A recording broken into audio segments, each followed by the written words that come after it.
The House will come to order. Members' today's prayer will be given by Mark Mayfield. He is a pastor of Leeton Baptist Church and is a guest of Representative Kerry Underwood. Let's pray. Father, thank you, Lord, for the opportunity we have to be here today, God. Thank you for a beautiful day. God, we're so privileged to be able to be here today, God. Thank you for all of our members, God. Thank you for the guests. Thank you for safe travel. Father, we just pray as you command us. We pray for our leaders and lift them up today, God. Be with them, protect their family. God, meet every need that they have. And most of all, we're thankful for the Lord Jesus who died on the cross so that we could have eternal life. It's in his name that we pray. Amen. Amen. Members, today's Pledge of Allegiance will be led by Campbell Webb. She is an 11th grader at Montgomery Catholic and is a page for Representative Givens. I pledge allegiance to the flag of the United States of America and to the republic for which it stands, one nation, under God, indivisible, with liberty and justice for all. Clerk, call roll.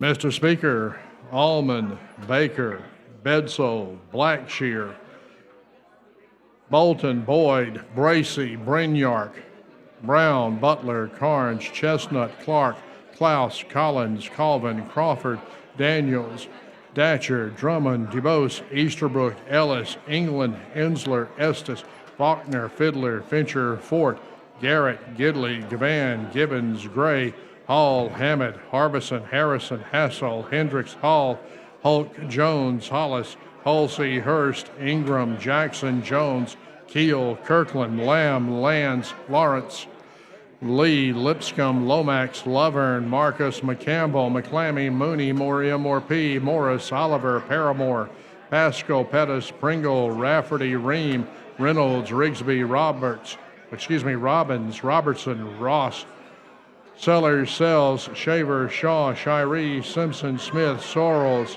Stadhagen, Standridge, Starn, Stringer, Stubbs, Tillman, Travis, Treadaway, Underwood, Wadsworth, Warren, Whitt, Wharton, Wilcox, Wood D, Wood R, Woods, Yarborough.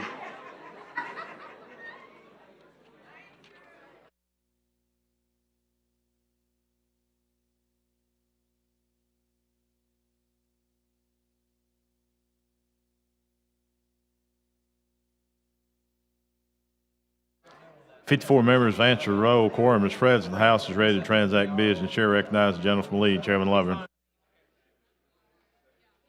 Thank you, Mr. Speaker. I request that leave of absence be granted for absent members. Any objections? Hearing no objections, absent members are excused. The chair further recognizes the gentleman from Lee, Chairman Lovern. Mr. Speaker, I have a report. House of Representatives, your Standing Committee on Rules begs leave to report that it has carefully examined the Journal of the House for the 12th Legislative Day and finds the same to be correct. Signed, Representative Joe Lovern, Chairman. Mr. Speaker, I move that the reading of the Journal at length for the 12th Legislative Day be dispensed with. Any objections? Hearing no objections, the reading of the Journal is dispensed with. Chair recognizes the gentleman from Mobile, Pro Tem Pringle. Mr. Speaker, my announcement is I have no announcements today, but I move when we adjourn today, we leave the Journal open to allow the clerk to complete his paperwork, and we reconvene Tuesday, March the 18th at 1 p.m., Tuesday, March 18th. All those in favor say aye. Any opposed? Motion prevails. The clerk will now receive reports from standing committees and receive those reports throughout the day. The House is now in position to introduce bills and resolutions. Chair recognizes the gentleman from Shelby, Representative Ellis.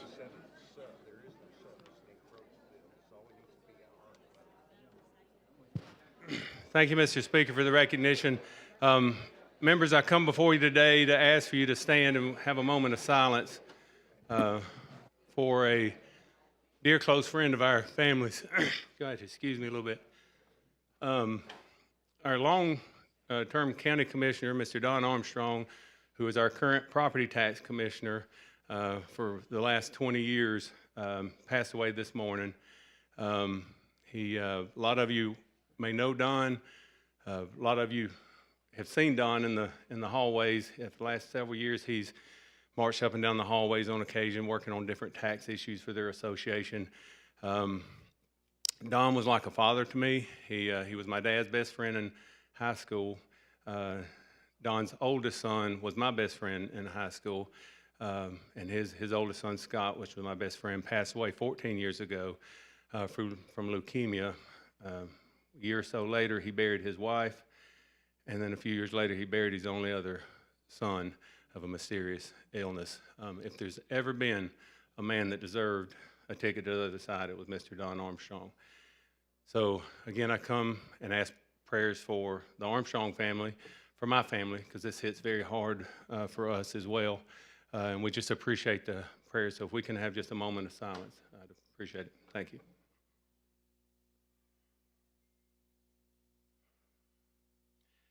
Thank you, Chamber. Thank you, Mr. Speaker. Thank you, gentlemen. Our prayers are with your family and his.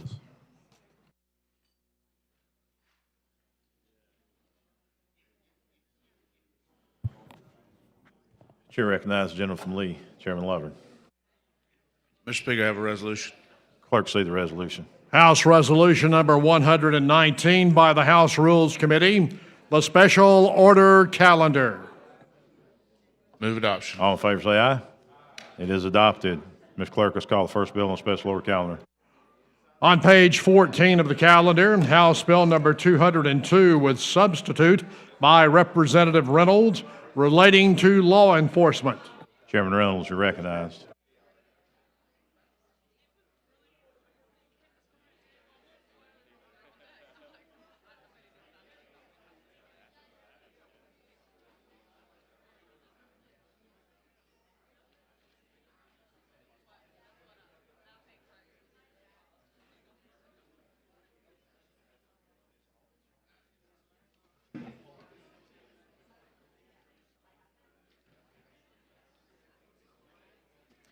Thank you, Mr. Speaker. Members, the recruitment and retention of our police officers in America is at an all-time low. I can recall back in the 70s when I was applying for the department, there were 1,000 applications for 35 or 40 positions. Today, we're lucky to get 75 qualified applicants, and we may start an academy with 15 officers, and we're seeing this throughout Alabama agencies. We recruit these men and women sometimes at the age of 21 years old. We train them. And when we train them, they have discretionary authorities. And sometimes that involves the use of force. And sometimes that can turn to deadly use of force in a split second. HB 202 will provide a sense of support from Alabama to these law enforcement officers. When they make that decision in a criminal case, we will pause that, allow for a hearing from a judge of that jurisdiction to determine if that officer acted within the scope of his duties, how he was trained, did he follow policy. It also outlines when he is reckless and operates outside the scope of his duties. Mr. Speaker, with that, I would call for the BIR, and then I'll have a sub. Chair recognizes the gentleman from Clark, Representative Jackson.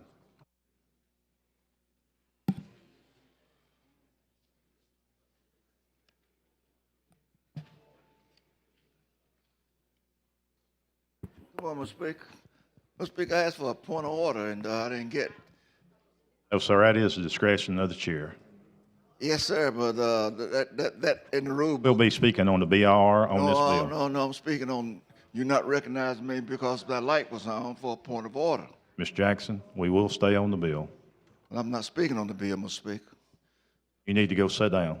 Well, maybe I will, but I'm going to let them take me out of here today. I'm not just going to voluntarily sit down because you have used your authority and abused it this morning because you didn't recognize me for a point of order. Mr. Jackson, I always recognize you. Mr. Speaker, now my light be on forever over there sometime, and you hardly ever call on it. Because I asked the clerk, I said, your light shining up there on that console? Do my light shine up there? And it's you have the authority, but you're abusing it right now. Now, I've been around this place for quite a while. And when we don't get recognized by our light, that's all we have. It's our light. And I held my hand up, point of order. That's no longer in the rule book. A point of order come before any other thing happens. I should be recognized for my point. You can be recognized with your time right now. No, Mr. you Jackson. asked me to speak on this bill. I'm speaking on my Well, I'm recognizing your you now. refusal to recognize me for a point of order, abusing your authority. And that's what is going on. My light was on before the calendar was adopted. And you ignored that. And you didn't see it, you didn't recognize that. All right, I got it. I mean, what's the problem here? Why we can't be treated fairly in this place? It's only 28 or 29 of us. Super minority. And we have a right to be heard. We're still in a democracy, aren't we? Do the minority have rights anymore? I'm speaking, I'm asking questions. You need to talk about the bill. You need to talk to the sponsor. No, sir, Mr. Speaker, I didn't raise my light to talk about the bill. I raised my light to talk about the calendar. That's what my light was on for. To talk about the calendar, not the bill. There's many bills on the calendar. I want to talk about all the calendars, the bill on the calendars. See, what has happened here and what's going on?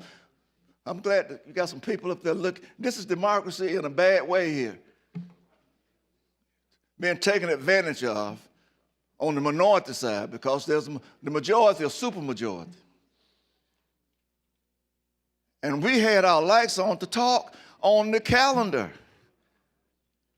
And we was ignored. And you know that's not right, Mr. Speaker. You know that. I voted for you to be Speaker, but I did because I like you as a person. You've shown yourself to be worthy. But this morning, you're not doing that. You neglected my light in a many days since you've been Speaker. And it's only fair that we get to speak. We represent the same number of constituents that you do. And we had the right to speak before the calendar was adopted. And you didn't honor that right for us.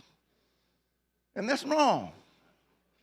There's no right way to go about doing wrong. Wrong is wrong. And you're wrong this morning. And that's not right for you to do that to us like that. I wouldn't have come here to say that if you hadn't wronged me. I wouldn't have done that. I don't understand it. And I do understand it because Lord Benton said over in English that power corrupts and absolute power corrupts absolutely. And we're seeing power being corrupt here in the Alabama House of Representatives on this beautiful spring morning. We get out and play softball together, you know, y'all like that. But come in here and get run completely over. This is not entertainment to us. This is representation.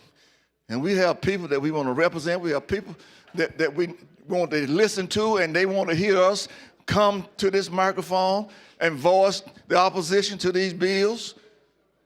And that's what we are trying to do. And that's only right for us to do. When the Democrats were in the majority, the same thing, you had the same right. And the Speaker acknowledged those rights. No one abused your right when you was in the minority. I was here when the majority was on the Democratic side. And for us to be mistreated like this is wrong. And wrong is just all I can say is wrong. And one day we're going to have to stand and be accountable for the wrongness that we're doing to the people in this state. And I just want to say this morning to my friends who are listening, this is not the first time this has happened. It's happened many of times. But we haven't been vocal about it. We've been going along passive, trying to get along. But now it's the time for us to stand up against the ills of the society, of what is going on in this chamber. And Representative Reynolds, you know that. People that have some Christ in them, have some godliness in them, ought to stand up against wrong. That's our problem. We compromise our principles, our character. Righteousness exalts a nation, but sin is a reproach to any people. When the righteous rule, the people rejoices. When the wicked rule, they mourn. But I have the same right as you have. And being fair and equitable to the citizens and the members of this chamber.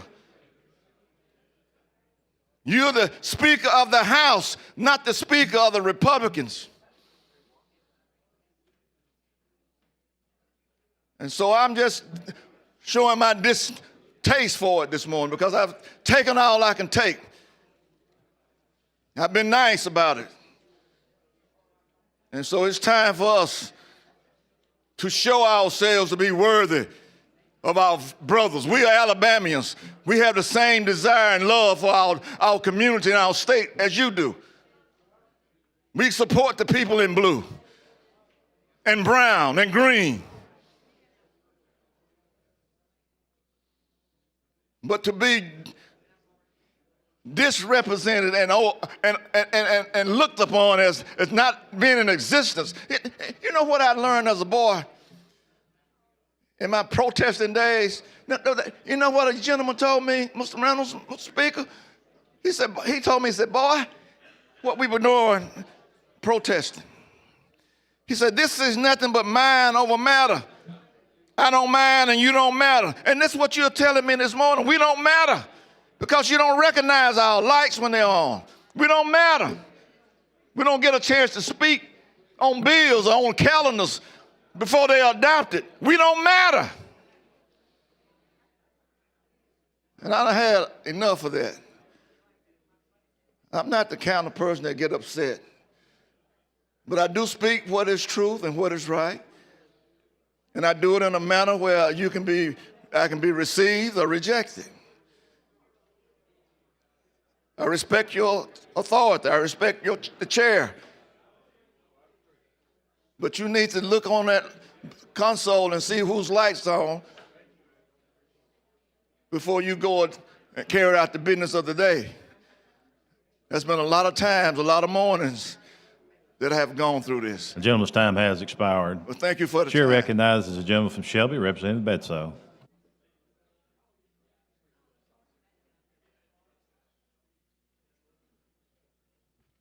Thank you, Mr. Speaker, for the recognition. Representative Reynolds, as a current law enforcement officer, I just wanted to rise today to voice my support for you and your efforts, the efforts of the team that has been working on this, also my appreciation to the members of the other party in which they work so hard with you on this.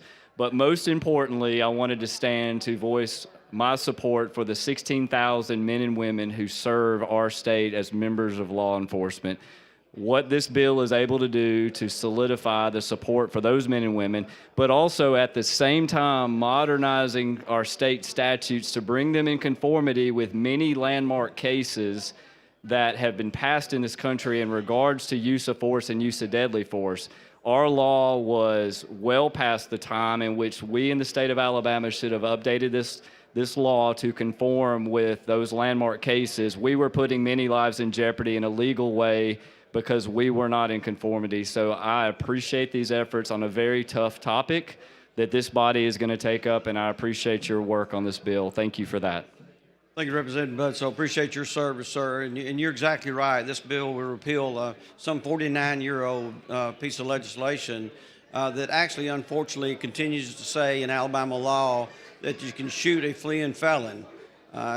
Even not any threat to the public, unarmed, could shoot a fleeing felon. So you're right. We're replacing that based on current case law, and this is a good piece of legislation, very important for law enforcement. Thank you, sir. Thank you. Thank you, Mr. Speaker. Chair, thanks, Jim. Chair recognizes the lady from Jefferson representing the van.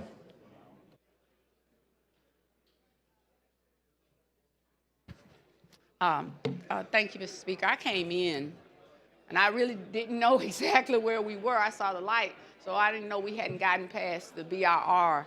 But with that being said, I rise this morning, and I may be the lone person. I never come in this microphone, Mr. Speaker, and when I stand here.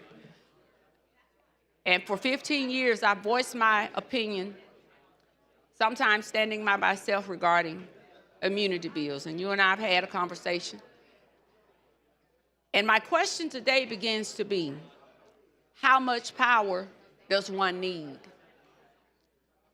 I'm on cases where people come into the courtroom who've lost children, who've lost loved ones, who've lost limb and life, and the case is dismissed because of all of these immunity bills that we are passing in this House.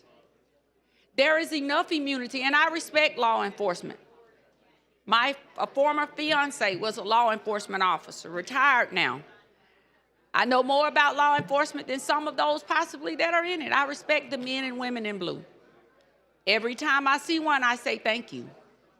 I cannot, and I do not support this bill that will allow another layer in our court system. I'm not sure what's going on with the trial lawyers.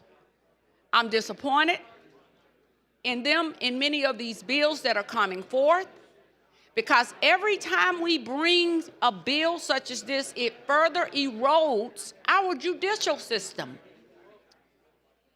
This is not about an individual. This is not about a law enforcement. One of my colleagues' husbands was one of the fine sheriffs here. I love him to death.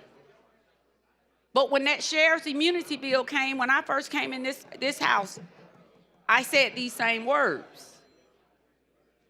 How much immunity do you need to be a cop? Not all cops are bad, so we get that. Excuse me, good. But when you allow another layer and especially in small town USA, most of you all that were here a few years ago, I took on a whole police department. Myself, the lieutenant governor, and Senator Grudger, to stop corruption with these ticket traps. So much so that the DOJ, and at that time it was a Republican DOJ, said that what we did here in this state by passing 2 pieces of legislation that mandates where monies or how much money a municipality can keep in their coffers from these traps is a best case practice. A full camera crew came down a few months. I thought it was just going to be somebody interviewing me. They're trying to get the state of Georgia to pass those same 2 pieces of legislation and to use our legislation that we passed when Brookside had the illegal ticket traps, dealing with the amount of monies as well as moving jurisdictional signs. And I said, who would have ever thought? And I was proud to co-sponsor that legislation along with Senator Grudger. So I'm using that scenario to say, listen, you're going to have situations where wantonness and recklessness is disregarded. When a mother has to go before a court because her child has died and she cannot get recourse. This is my same speech for 15 years, and it has not done anything, because every time someone comes to talk to me about the bill, the first thing they say is the trial lawyers the DA's Association.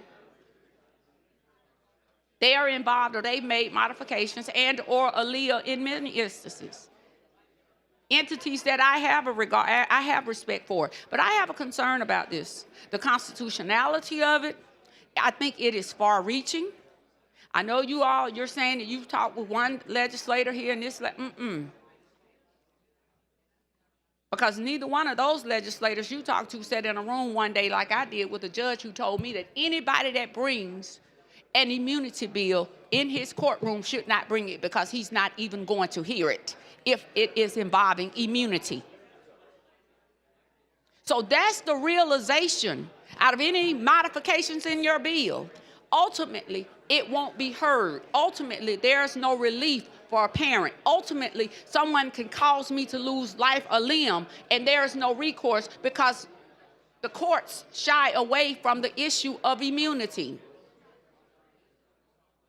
So my question simply becomes, how much immunity does law enforcement need?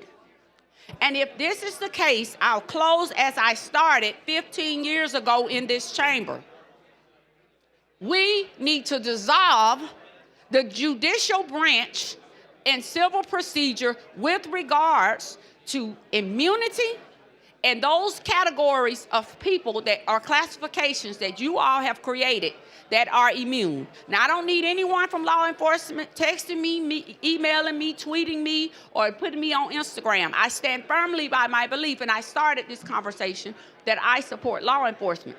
But what you all are eventually doing slowly is killing the judicial system. We have a bifurcated system of government for a reason, whether you like it or not. And when they work together, arm in arm, it works. Your bill does not do that. And I don't care whose priority it is. This is a very, very dangerous bill.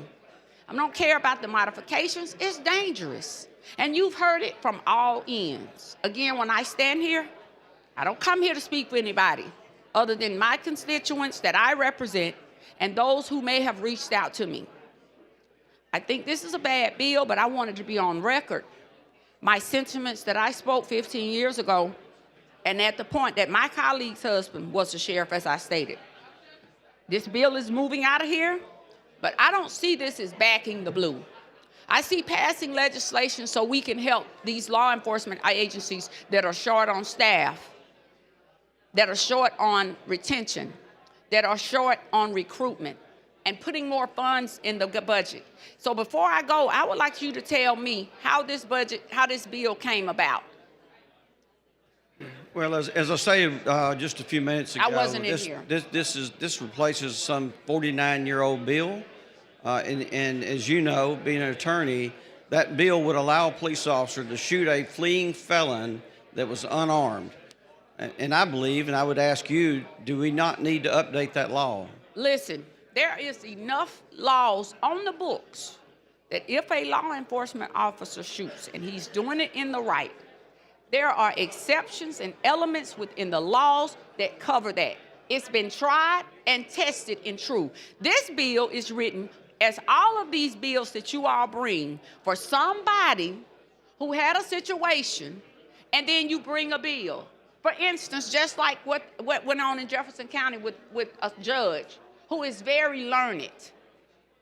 And so we have a rinky-dink in here that would then go and try to sponsor a bill because she got a call. But the very cases that you cited are cited in this bill, and that was the reason to need to upgrade this bill. I understand that, but tell me what that did to cover the immunity, because the chief in Brookside could have been prosecuted, and he should have been prosecuted. Yeah. And you know, as you know, the immunity provisions are already in law. I already know that. That's why I started off with, why is this bill needed? How much power is enough? That is my only question that I've asked. And if so, then I think what we need to do is bring a comprehensive bill that addresses all of those people, make all of those classifications that you all continue to come back here with immune, and then see how it all fits within our legal system. Because at this point, there will be at some point, no reason for anyone to bring an action against any of these classifications. And I don't care who you all sit down with. You can sit down with Scalia. You can sit down with Thurgood Marshall. I don't care who you sit down with in the system. Johnny Cochran from the grave or anybody else. With regards to this piece of legislation, again, this is a very deadly situation, but the problem is y'all bring these bills, but you're not looking at your constituents, that when they go to court, they have no relief. Well, again, I think the bill very clearly defines, both from a civil side and a criminal side, when that officer acted within the scope of his duties and when he was reckless and outside of his duties. I get that. I got that 15 years ago. But at the end of the day, if that's the case, if we were dealing with wanton reckless disregard for the law, that should have been the catch-all right there. So if he's not doing any of that, he or she has recourse, and then the immunity kicks in. But when that is not the case, and you're not looking at those elements, that is problematic. And I stand on that. Thank you, Mr. Speaker. Sure, thanks, lady. Chair recognizes the gentleman from Baldwin, Chairman Simpson. While he's making his way up here, I got some guests in the gallery I'd like to recognize. Pleasant Grove Elementary, the guests are representing themselves. Let's give them a big hand. Thank y'all for being with us today. Also, we have Leadership Shoals from the Shoals area. They're guests of Representative Underwood, Kill, and Yarborough, and Harrison. Thank y'all for being with us. Thank you for the recognition, Mr. Speaker. Chairman Reynolds, I just wanted to commend you for the effort that you put into this bill. This is not something that is a overnight, just kind of rush through to get through. You spent a lot of time and attention to detail. I know your history in law enforcement, and you know, as my background as a prosecutor, one of the things we wanted to make sure was if there was a bad actor, if there was someone that went above and beyond and violated those constitutional rights or did something that was wrong behind the badge, that person could still be prosecuted. This is not a get out of jail free card. This is something of, as long as they stay within their constitutional constraints and they don't violate the constitutional rights, then we stand for those officers that put their lives on the lines every day to stand for us, as long as they're doing what they're supposed to be doing. Question for the body is adoption of the BIR. Clerk will unlock the machine and the members will vote.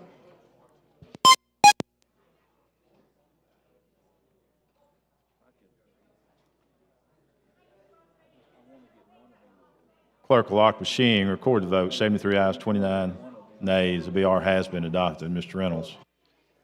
Thank you, Mr. Speaker. With that, I have a sub, and this sub would include multiple amendments that were engrossed at the committee level.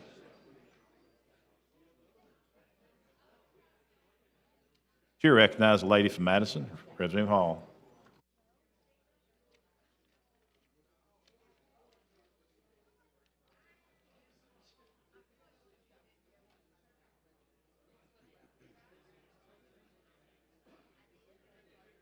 Thank you, Mr. Speaker. Would the gentleman yield? Mr. Speaker, first, I must say how disappointed I am. One, I observed a person who has not been here since session started received a vote. Two, members are allowed to come up here just to ease to get through. I'm sorry it's on your bill. I apologize, but you know, this is not the way I enjoy being in the legislature. Second thing is, when the motion was made, I'm talking about immunity. As a member, we are not immune from being treated right, which is what this bill is about. We are not given that. Today, we have not received that.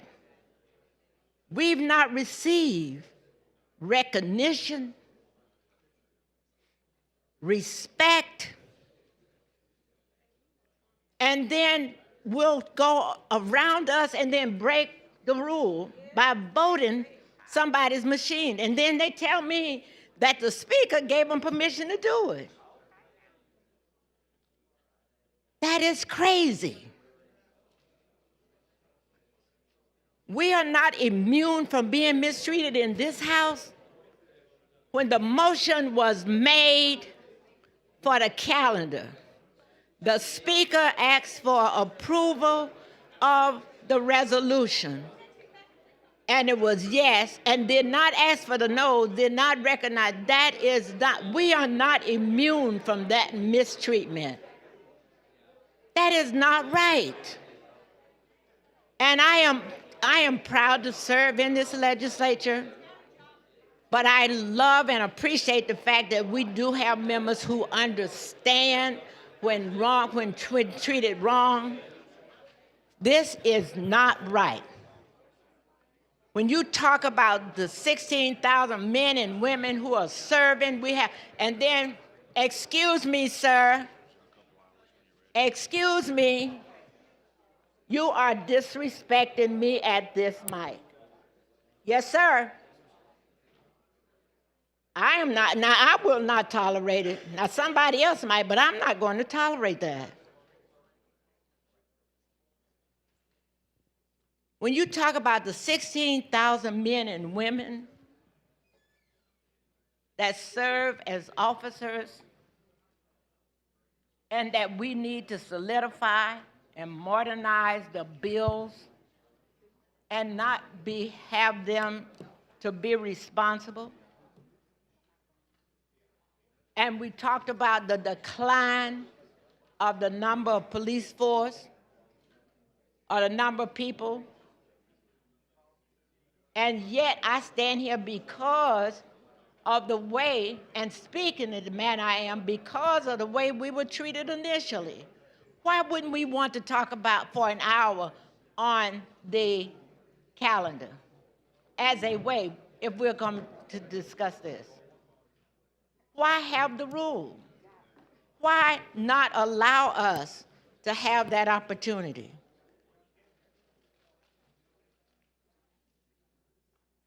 We cannot afford to allow that to happen and not say something about it. We should have, in the minority, a sense of support and believing and realizing that we are going to be treated fairly.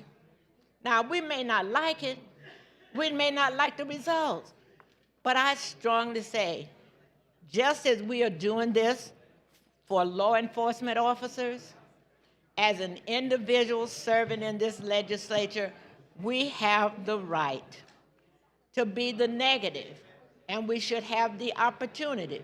Another way to even get away from, and I've said this before about the BIR, it is individuals come up and say, okay, I support and I appreciate what you're doing, and that's the 4 speakers, not pro or con. Is that fair?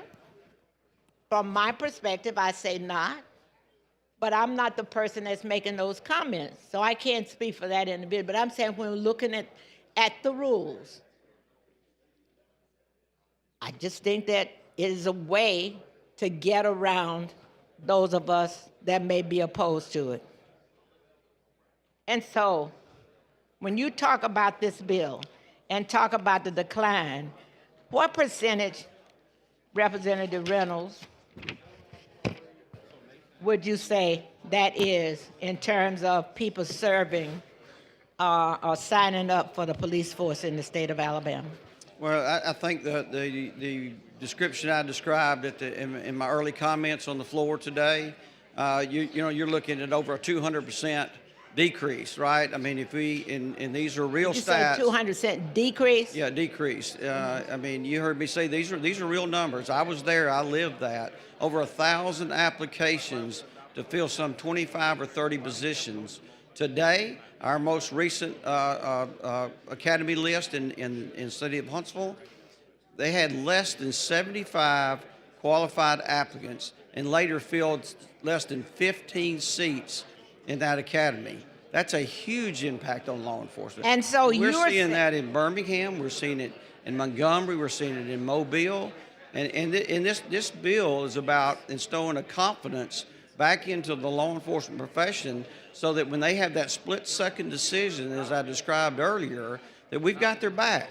And we're not asking do we for want, but when you say that, well, I'll let you finish and then go ahead. And we're not, it clearly describes that an officer is still liable if he operates outside the scope of his duties, if he operated recklessly. It's very clear language. And on the criminal side, we're simply saying, hey, let's pause and let a judge of jurisdiction decide, did this officer operate within the scope of his duties, or was he reckless and outside of that? If he's ruled that he was, that criminal proceeding continues to go. And remember, this hearing happens after an officer could be indicted.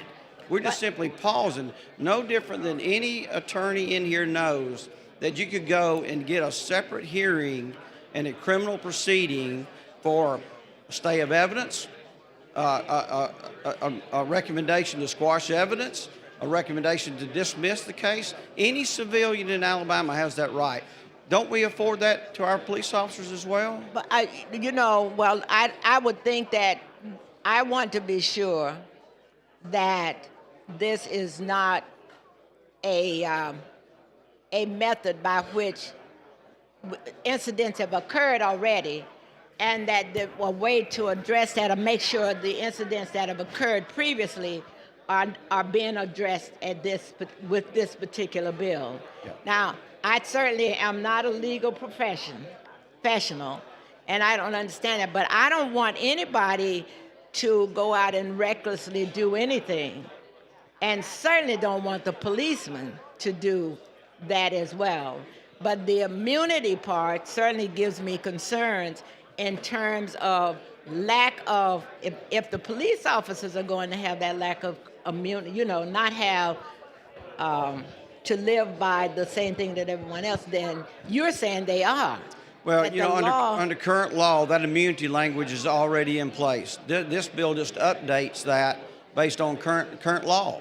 There are several cases cited in the bill related to current rulings, and it just modernizes the current bills that are in place, both on the civil and criminal side. And Ms. Hall, I'll tell you, and I've got it in my packet. I read the entire old law, and then I read the entire new law. Which law are you referring to? It clarifies a lot of the language. But which law, which ruling are you referring to? Because I looked. On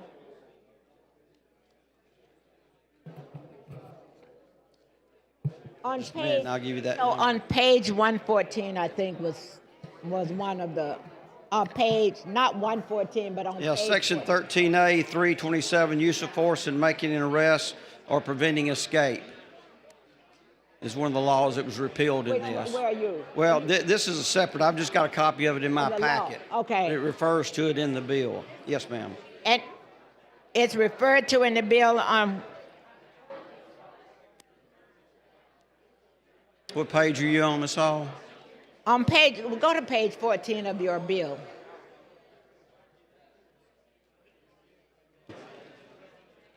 Okay. So this is like, you're saying this bill refers to all police officers. This one deals with the duties of the sheriff. Pull your mic up just a little bit. I can't hear you. Ladies' time has expired. Miss Hall, Be back. Okay. do you want to carry on with this? You want to come back or you want? Okay. Chair recognizes the lady from Macon, Representative Warren.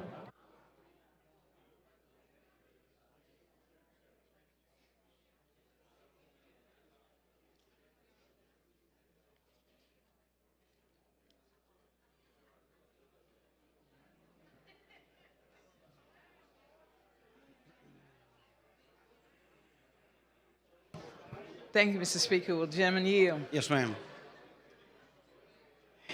If there was ever a bill that was more dear to me, it's this one. As you know, my husband gave 42 years as a law enforcement officer. My brother gave 20 plus years as a law enforcement. Today, my husband has a permanently damaged shoulder from an encounter he had as a police officer. My brother had to retire at an early age because of a damage he received in an altercation. Not only did he receive that, he now has metal in his body where he was shot as a law enforcement agency. And as I think about what we're trying to do here, and I've talked to both of them. As a matter of fact, I made my brother read the bill in its entirety to see where we're going. and what we can do.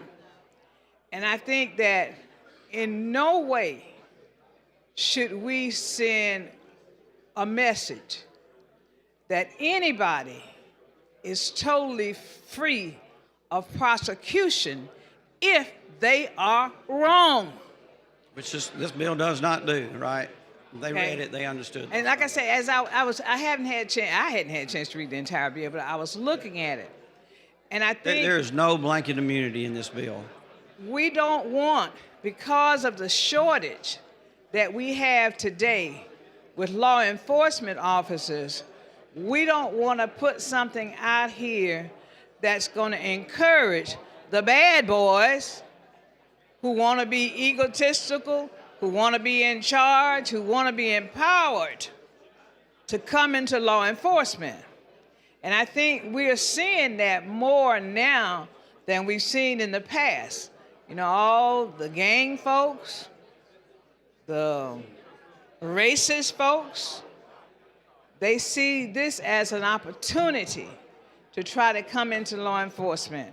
And I just think that whatever we do, we don't want to send that message that because of the need for law enforcement officers, we're going to take everybody.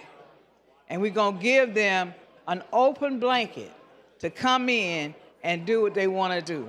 So I understand, you know, what we're trying to do to encourage officers, but at the same time, I want us to be mindful that law enforcement officers are here to protect. That's the key. They take an oath to do that, don't they? I mean, that's the key now. We, as law enforcement officers, our main duty is to protect the citizens that you serve. And to give the wrong message is not what we should be doing here today. I think we make it perfectly clear that this bill is not one that's doing that. And like I say, I'm in limbo because, like I say, my law enforcement folks there, we understand. And I heard my husband talk one day, and then we as he retired, we started talking in his career. He told me, he said, Pam, as I sit down and go over my career, he said, I can count at least 16 times that I could have killed somebody easily. But being the person that I was, I decided to take the other end and tussle with them, fight, do whatever I had to do. But he said the opportunity... That's that discretionary authority we talked about. Yeah. In the bill. He said the opportunity was there. He said I could have killed at least 16 folks in my career that I didn't do.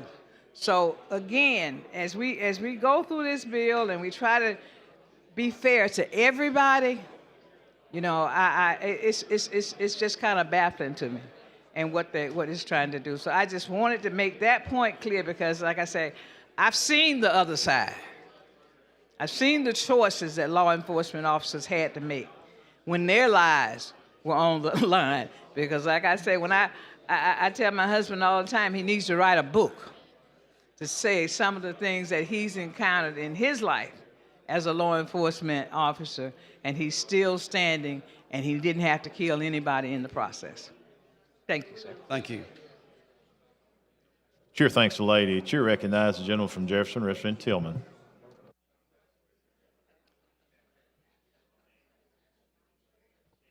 Thank you for the recognition, Mr. Speaker. Representative Reynolds, we met on a number of different occasions to discuss. I appreciate your bill. time. Thank you, sir. Absolutely, and I appreciate your efforts for doing that.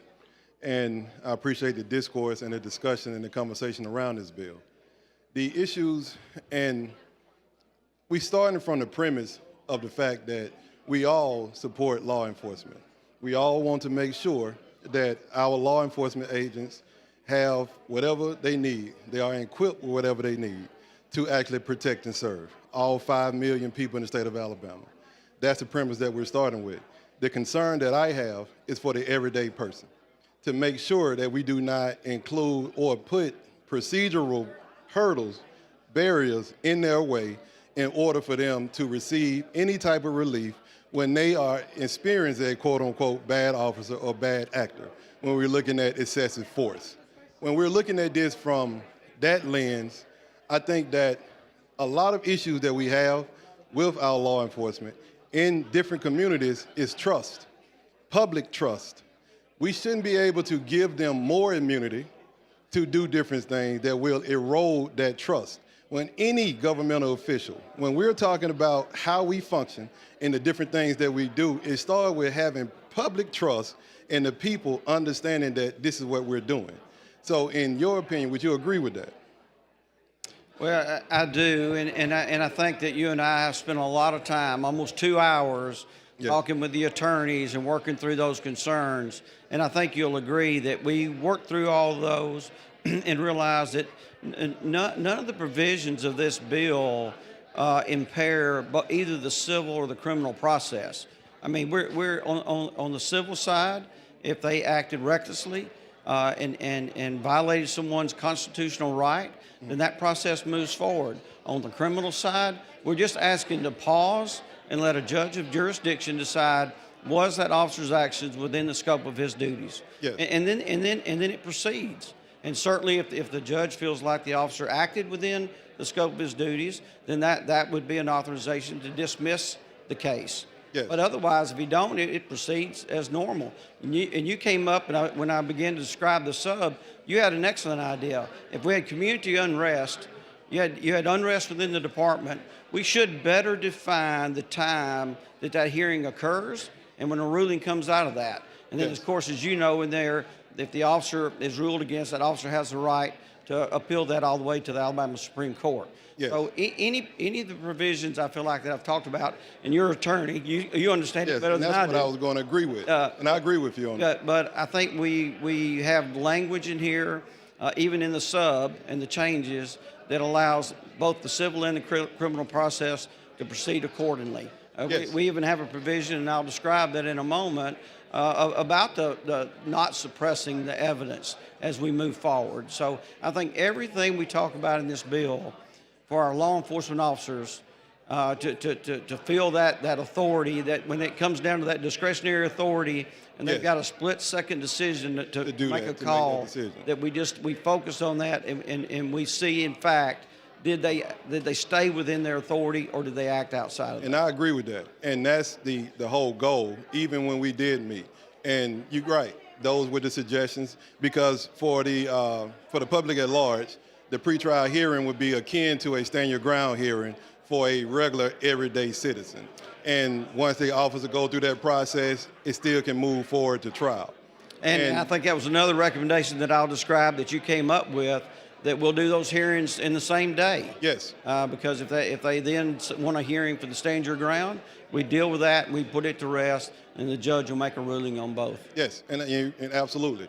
And I think that was important because, again, what we do not want to do is create other additional criminal elements that a prosecutor would have to prove in a court. I really wish that the district attorneys, instead of just saying it to us in private moments, that they would come out and voice their opinions as well, which I don't believe that they did in this particular case. But they will talk about any other issue that ever comes up. But on this particular case, they did not. And it goes back to your efforts to wanting to make sure that the bill was done right in the correct way, which is a good thing. But when we're looking at qualified immunity or immunity as a whole, we already have immunity in the state of Alabama. That's right. And I'm pretty sure that you would be hard pressed if we were to look at the numbers and look at the data. It's very few cases to where an officer was shown that he worked outside the line and scope of their duties. Very rarely. So when we're adding more immunity, will that number continue to drastically decrease? Would it change? And that's what the concerns of a lot of people will have with this. So in your opinion, would it do that? No, so that there is a better definition of immunity and when that officer has it and when he does not. And as you know, we have just as much verbiage, both on the civil and the criminal side, when that officer acted outside the scope of his duties. So I think we're being very fair in the bill. It's even more fair since you came to the table and worked on the bill. And when I described the sub, you'll hear some of that. So Yeah. I think we're at a good point, right? And you've heard me say more and more times that, and with the attorneys, that we don't want to begin to change the bill where it changes the scope of what we're trying to accomplish. We're trying to accomplish protection for our law enforcement officers. Yes. You know, a private citizen, we don't judge them other than if they come with a stand your ground law, how they acted when they had to defend themselves, right? We don't put them in that position. But some of these 21-year-old men and women that we're putting in law enforcement officers, and we train them, and we give them that discretionary authority, at least we can do is support them, pause the criminal process, and decide whether they operated within their training or not. And I agree with that. And as I stated earlier, we agree with making sure that we are protecting law enforcement. But there's another side of the equation. We need to protect the everyday person as well. We need to make sure that they are not experiencing excessive force. We need to make sure they're not facing police misconduct, which actually happens. So we want to make sure that they're able to seek relief and receive the relief that they need in that particular case. Because we can all agree that most of these police officers are doing what they're supposed to do. But when you have a bad actor, which is controlling the good actors, then that's the problem that we have. So when we're talking about immunity, we do not want blanket immunity. Everyone needs to be held to the standard because the standard is the standard. So if you're a good police officer, you should call out bad police officers. You should say what they're doing and what they are not doing out there and hold them accountable, because we hold every other profession accountable, but when it comes to police officers, we want to give them a pass. We cannot do that because they are filled with the authority of the state of Alabama, the city they're working in, with a gun and a badge to do different things. And we need to make sure that we protect the people in the state, all of the people in the state, not just a few. And when we are doing that, this is what creates the problem and the distrust that I talked about earlier, because we need to have public trust. We need to have public confidence. Other than that, we cannot function government. This is our job, this is our role, and this is what we need to be doing each and every day. So we support law enforcement officers, but we need to punish and penalize the ones who do act outside the line and scope of their duty, and that needs to be a lesson to them that you need to do what's right. Other than that, you will receive the same consequences. Well, I think one area that you and I did agree on, that if the officer acted constitutionally, he should not be exposed to criminal or civil penalties. Agree. If they violated someone's constitutional rights, then they should, right? Yeah, I agree. And I think we clarify that in the bill. I agree. All right, thank you. Thanks, sir. Appreciate your help. Chair recognizes the lady from Mobile, Representative Drummond.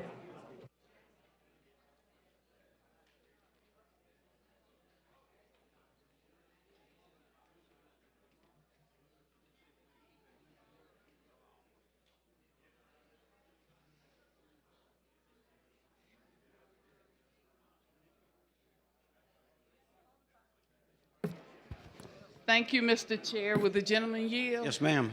I first want to thank you for working with our members on trying to make this bill better. But let me ask you, I too want to join the chorus of my colleagues. A number of them had their lights on to debate the calendar, and they were not recognized. That's disrespectful. I mean, we only have rules and we play by the rules. And I know you don't have anything to do with that. I know the speaker has left, but that was not right.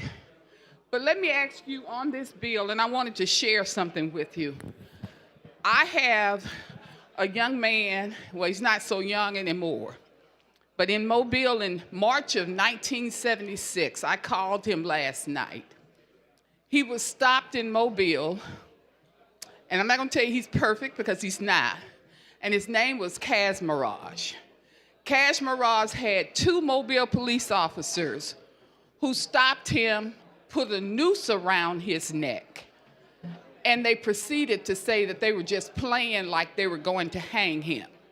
He went to federal court. He sued them criminally. No, I'm sorry. He went to circuit court and sued them criminally. And they lost. And then he sued them in federal court civilly, and he got a judgment. I talked to him last night. He still mentally, he went down the list of all the horrible things that they did to him, and he had did nothing. When I read this bill, I want you to go to the section in this bill that's going to tell me that those bad officers, because just like with anything else, there are folks who toe the line. And when those officers testified in that criminal trial, they said we were just trying to scare him. I'm not saying, see, I back the blue. I have relatives who wear the blue every day. I get really upset every time they leave out of the house. But I know that there are people like the two officers who pretended like they wanted to hang Cash Mirage. Cash Mirage today is one of our most productive citizens. He's actually a little entrepreneur running his own store in Mobile. But if you just mention March of 1976, Representative, all of that comes back to him. And today he has no trust. He has no trust in the blue. He's working with the city of Mobile, but he has no trust because he realized that we all need to be held accountable when we do bad things. And we can't just sit here and say, it won't happen. If you give too much power to one segment of our population, you make them like gods, and they will do things like they've done to Cass. I know Representative Bracy, he's the constituent of Representative Clark. He works with young people today to tell them what you need to do if you are stopped by the police. He still has a fear today, and this man is in his 70s because of two bad police officers who were never, ever held accountable for putting a noose around his neck. And that happened in Mobile, Alabama. And I talked to him last night. And he called, he said, this is a bad bill. Because people need to be held accountable for what they do in any profession. We've got a lot of good blue. A lot of them are doing great work in our community. But unfortunately, there are some who make the profession tainted. And that's what Cass said to me last night. So show me in the bill where those bad ones will be held accountable. So let me say generally, first of all, with the example you brought up, and I've said from day one, I don't want to talk about it. It's more than an example. It is a real life incident that happened. I'm speaking generally. I didn't want to talk about individual cases. We wanted to move this bill based on the merit of the bill. But generally, I think, I'm surprised that he said that it was a bad bill, because if he read the bill, he clearly saw, which I think a court later determined, his constitutional rights were violated. And this bill clearly says if you do that recklessly, you have no protection under this bill. His constitutional rights were violated criminally, but the courts let those officers go. They found them not guilty. This was in 1976. And Cass went on to sue them in federal court where he got a judgment. But criminally, they were never held accountable. And he said until this day, they continue to tell the story that they put the noose around his neck just as a joke to scare him. You know, but let me, on line 138, just as an example, one of the amendments that were worked on both sides of the aisles clarifies that a court deciding whether a law enforcement officer is acting recklessly without law enforcement jurisdiction must take into account all of the law enforcement's varied duties and constraints. It goes on to say on lines 142, 145, and 270, this is an amendment in the sub, clarifies that a court may also decide whether the plaintiff has been harmed or a tort has actually occurred. So time and time again, we do exactly what you're talking about. It's clearly defined when that officer did violate someone's constitutional right, and if they do, then they will be held accountable. But how do you, I think that, I read that in the bill, but how do you measure? You can measure a physical harm, because had they hung him, you'd see the scars around his neck or whatever. But how do you measure the mental harm? After I talked to that man last night, and he's older than I am, he still mentally is scarred by that incident. So how do you measure the mental harm? Well, When you go into court, how do you measure his mental harm that still hunts him to today? We're in 2024. He said, Miss Drummond, this happened to me March of 1976. So tell me, how do you measure that? So, as you know, we typically don't put that burden on one person. I would hate to have that burden on me. And that's why we set a jury, a jury of their peers that makes that kind of decision about punitive damages. And they have to evaluate the harm to that person. Well, what I'm saying to you now, Representative, I think we all back the blue because we go to church with them. We go to school with them. Our kids play on the same teams. They're in our families. But we're trying to talk about doing something that is more responsible. I think that when we start talking about back the blue, let's do it responsibly, that everybody's held accountable for whatever their actions are. I know where yours is. You're a kind man. But see, you're one of the good apples, but I'm afraid of the bad apples, the ones that hurt Cass. The ones that still have a grown man whose voice trembles when he talks about March of 1976. That's what I'm worried about. I think me and my colleagues, and I think that's why you saw the emotions when they were not recognized on the calendar, because they saw the same kind of disrespect that I think Cass still feels today. And if we continue to, give immunity, total community, that's going to hurt the profession even more. Now, there's no blanket immunity in this bill. I mean, that's very clear. If you've read the bill, there is no blanket immunity. And I've received several calls about criminal actions by a law enforcement officer. And I say, I appreciate you calling, because they are absolutely not protected under this piece of legislation. Who's not protected? An officer that does something criminal in nature. I mean, outside the scope of his duty. They have no coverage in this bill.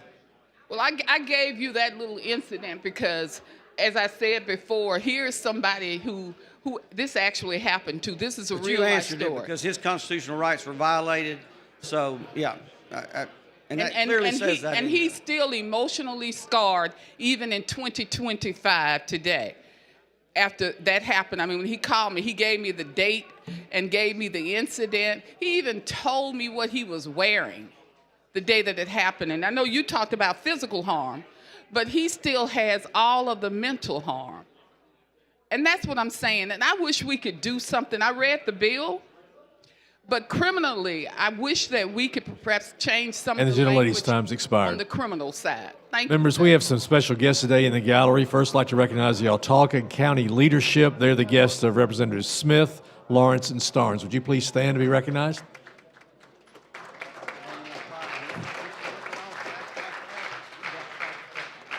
Welcome. Thank you. We also have as a guest today Ethan Brown, a student at the University of Alabama, a guest of Representative Almond. Would you please stand?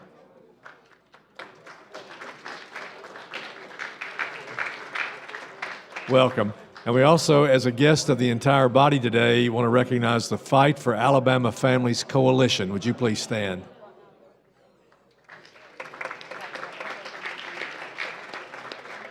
Thank you. The chair recognizes the gentleman from Tuscaloosa, Representative England.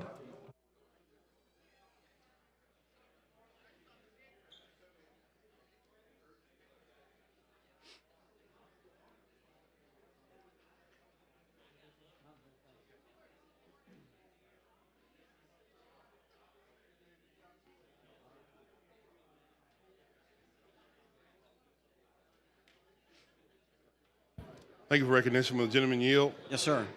Okay. I just want to correct a couple of things that you said earlier. This substantially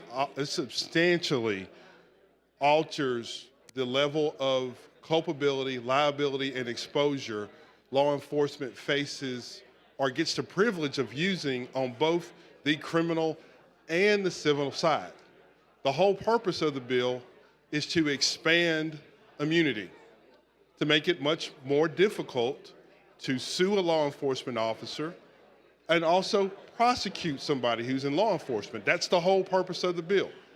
So you can look at it in multiple ways. The first is you said this is a recruitment tool because, obviously offering this sort of immunity for a police officer could be an encouragement for somebody to enter into the profession.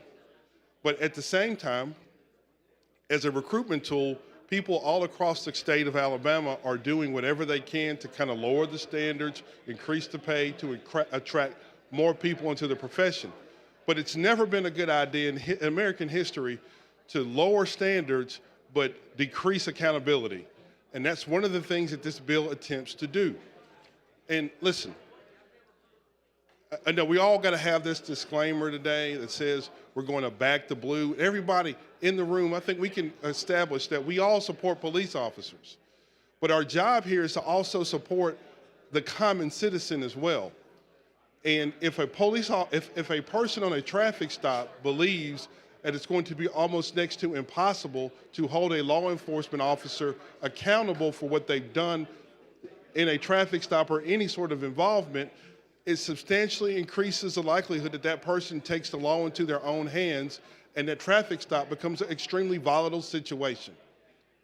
And also, I know we've had this discussion, and then I appreciate the back and forth and some of the amendments to the bill, but you can't tell me anywhere else in the country where in order to prosecute a police officer, you have to satisfy a civil standard to do so.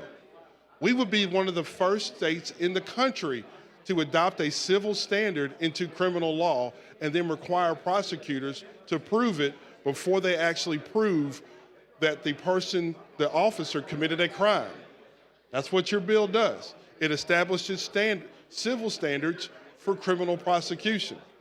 And you tell me, what officer, if an officer is charged with assault or murder, what officer do you have on staff that's going to be able to testify as to whether they're operating inside of their discretionary function authority, or what officer do you have on staff that's going to be able to testify that this person violated that person's constitutional rights? By adopting those standards, you now require prosecutors to have somebody come in and testify about what is a discretionary function and also what is a constitutional violation. In common American jurisprudence, one of the things that we do is the jury tries facts and the judge does the law. This bill would require juries to interpret the law in order to convict a police officer of a crime. We don't do that. As a matter of fact, there are Supreme Court cases that say civil law and criminal law do not mix. This bill goes directly at that precedent. But I want the public to know something.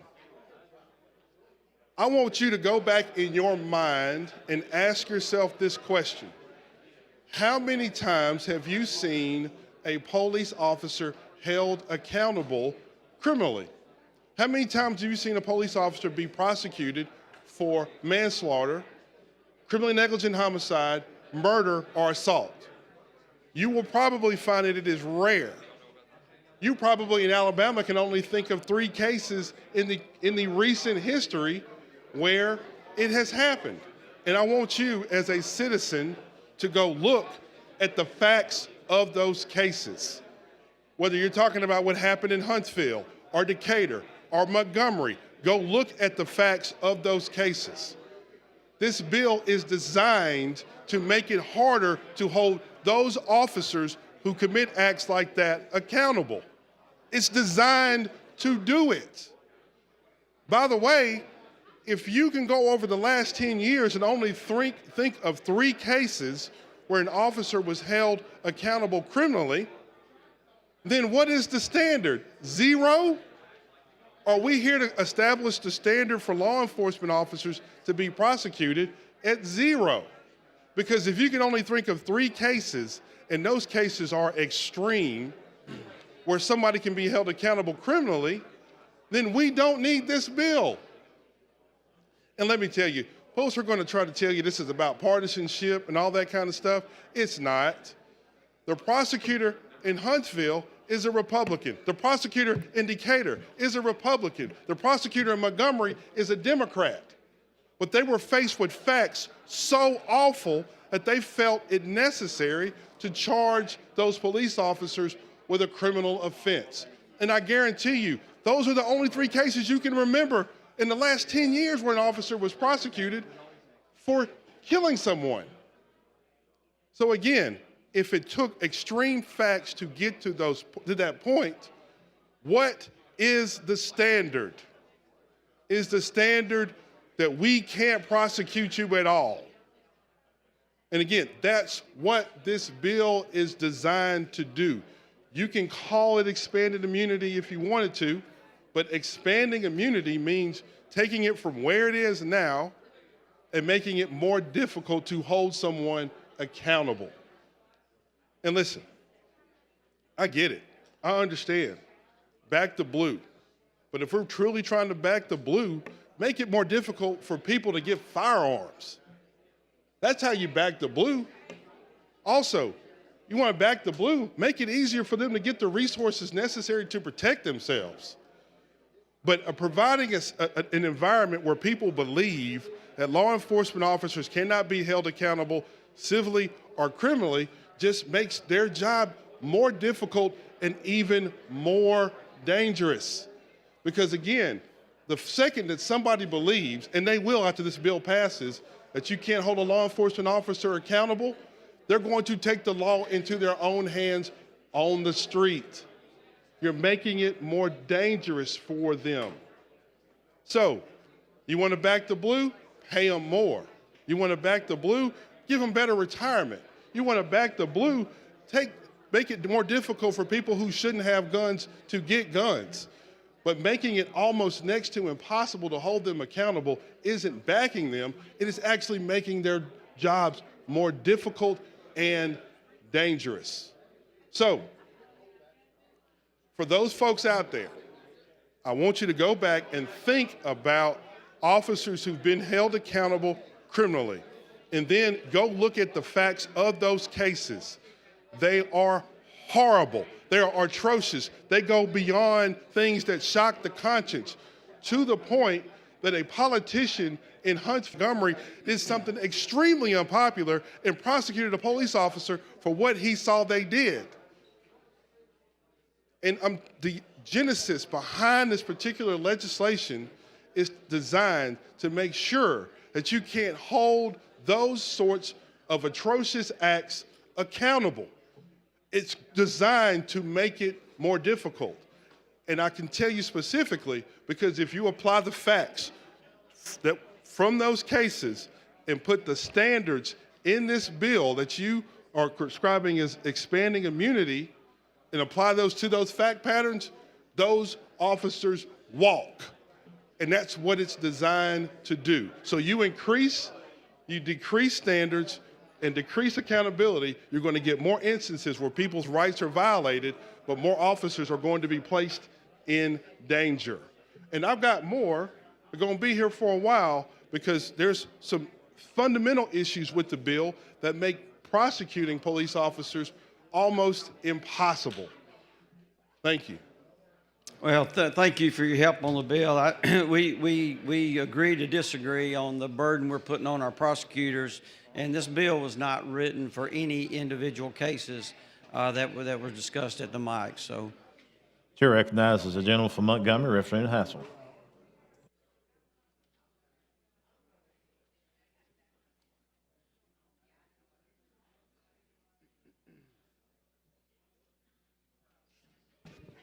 I'd like to thank the Speaker.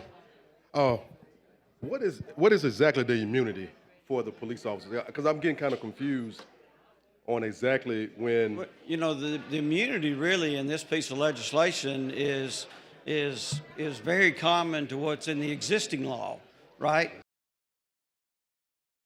It better defines what that immunity is, but both on the civil side and on the criminal side, and that's when that officer.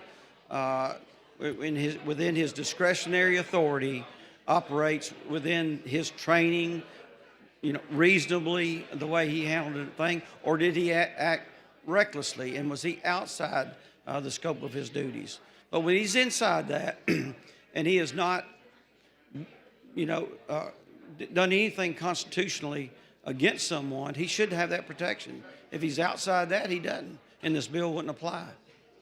Okay, because, and then when I hear that coming from you, then I ask the question, why do we need the bill? But there's a narrative, for years, my family grew up in Alabama, fourth, fifth generation. And I can tell you a story that I sat down with my grandfather when the sheriff picked up his cousin, and he never saw his cousin again. Representative Drummond gave a story about what happened to Mobile police officers. I can tell my own experience. This one day, me and my friends were going to a park here in Montgomery, and it was and I accidentally parked my car where it shouldn't have been parked. Honest mistake. 8 police officers approached, they cut their lights on. It was 8 police officers that night. And they were like, did you not know that you were not supposed to park here? And I said, I smiled. And I said, I apologize. I'll move my car. And one of the officers said to me that day, I'll wipe that smile off your face. This happened to me. Out of all of the stories that I heard from my family with police officers for generations, because even the name of this bill terrifies some people in the state of Alabama. Because of the fact, like you heard what Representative England said, we had a case right here in Montgomery that an officer was found guilty, but he's free today. That sounds like immunity to me. And I'm concerned with this particular legislation that we won't even see. Even in my case, what would have happened to me that night? If I didn't have other friends with me that night, they were all scattered in the park, we had 5 carloads of friends, what would have happened to me that night? What if the officer would have harmed me? Would my case even see trial with this particular legislation for the pretrial notion? In this case, what would happen to me? I make it out of there. I don't know what could have happened to me that night. But this officer said that to me. And you got people, I just said, you got blacks in the state who are terrified of this legislation, just by the name itself. When we ride down a county road and we get stopped, I had a police officer snatch a police radar out of my car one time and said it was illegal. And I asked him, where is the law? That could have escalated. And I know we got some decent officers, don't get me wrong. But I know you heard this since you've been up here about the bad apples. But from my experience, for a lot of people experiencing in the state of Alabama, probably 1.5 million people are terrified of this legislation because of the few bad apples. It's too many cases in the black community where the officer, they were mistreated and nothing happened. But if they were mistreated, they have no protection within this bill.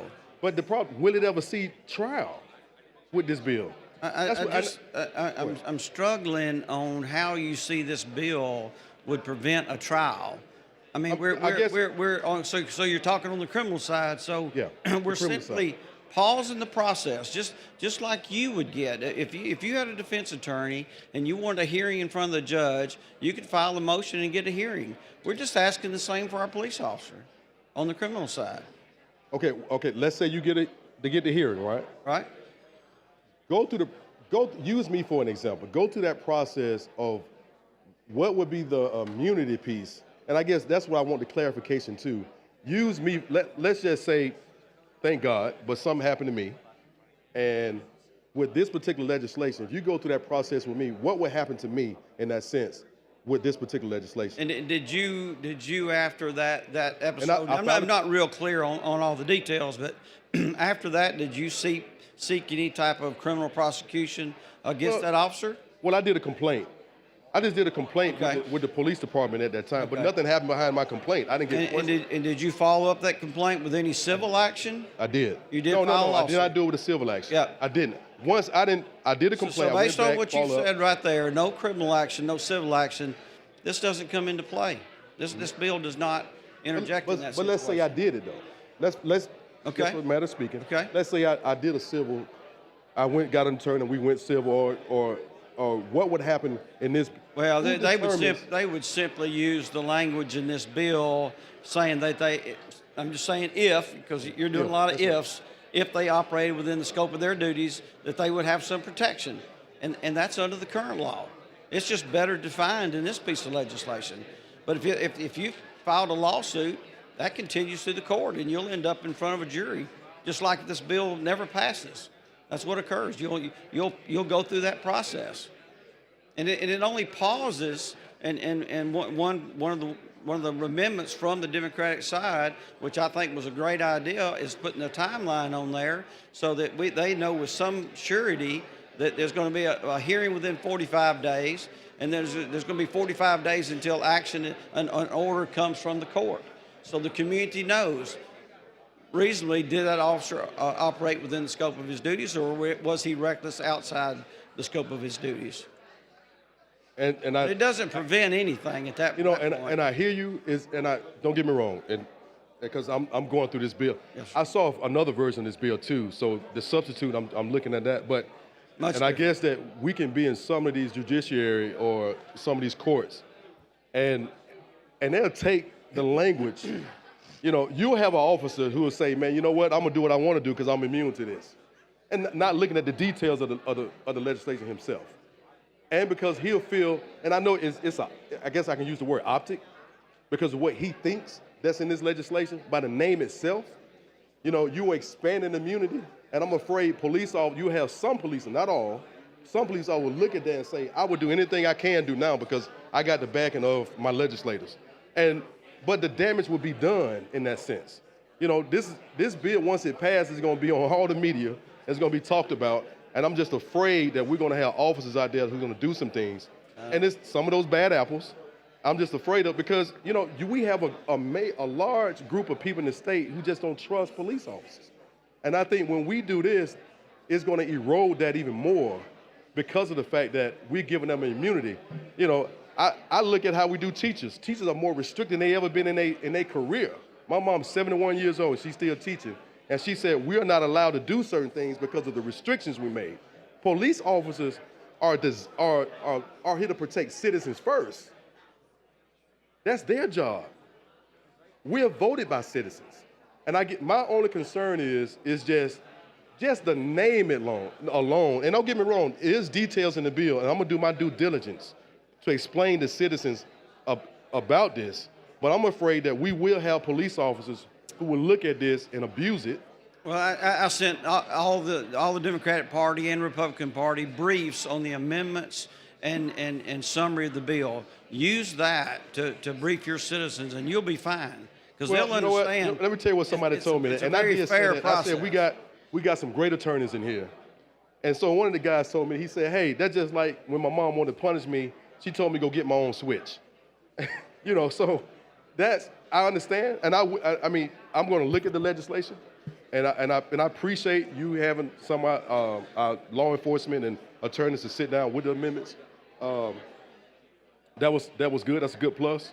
But like I said, it's just that I'm afraid just from the beginning part of this, from some law enforcement, just how they will look at this anyway and how they will handle citizens. Because it is a narrative out there for blacks, is that police are not here for us. I mean, not here for us, they only to protect the white. That's just a narrative. And I'm one of the guys in my community that say, no, we have police officers that will protect us. But then when we hear stuff in the news, or even like in the case in Montgomery, we had a police officer that murdered somebody, and he was found guilty, but now he's at home. And that's a major problem and concern with the citizens in Alabama. It's just that we got people terrified of just the name alone of this particular bill. The gentleman's time has expired. Chair recognizes the lady from Madison, Representative Hall. While she's making her way down here, would like to recognize a guest of hers in the gallery, Dr. Regina Thomas, the co-director of Human Rights and Community Relations, is the guest of Laura Hall, and she is the member of Alabama Federation of Teachers. Let's give her a big hand. Thank you for being with us today.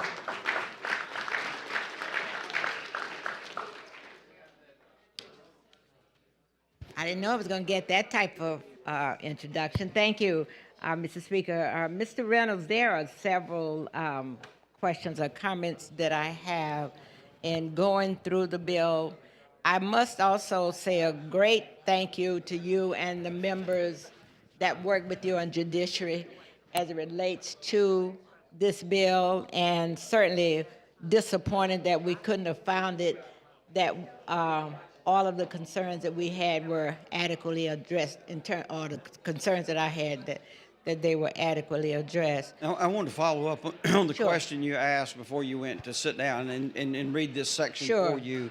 On page 10, under subsection 1, a law enforcement officer asserting immunity under this subsection bears the burden of establishing that the claim is premised on conduct performed within the law enforcement officer's discretionary authority as that term is defined. So, I mean, we're holding them accountable. You asked me where in the bill it said that. I mean, we're holding the officer accountable. So, and in holding it, so you're saying it doesn't create that wall of silence, that it doesn't allow that officer to be lack or not be able to have the opportunity just as any other citizen has when he or she are presented before the courts or judges. I think with the proper representation by an attorney, a private citizen can get every provision that we're outlining in this bill for our law enforcement officers. I So feel if the- strongly about that. I'm sorry. I feel strongly about that. Okay, so if the officer acts recklessly, doesn't fall in line, how does the bill address that? Yeah, I mean, you've heard me say, several times today, and that phrase is throughout this piece of legislation. It's in the briefing that I sent to you. I think the parameters are very clean. If that officer's operating within the scope of his duties, how he is trained, he did that without violating someone's constitutional right, then he has immunity. He has immunity under today's law. But if he acts recklessly, and in some of the examples that were given today, and he's outside the scope of his duties, then he has no protection under here. And as a matter of fact, it clearly says he does not have any protection under this piece of legislation. Where is that found? Did I miss that? In the bill? Well, I can show you several. And if it's not someplace that you have, So one of the amendments that came through, and I cover this with you, in subsections F and G, a law enforcement officer's constitutional use of force is not subject to prosecution. Which page? It's a subsection F. I don't have a page number on my brief. But it says the part of the bill guarantees as law enforcement officer the opportunity to obtain a pretrial dismissal of charges based on a proof that she used force lawfully under this section. It also gives the law enforcement opportunity to seek mandamus relief from the Alabama Supreme Court. So that's kind of showing you what this bill does for that police officer. So now let's flip that coin.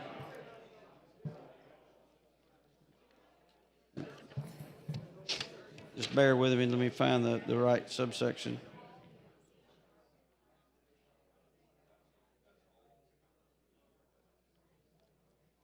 And of course, Tennessee Garner is quoted in the piece of legislation. Graham versus Connor. A lot of that. So you're quoting case law now. I am. Okay. From the brief. There was a statement that I saw someplace that deals with that the written policies from this bill, as we go through it, does not become public record. What does that mean? You're talking about how policies refer to gauging an officer's actions? Right. Well, I mean, clearly, every department has written policies and procedures. So if an officer just willfully violates a policy and is operating outside of his scope, then he can be held liable under this piece of legislation. So I was looking. How many what page are you subs on? have you gone through since? What page are you on, Ms. Hall? I think it's page 24. 24? 24 is the House Judiciary Reported Substitute. And on page 24, at the top in 643, you took out knew or should have known, and then had actual knowledge. What's the difference in those two terms? At page 24, line 649.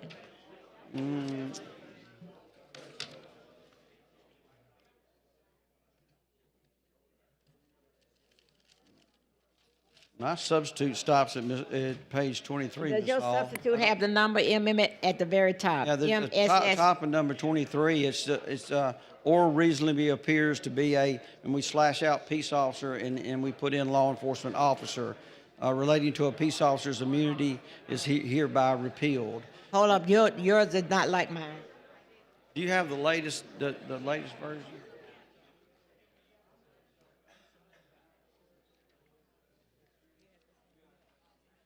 Yeah, that should be the.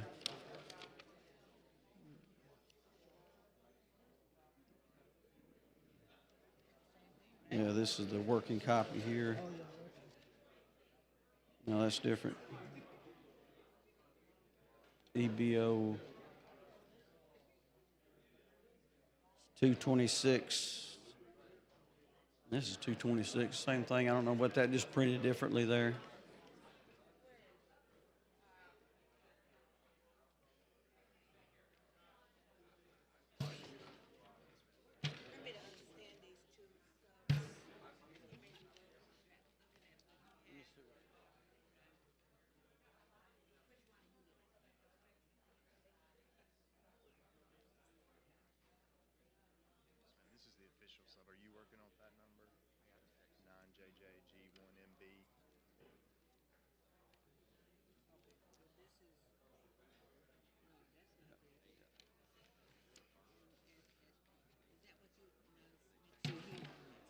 No. You want me to go get you a copy, Ms. Hall? It should start out with NJJGIMB1. I'll get you a copy. What does that have? I have it. Mr. Treadwell. Oh, Treadwell. Okay, I have. Okay. So I had. Sorry. So I'm.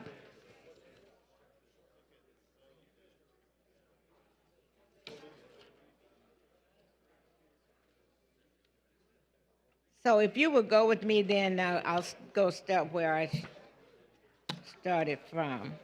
I think it's page 12 where I was looking. And it was starting at the bottom of your bill. On 290, you see that? Are you on page 12? Yes. Okay. So as long as, okay, so this part was where I was before. It deals with the sheriff. I moved away from that. Okay. So the part that's taken out, persons are acting within the line and scope of their duties and are acting in compliance with the law. Yes, ma'am. And replaced with conduct is conduct performed within his or her discretionary authority as defined in Section 1 of the Act added to this amendment. Okay. Basically, the same thing I just described a while ago. Okay. Yes, ma'am. And then on page 14, we took out the he or she is acting within the line and scope of his or her duties and is acting in compliance with the law, and we inserted such conduct as conduct performed within his or her discretionary authority as defined in Section 65338. Again, back to that discretionary authority that we've talked about. so the individuals, the officers' discretion. Ladies' time has expired. Thank you. Thank you. Yes, ma'am. Chair thanks the lady. Chair recognizes the gentleman from Mobile, Representative Bracy.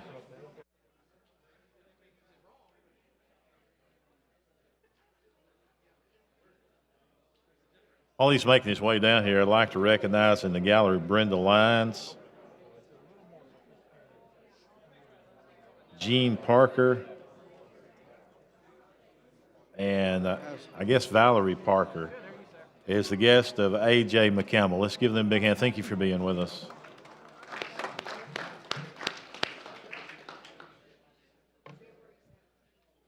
Thank you, Mr. Speaker. Would the gentleman yield? Yes, sir. I have a whole host of questions. I'm sure Okay. we won't be able to get to them all. It just kind of giving me some idea. I'm thinking back to before I came up here.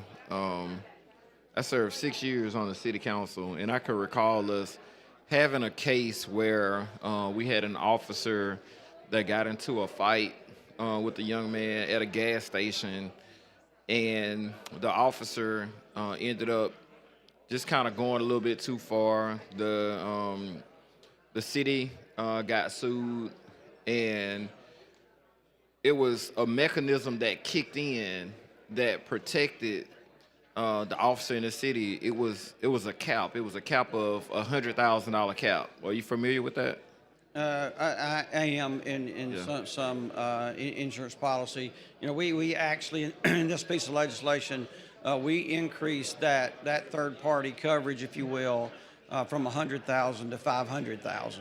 Okay. In this piece of legislation. So this legislation does that? And describe, what do you mean by the officer went too far? They had like an actual fight. Like he fought the guy instead of apprehending the guy and, you know, reading him his rights, making the arrest. And what prompted what prompted the officer to fight the individual? Do you know?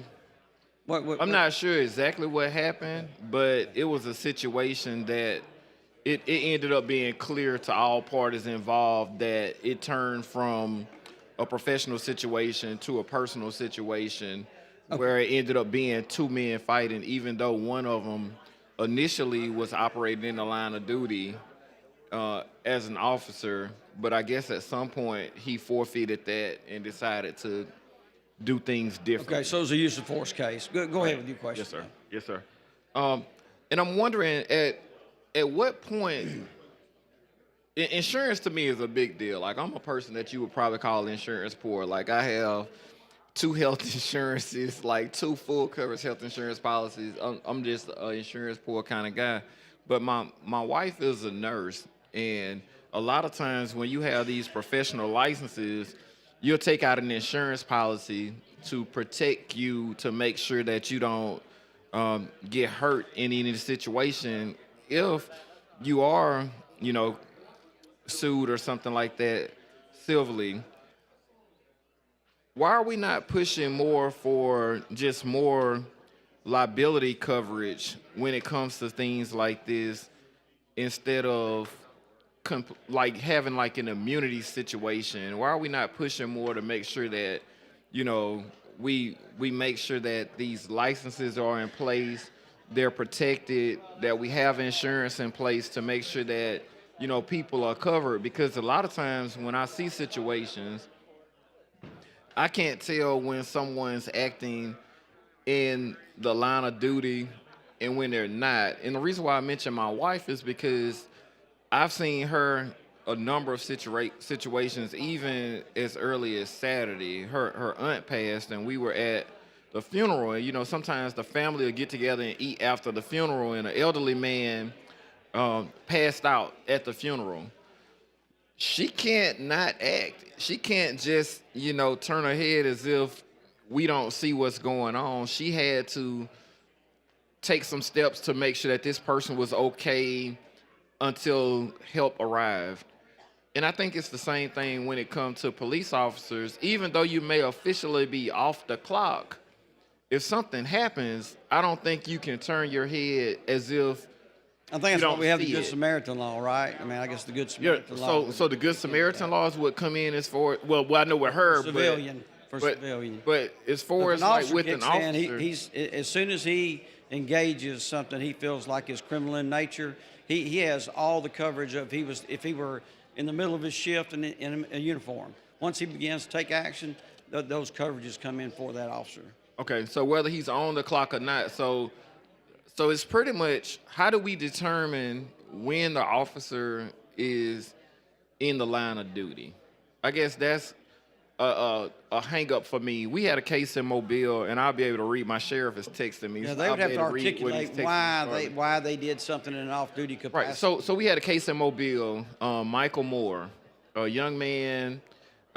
He ended up being killed by a police officer. The police officer was actually not on duty, but he was on his way to work, and ended up pulling over this car. But he was not on duty. So So by he saw a him not criminal being act on or duty, violation. So he saw a criminal act or violation, so that's why he stopped him. right? But what happens in situations like that is, without actually checking in, it take away the process of having the body cams, the process of having a lot of the things that officers would need to protect them in a situation like this, just in case if something go too far. They have something that they can look back on and say, okay, I was operating in the line of duty. These are things that you can see to protect. Now, this officer has to defend themselves. The family have to defend the deceased. And now you have just people going at it because you have a community that's already have trust issues when it comes down to the police, who's just lost a member of their community by an officer that was not even on duty, that was on their way to work, that ended up doing these things. But if the officer was on duty in the traffic stop, the body cams would have been in place. Some of the other protective measures. That's would have been interesting in you place. say that. You know, there is an IACP model policy that covers that, and that's why a lot of the technology now, when an officer turns on his blue lights, it automatically turns on his body cam. And I think that's one of the best things. Sales was just asking me about that, and I said, no, every municipality can't afford that. But I told him in most of the larger municipalities in the state, when the blue lights come on, body cam come on, it just really protects everybody. But what other professions are we offering immunity to, like in this state? Who else has? Well, I'm not an expert in that area, but you mentioned the medical personnel. You know, if that medical personnel is regardless whether they're inside a hospital setting or a doctor's office, if they're trying to help someone, they have coverage to do that. Okay, so medical. What other And then, professions? as you brought up earlier about the insurance, you know, I know in Huntsville we had a policy that if a third party hired one of our police officers, they had to carry at least $100,000 in liability. This piece of legislation increases that to $500,000. Okay, so based off of your experience, from your past experience in law enforcement, do you understand why I would feel a certain way about a bill like this? I do, based on some of the stories I've heard. Yes, sir. Okay, and that's what I kind of wonder sometimes, because one of the things I can definitely say, after the Michael Moore shooting in Mobile, I had an opportunity to spend some time with Chief Barber when he was the police chief down there. Yeah. And he asked me to try to look at situations through the windshield of the police car. And I asked him to try to look at situations through my lens as a black man. And I think it helped us to say, you know what, let's take a pause, and because they are looking at it different than the way I'm looking at it. But it's kind of like, if we don't ever really take the time to put ourselves in the other person's shoes, we'll never understand. We'll never be able to build trust between the police and the black community, because nobody want to hear what the other side's going through. Nobody want to hear what the other side has to say. And when we talk about immunity bills, automatically that scares my community, because it's like no one's gonna hold these people accountable. This immunity bill is not for the good officers, in my eyes. The good officers don't need an immunity bill because they're doing things the right way anyway. When I see an immunity bill, it automatically makes me think that it puts some type of protections in place for the people that don't want to be held accountable. Well, again, The gentleman's time has expired. there's immunity provisions in the current bill, right? So this is not anything new. All right, thank you, sir. Chair recognizes the gentleman from Marengo, Representative McCampbell.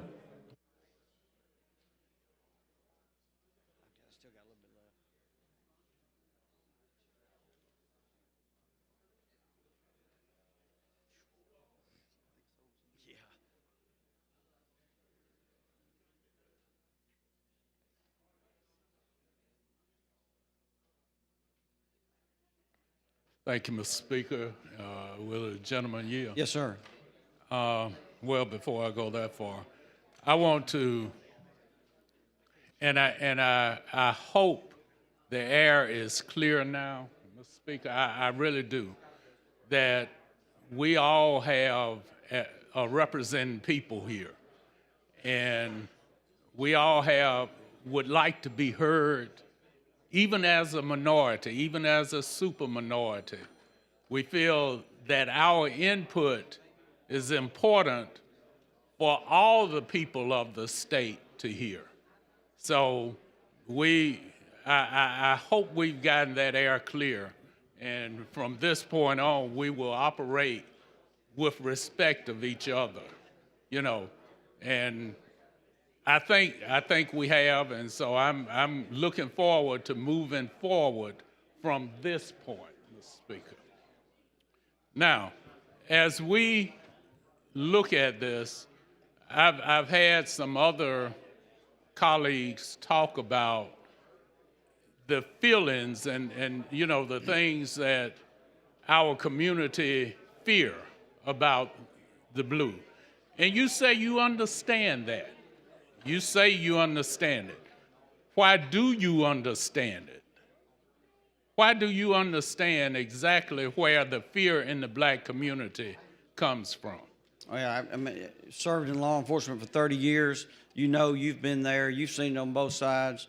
And it's not specific to African Americans. You see it in other races. You see it. I could stand here and describe an unfortunate incident that happened to me, but I'm not going to. That's not what that's about. I would not do that against the law enforcement profession. So, but I've heard these stories. I have unfortunately seen investigations play out that proved some of the stuff that I've heard here today. And I just think we've got to continue to get the training right, hire the right police officers, and I think we move forward like that. There's a lot of training specific to some of the concerns that you and others have talked about here today.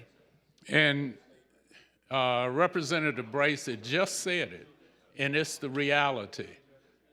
Immunity is not needed for those that have, first of all, received the proper training, but have the proper mental approach to law enforcement.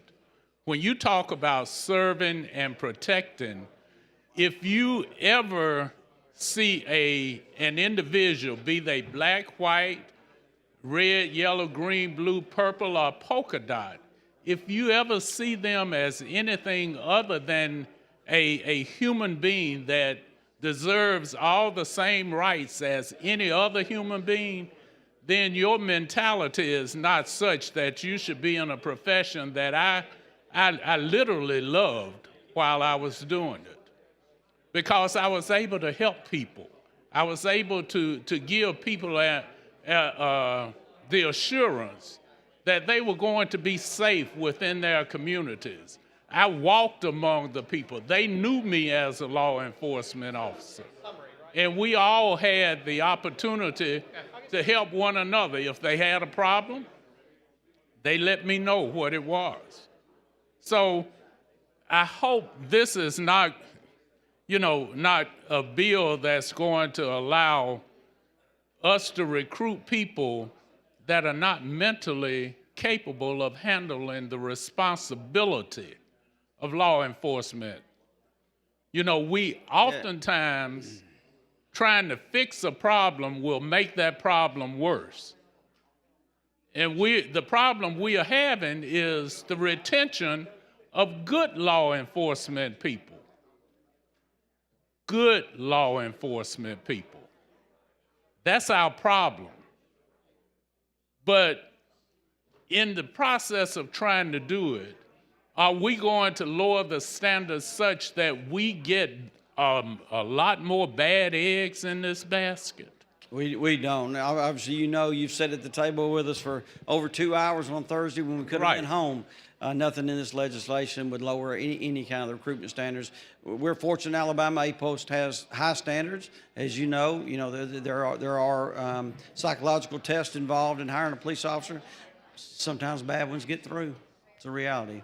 And as you know, This legislation combines the criminal and the civil side. Am I correct? But both are addressed in the legislation, yes. They are both, it's actually combined. And I think the standards of proof are are separate, you know, and I'd love to see it separated. I'd love to see the criminal side, because even in our court system, we have criminal courts of appeal and we have civil courts of appeal. And when you cross them up, then you may inadvertently give somebody some coverages or some opportunities and protections that they are not actually deserving of based on a criminal or based on the civil side. But I think you agree with me that constitutional rights should be addressed in both civil and criminal. I think They the have play. constitutional rights should be addressed in both civil and criminal. Right. And I see the other thing that bothers me about the legislation is we are pushing it farther on the toward the federal court, you know, remedying our issues here in Alabama. Because when we are talking about giving immunity and then adding and I'm going to speak strictly from the criminal side, because I think that's the side that bothers me and probably a lot of the people I serve. When we're talking about allowing someone to violate a person, and then they are able to go into a court, they are going to have one hearing in front of a judge. Is that not what this bill will do? It does on the criminal side, yes, sir. It does on the criminal side. It takes them before a judge, and that judge can hear the prima facie actually facts of the case, and then say, well, this guy's immune. Isn't that, it's simple as that, isn't it? He can make a judgment if the discretionary actions of that officer fall within the protections outlined in this bill. He can make that ruling. Okay. Now, once he makes that ruling, where does the victim come in when, if for instance, that, and I'll give you one right here. We found that officer guilty, but then our AG decided that the officer was not. Right here in Montgomery, Greg Gunn shot several times, retreating, running, getting away. But our AG decided that the officer should be, you know, a court with people, with their peers, found him guilty. Do you see the problem with our system? It allows the color of your skin to determine and dictate what kind of enforcement of the law you will receive. And that's not right. Yeah, but as you know, because we've gone through this bill quite a bit. Quite a bit. Those actions are not outlined in this piece of legislation. And they may not be outlined, but I don't want this piece of legislation to be a piece of legislation that gives that law enforcement officer that actually went before his peers and were tried, I don't want him to be able to walk simply because a judge has said it doesn't fall in line, knowing that the guy was just shot while retreating. I don't know the details to that one. Well, yeah. I know, but you know, that's the facts of it. So I want us to really consider this legislation. Gentleman's time has expired. Thank you, sir. Thanks, gentlemen. Chair recognizes the lady from Montgomery, Representative Morris.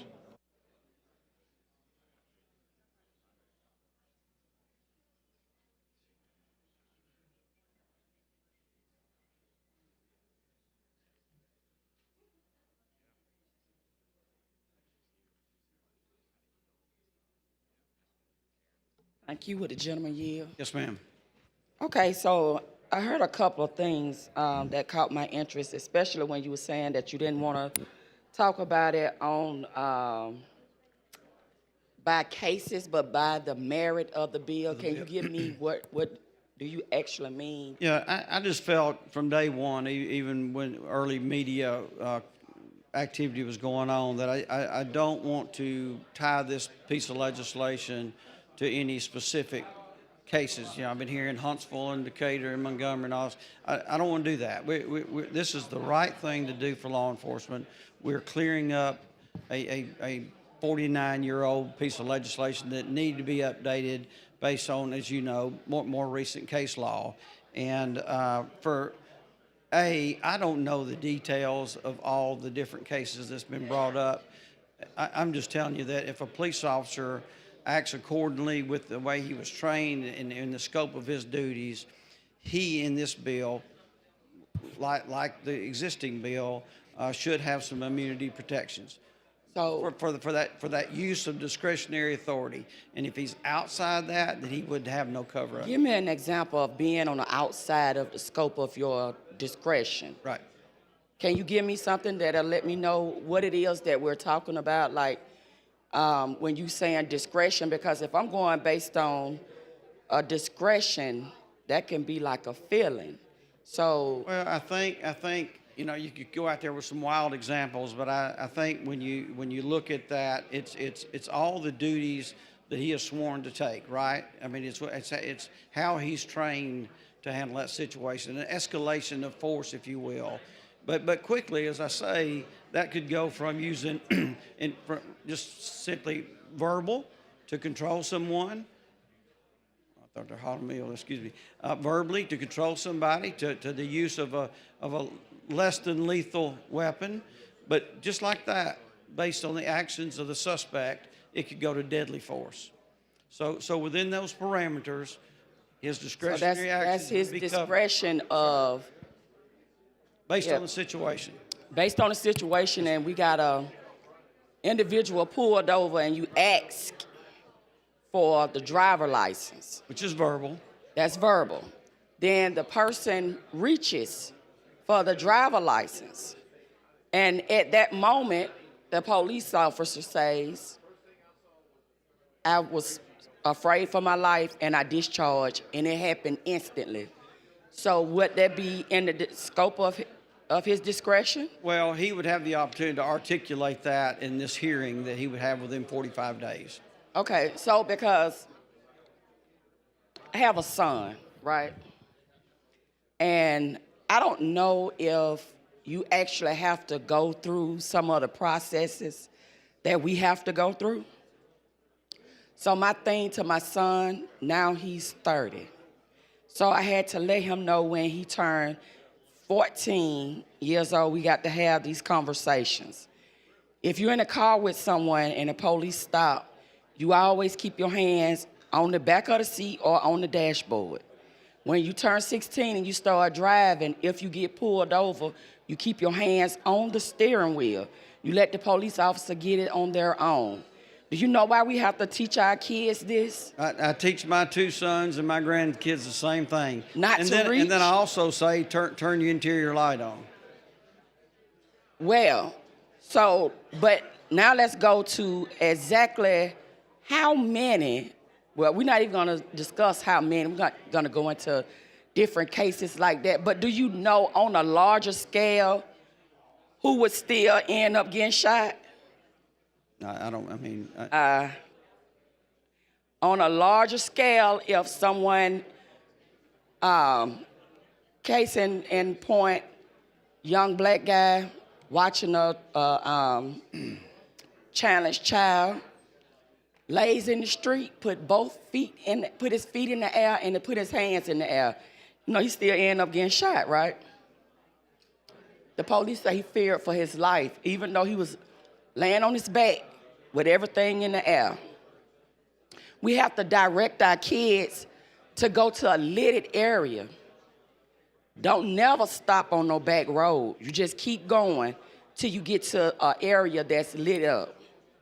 These are our uncomfortables. that we have to have. And then to say, on top of that, we're trying to recruit more officers, but we're not trying to recruit the good officers because the good officers don't need immunity. We're trying to recruit some folks that maybe when you put your hand in the air and your feet, you still end up being shot. There's no other nation of people, no other, not the Arab community, not the Chinese community, not the East Indian community, not the white community, no other community except for the black community that have these big problems with police officers on a large scale. No other nation. There's no other nation that have been incarcerated for 40 years and found not guilty other than the black nation. This is why we are coming down and we are having these conversations.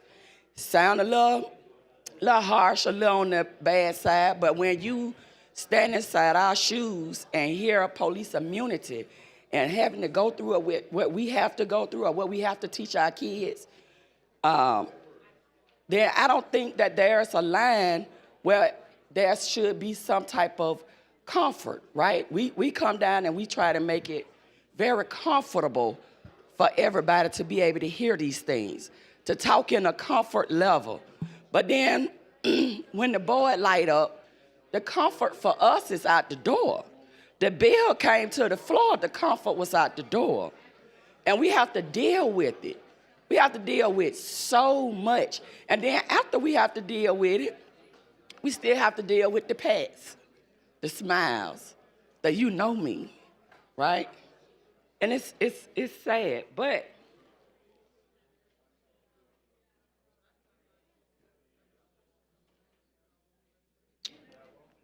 give me some type of example on a large scale, language versus reality, right? So we going based on the language that's in the bill versus reality, what's actually taking place.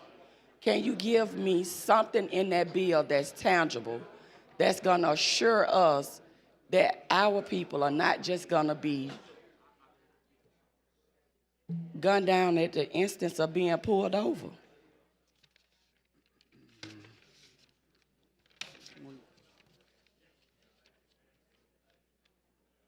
You know, so as I described earlier, we have just as much language in this bill about what happens when an officer operates outside the scope of his duties versus when he's doing what he's sworn to do, right?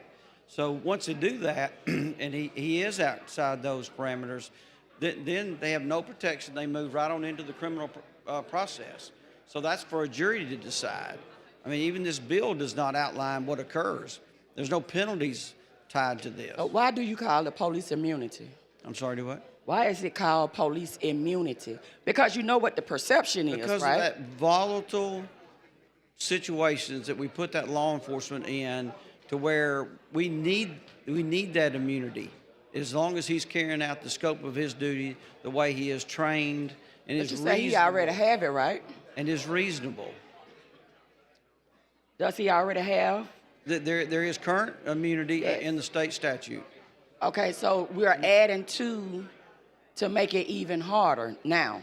Again, we're on the criminal side. We are adding a hearing. We're just pausing in a very volatile community. A lot of pressures. We're pausing, and this is after an officer is indicted, and having a hearing just like you could get as a private citizen.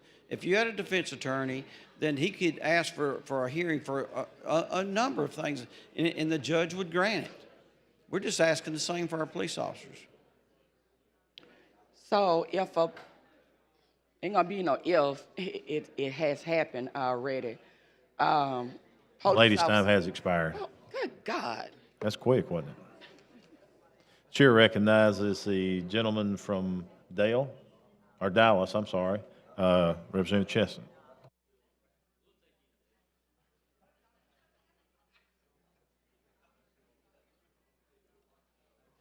Does the gentleman yield? Yes, sir. First thing I want to say is that I do support law enforcement. You know, I had an opportunity to work with law enforcement for 11 years as a judge. I got a chance to hear a lot of stories and a lot of inside information and to get to know what guys go through day to day. First thing I want to do is I want to, you know, just applaud you for being the type of representative that, you know, wants to hear from all perspectives and being able to sit down, talk with us for hours, and to even, you know, make some concessions. And you listened to everything that we had to say, and you came back with some pretty good, you know, responses, and you let your team look at it, and I think that's Several pages of amendments, didn't we? Yeah, we made a few amendments. Now, one of the amendments that I still, you know, that you didn't accept was the one I think I showed you the other day about the reasonable person standard versus the law enforcement, what law officer standard, right? Because reasonable person is 11th Circuit case law. The other language is similar, but it just says law enforcement, reasonable law enforcement officer, right? That's, you know, I told you that's going to create a new standard, a different standard. One of the things that I'm a little concerned about from that perspective is that if there's a new standard, then are you really following 11th Circuit case law? Because they're going to say, you know, now on the one hand, it does, it may be a higher standard the way you have it, because it says a reasonable law enforcement officer. We look at it that way, yes, sir. Yeah, so would that be like a law enforcement officer that just started yesterday, or would it be you know, someone that's been in the field for 3 years, 5 years? How would you, and see, that's part of, because the reasonable person, we already know, we got all the cases that show what a reasonable person standard would be. As you know from your experience, I think all of that would be taken into account when a judge or later maybe a jury is evaluating the actions of that officer. What type training did he get? How many months has he been on the job? How many years has he been on the job? I think that's all applicable to making that decision. Okay. And as far as the written policy, I want to really understand that part. I saw in the text about the written policy. Tell me if, what if you have a department like these small towns where they're still operating under Tennessee versus Garner. They haven't updated their written policy since 1983. Well, and they say, well, they do something that's pretty asinine. And then they say, well, I didn't know any better because my policy doesn't say I couldn't do it. How do you respond? Well, and you know the answer to this. I mean, we really try to, not try, they actually do have both criminal and civil law procedures and training in every APOS certified academy in Alabama, right? So that they would clearly hear language that would be consistent with the newer case law than what was on the books 50 years ago. And I don't want to say that doesn't happen, but that would be very unfortunate if people had not updated their policies based on current law. I mean, that's why so many cities have their own city attorneys and go through that. Well, I do want to tell you, I represent some towns, and there a lot of towns are not current. Okay? It's so I think at some point there's going to have to be some type of uniformity on how to deal with some of these issues. because, if I do nothing and then I can feign ignorance of something, I'm going to be protected. And I know that's not what you intend, but Right. that's something and maybe it's something down the road that maybe you could bring an additional law to kind of amend this at a later date, Well, and as you know, many of our agencies throughout Alabama are accredited agencies, and we have standards and policies, and a lot of those come from model policies that come out of like the IACP, things like that. So you probably, since 2018, you've heard me say the word training and law enforcement together a lot. I've always supported additional training. So we've got to get that part right. But I think at least this piece of legislation, clarifies the standards to which that officer applies his authorities. Yeah, and I'm glad you brought up about training. One of the things that you said when you first stepped up to the microphone, you made the statement that this is about recruitment, right? Changing an environment around the law enforcement profession. Yeah. Well, I believe that, and just from my knowledge, from experience, from working, in the system, and and just reading as much material as I possibly can on issues, I think the reason you're having a downturn, major reason, is that the defund the police movement, right? Then no, that movement didn't just come out of thin air. There's some bad apples that, the most extreme examples, just like, with the practice of law, there are lawyers who are extremely deviant lawyers, right? And there's some extremely deviant officers too. I mean, that's just part of society. That you're going to get good and you're going to get some on the fringes, and the fringes make it really bad for everybody else. I think that the negative perception of being a police, I think that's a major part of it. I think the second part is that younger people have financial concerns, and they seem to be more motivated by money than by, hey, I want to go into something for a long term. Because many of the people that I've spoken to that became officers, they became officers because of the stability and the job security, the benefits, things of that nature, right? That's what I've heard the whole time when I would talk to guys who became officers. Well, guess what? Young people don't care about stability. A lot of them don't care about stability and benefits. They want money. They want it now, like J.G. Wentworth, right? and they look at, the cost benefit analysis. You've heard of that phrase, work-life balance, right? And they're looking at that and they're saying, look, if I'm a police officer, I'm going to think about my job 24/7, and I don't want to, I want that work-life balance. I think that's part of it. I think the answer is to kind of focus on those things, right? And to look at, not to look at training.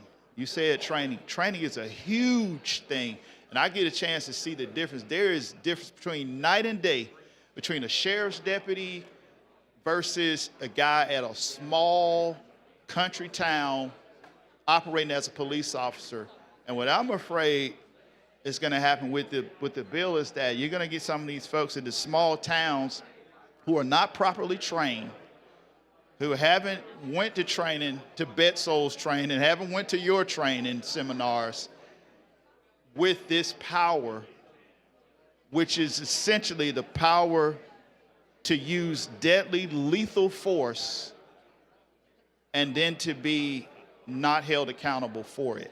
But we give them that power today, right? And we do. And nowhere in here does it imply that it goes to deadly force. We talk about that escalation of the use of force. But it starts out with verbal. But actually, it starts out with. The gentleman's time has expired. So. But the DA's hands aren't tied. Chair recognizes the gentleman from Tuscaloosa, Representative England. Thanks, sir. Yep, appreciate your help.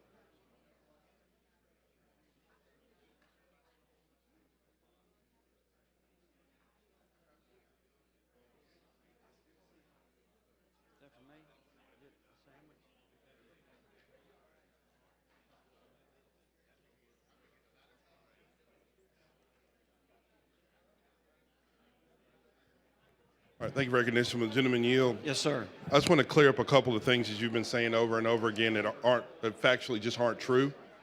One in particular is, yes, bill does create a hearing. It does. Similar to the stand your ground hearing that you're referring to.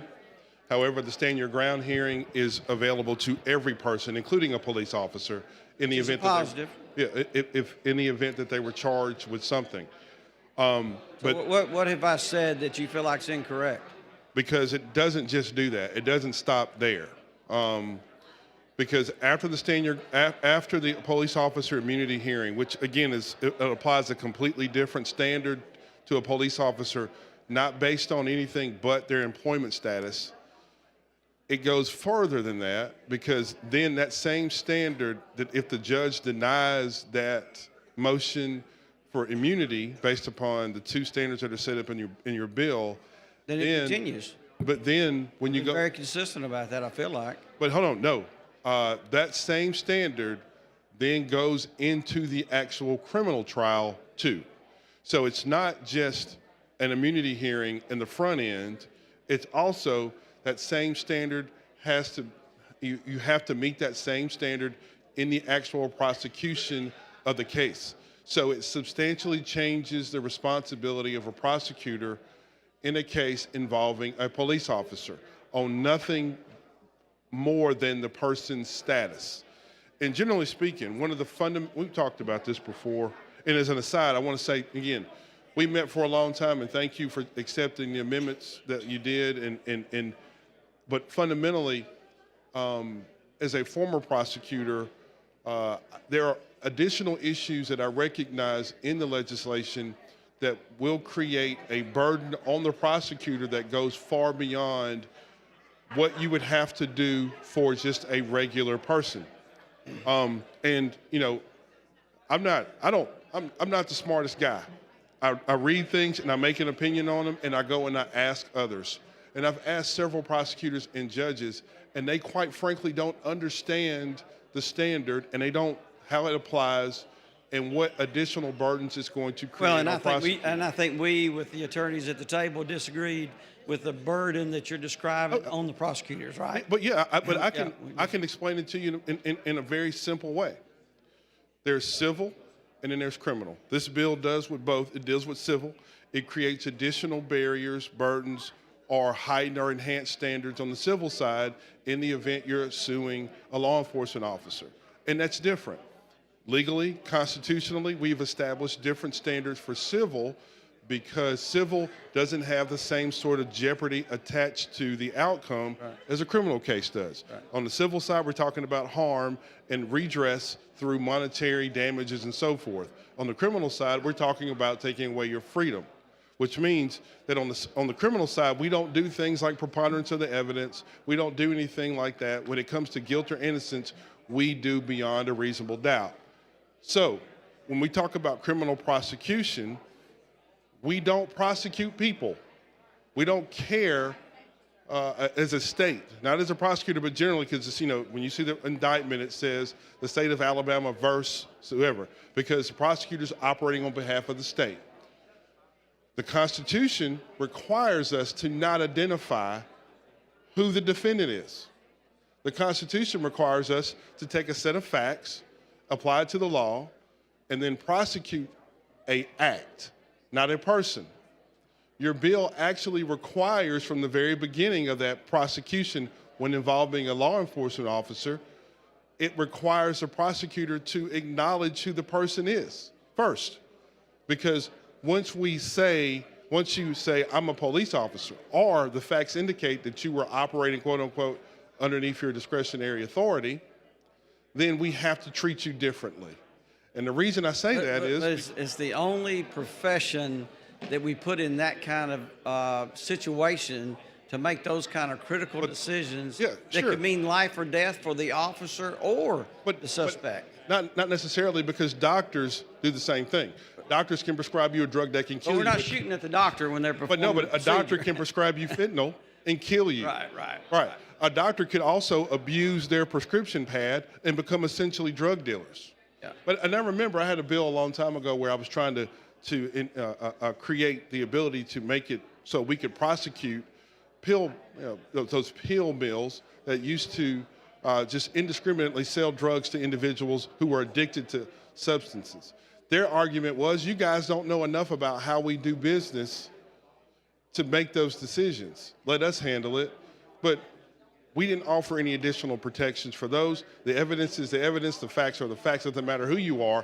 And one of our fundamental principles of our Constitution is when you stand in a courtroom, especially a criminal courtroom, it doesn't matter who you are. It doesn't matter if you're a police officer, a doctor, lawyer, or whatever. We prosecute facts and law. What your bill does, it sort of flips that.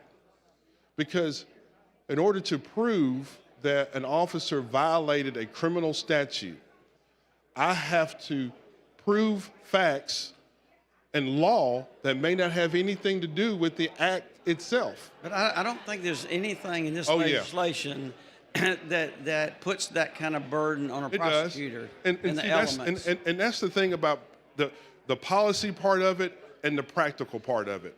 Because here in the House and in the legislature, we put words on paper, right? But we don't ever really fully understand the practical impact of what that does. So essentially, we put words on paper that become instructions for judges to give to juries. In this particular situation, what we want to go to the jury is whether or not they were immune and whether or not they violated a person's constitutional rights before we can get into the analysis of whether or not that person committed a criminal offense. And interestingly enough, Representative Morris asked you a question, and I think it's a very good question. Can you give us a situation that this bill's new immunity, the enhanced immunity that it creates, would change in the analysis of a person who's either been civilly sued or criminally prosecuted? And quite honestly, you can't, because you don't know. There's no way to know. Well, I would just have to make up a scenario, and I don't want to do that. This is a very serious piece of legislation, and I'm not going to stand up here and just create an environment that was outside the scope of their duties. I'm just not going to do that. But we are going to create a new standard that will substantially expand what an officer can be either civilly sued for or criminally prosecuted for. And I think that's a fair statement.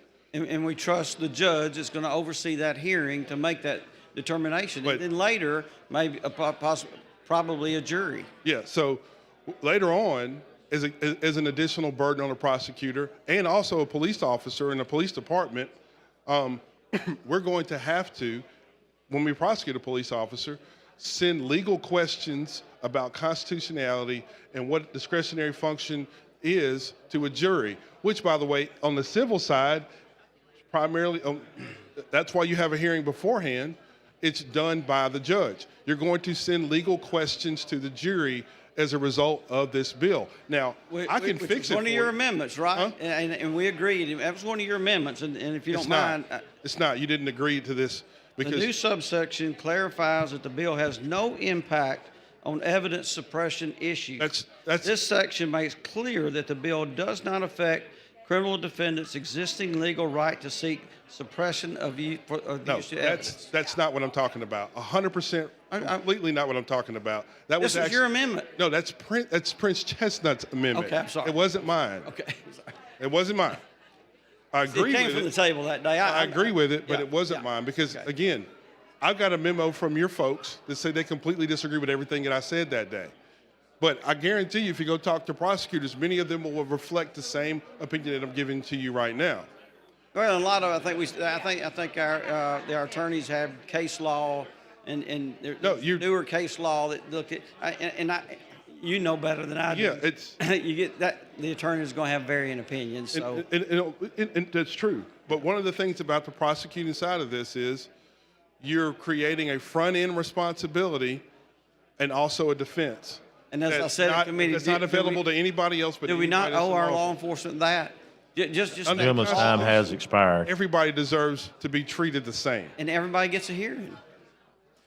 You recognize the gentleman from Hale, Representative Travis.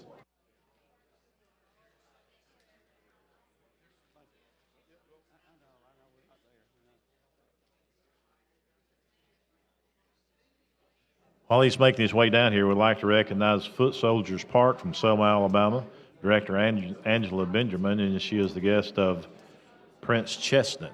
Thank you for being with us today.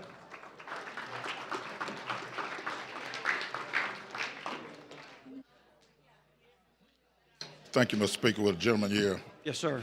Well, what I come raised, and I'm not from the lawyer standpoint coming, but my concern evolves around where in this bill, from a standpoint of an investigation, there's nowhere it says there's a uniformity in investigation, who does the investigation, who's going to, bring it forth, looking at the situation and ruling. And that's one of the concerns that raised me, when dealing with these type of things, because I think Remember, on the criminal side, an indictment has already occurred. So obviously, an investigation has already taken place. Okay. And then this hearing related to the criminal process just pauses and let a judge decide if they have coverage under this legislation, okay, or they operate outside the legislation. Okay, so basically what you're saying is that that the investigation has taken place, and people will be able to come forward. That time somebody said, yes, we have concerns about this and we need to go forward, and then it's covered under that regard. Yeah, and I think just what I read to Representative England, this amendment that we accepted when we sat down for over 2 hours with the Democrats, that to protect that. Not only has the investigation already occurred, we pause the process, but that investigation continues all the way to trial. Okay. If new information comes forward, there is nothing in this bill, and specifically with this one, saying that we don't suppress the evidence. Okay. Allows that investigation to continue. Okay, because I'm trying to deal with it from a public perception standpoint and everything. And then the other thing gets into, I guess, questions just in dealing with this immunity, is that if, for instance, someone who has been dismissed from a department for behavior, a superior said, and then they are hired somewhere else in conditions, happen and everything, how does that, because I'm just looking at it from a public perception and everything, that we know there was a bad officer over here and his supervisor, sheriff, folks dismissed him, then he went and got hired on another department and then continued in situations blow up, so to say, and everything like that. And that's what puts issues from where I'm dealing with and everything. How does that play into this immunization? Well, it really does not. But I will tell you, as you may be aware, I think we have legislation moving, amending the personation of a police officer to include if you had received a letter and fired from one department and received a letter from a post that you're not qualified to be a police officer.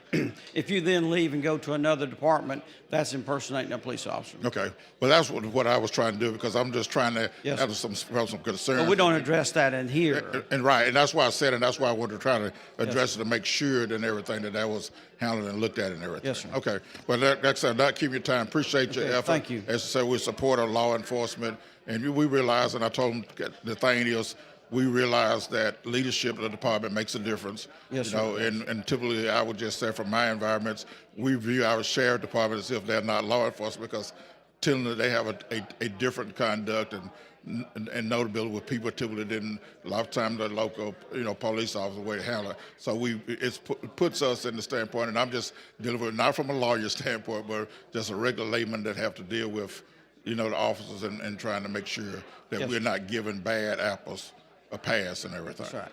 All right. Thank you for that. Sir.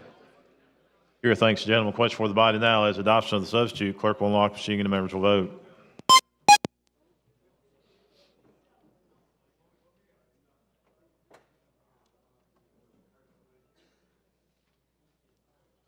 Clerk will lock the machine, record the vote. 75 ayes, 28 nays. Substitute has been adopted. Mr. Chairman. Mr. Speaker, I think we have addressed just about every amendment and it was in the sub over the last 2.5 hours, so I would call for final passage. Chair recognizes the gentleman from Barber, Representative Fort.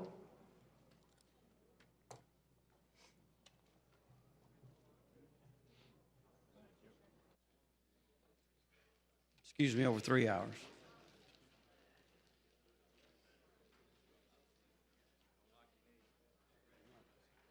I got a little bit left, but I may need some. Yes, sir, good.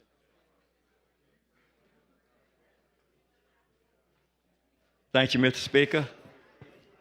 Very rarely I come down and talk on a bill, but this is a very important bill. And I want to just explain a few things. I've been around a long time. Some incident happened between law enforcement in my particular county, Barber County. And this ain't been no 100 years ago. This ain't been no 50 years ago. This been a few years ago when all this was going on.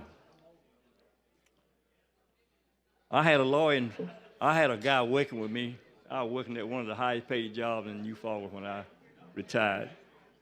Nuco. You ever heard tell of Nuco, Mr. Reynolds? You know about Nuco?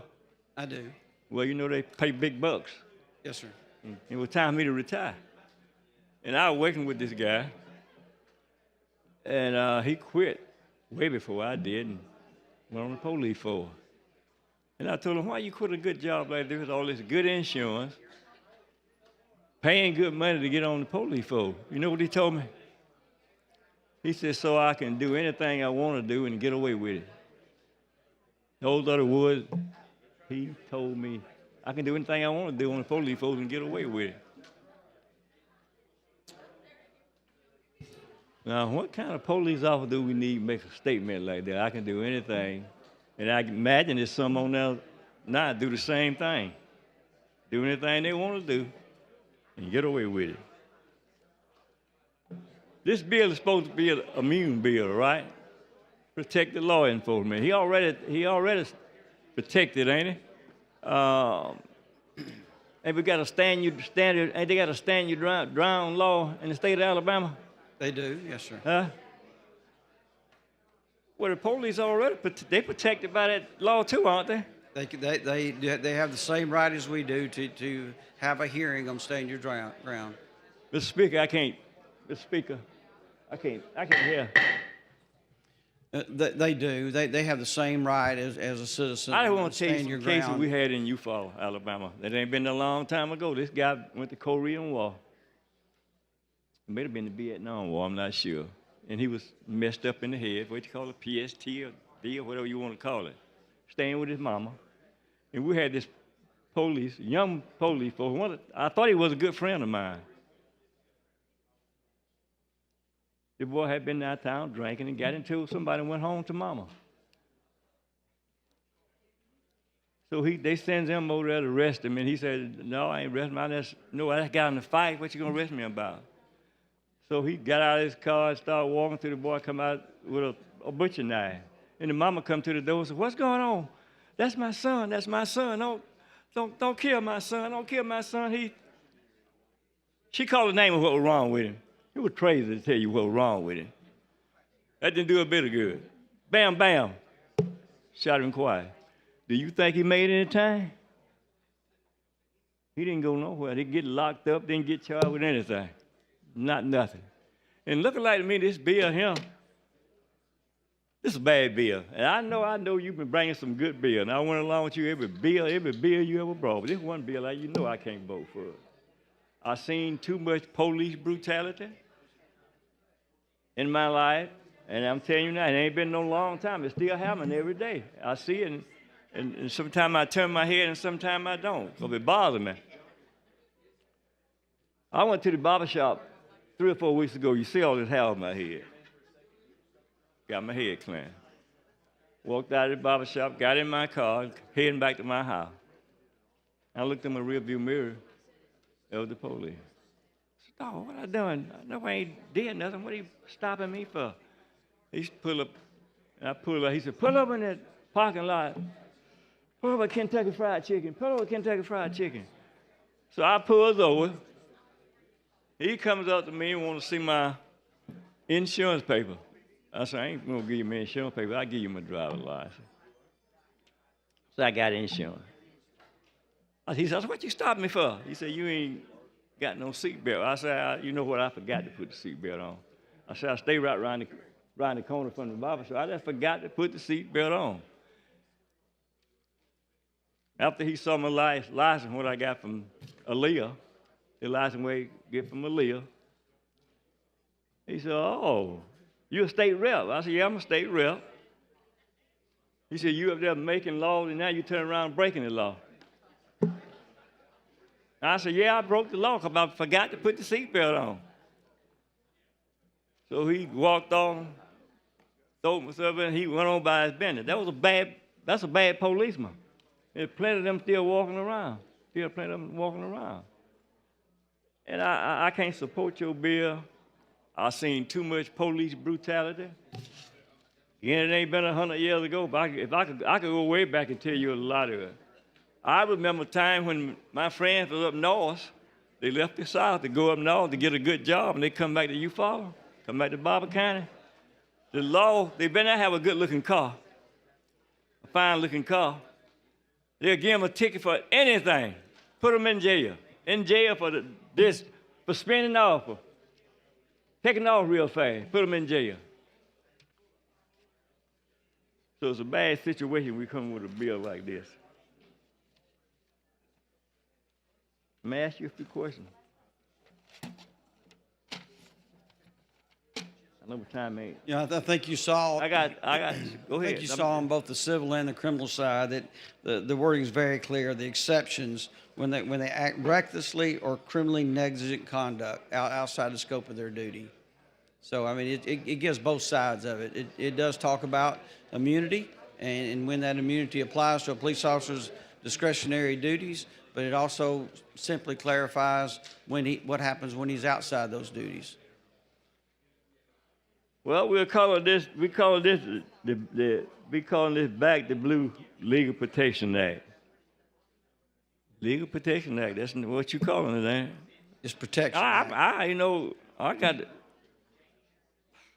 gonna curse a policeman out. I ain't gonna talk back at a policeman. I'm gonna talk to him like a man. But you ain't gonna believe it. I know you're not. I know some police are still calling folks like me N-I-G-G-E-R, niggas. Do you believe that? The very folks stand here older than me and tell you a lie. So you're gonna give them all this authority. They already got. This bill doesn't expand. We don't even need this bill because the police already got everything what you got in here. Well, the bill does not expand the police officer's authority. It doesn't do that. And again, this is a much better bill today than it was 3 weeks ago. There's been a lot of good amendments, good exceptions, and appreciate everybody's work on it. I represent 3 different counties. All of them is poor, most of black folk live in them counties. And every time I look around, police got somebody stopped. We still got bad police out there. And you know what color they are? And I'm not, look, I don't want to bring race. I got plenty of white friends. But you know what color they are, don't you? What color are they? You tell me, sir. Are they black? They BLACK, sir. Mr. Reynolds, you're supposed to be a good man. You know what I'm talking about. You want me to bring the word out, I'll bring it out to you. I'm not afraid to do that. There's some good law enforcement officers and some bad law enforcement officers. This bill here that's going to make them that much more better. They're going to say right now, I'm going to do what I want to do because they're not going to prosecute me. I'm immunity. I'm going to go out tonight and kill somebody else. They ain't going to do nothing to me. They're making better police. They're going to make worse police. That's what this bill going to do. And I want everybody here to think about that before they vote. I'm voting my conscience because I've been through a whole lot during my time tangling with police. And there's some bad police in Barber County, some bad police in Bullock County, right down the road, some bad police in Phoenix City, in Russell County, and I represent them 3 counties. And I know all of them. I know the bad one from the good one. And all this gonna do here is give them more authority to pull the trigger on somebody. Because I ain't going to jail. I ain't gonna get locked up. I'm gonna get away with it. So I continue to do it. The gentleman's time has expired. Thank you, Mr. Speaker. Thank the gentleman. Chair recognizes the lady from Jefferson, Representative Hollis.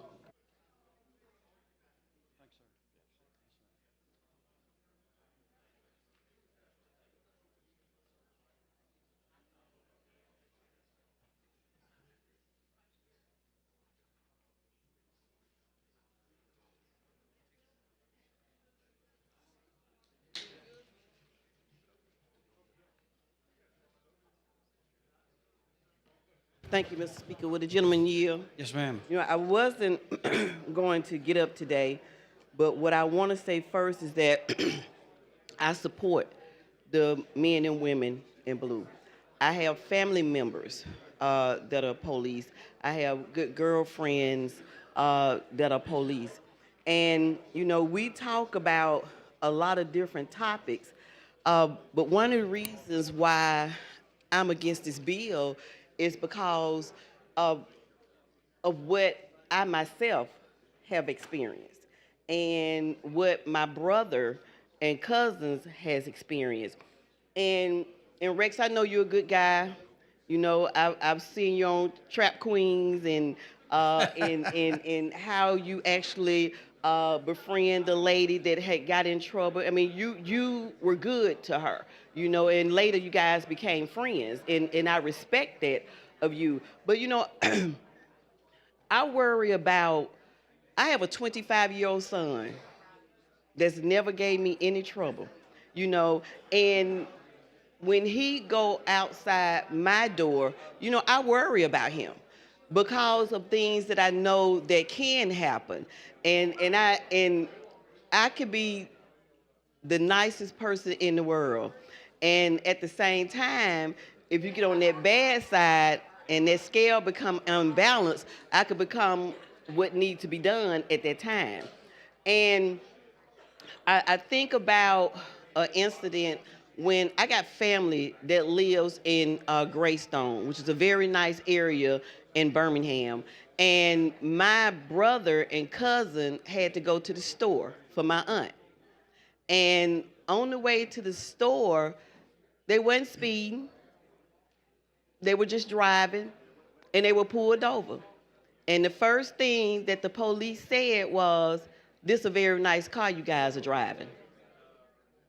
And he questioned them about the luxury car, you know, and we were all real upset about that because you had no reason to pull a person over. You pulled them over because of the car that they was driving. And, you know, black folks can drive luxury cars too, you know, and we can have nice houses too. It's not against the law, you know, and stuff like that bothers me. And not too long ago, about three and a half years ago, I'm parked going to a chiropractor, and an older white man bumped my car. My car is parked. And I said, well, no, we're going to call the police, sir, because I need this to be on record.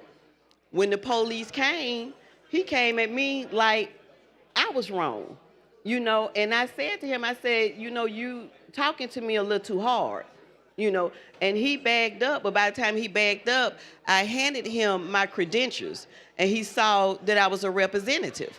And then he backed up and went to the person that was at fault. But what if I did not have my credentials? And you were already talking to me hard. And I'm not one of those women that's afraid of anything, you know.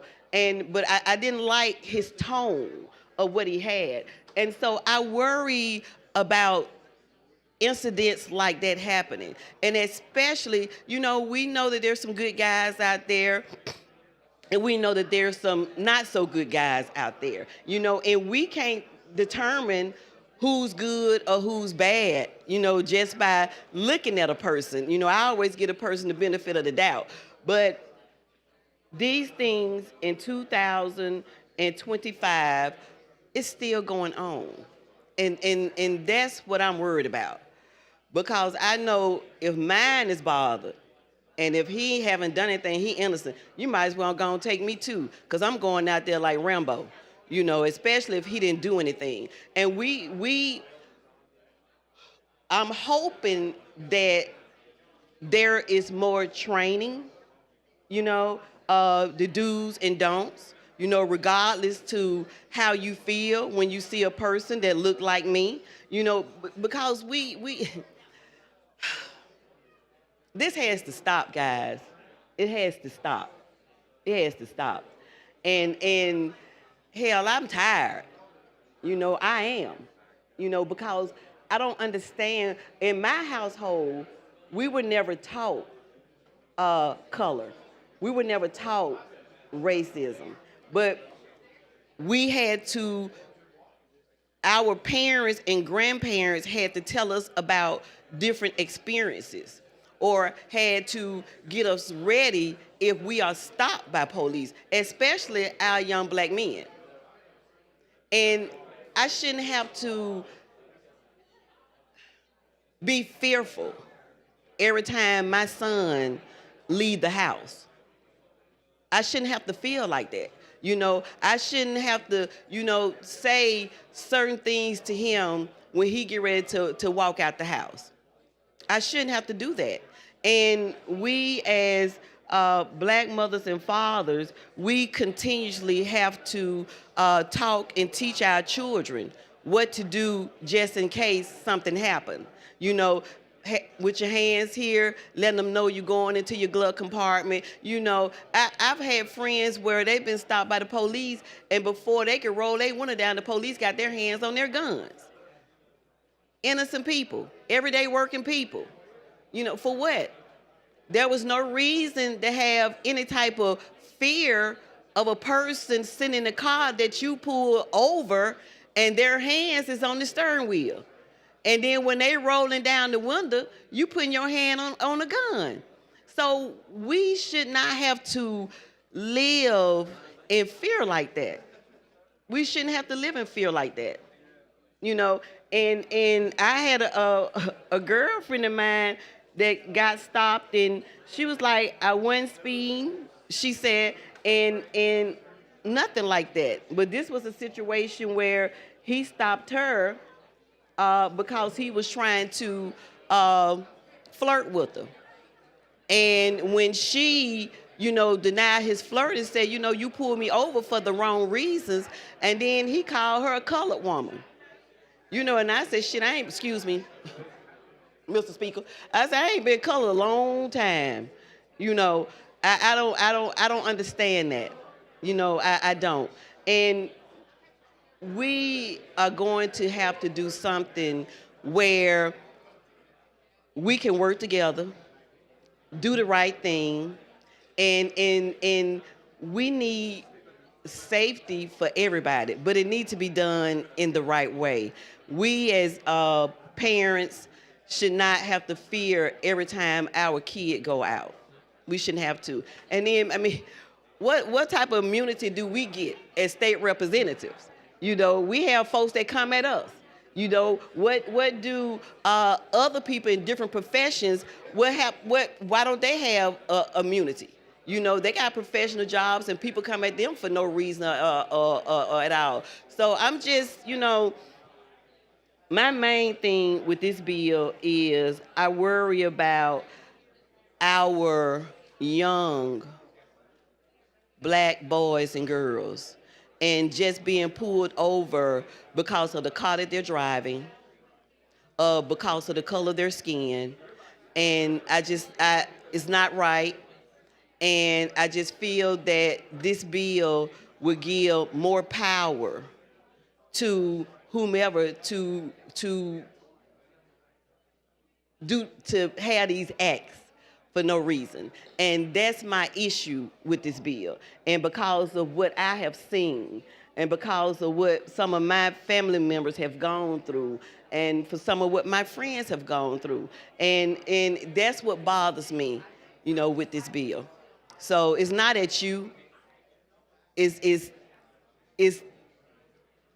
the point that we have to continue to worry about our boys and girls that look like me. And that's what my issue is. You know, you've never been pulled over because of what you was driving or because the color of your skin, you know, and that's a privilege that you have. And some of us don't have that privilege. So, but thank you for listening, and thank you, Mr. Speaker. Chair thanks the lady. Chair recognizes Jennifer from Clark, Representative Jackson.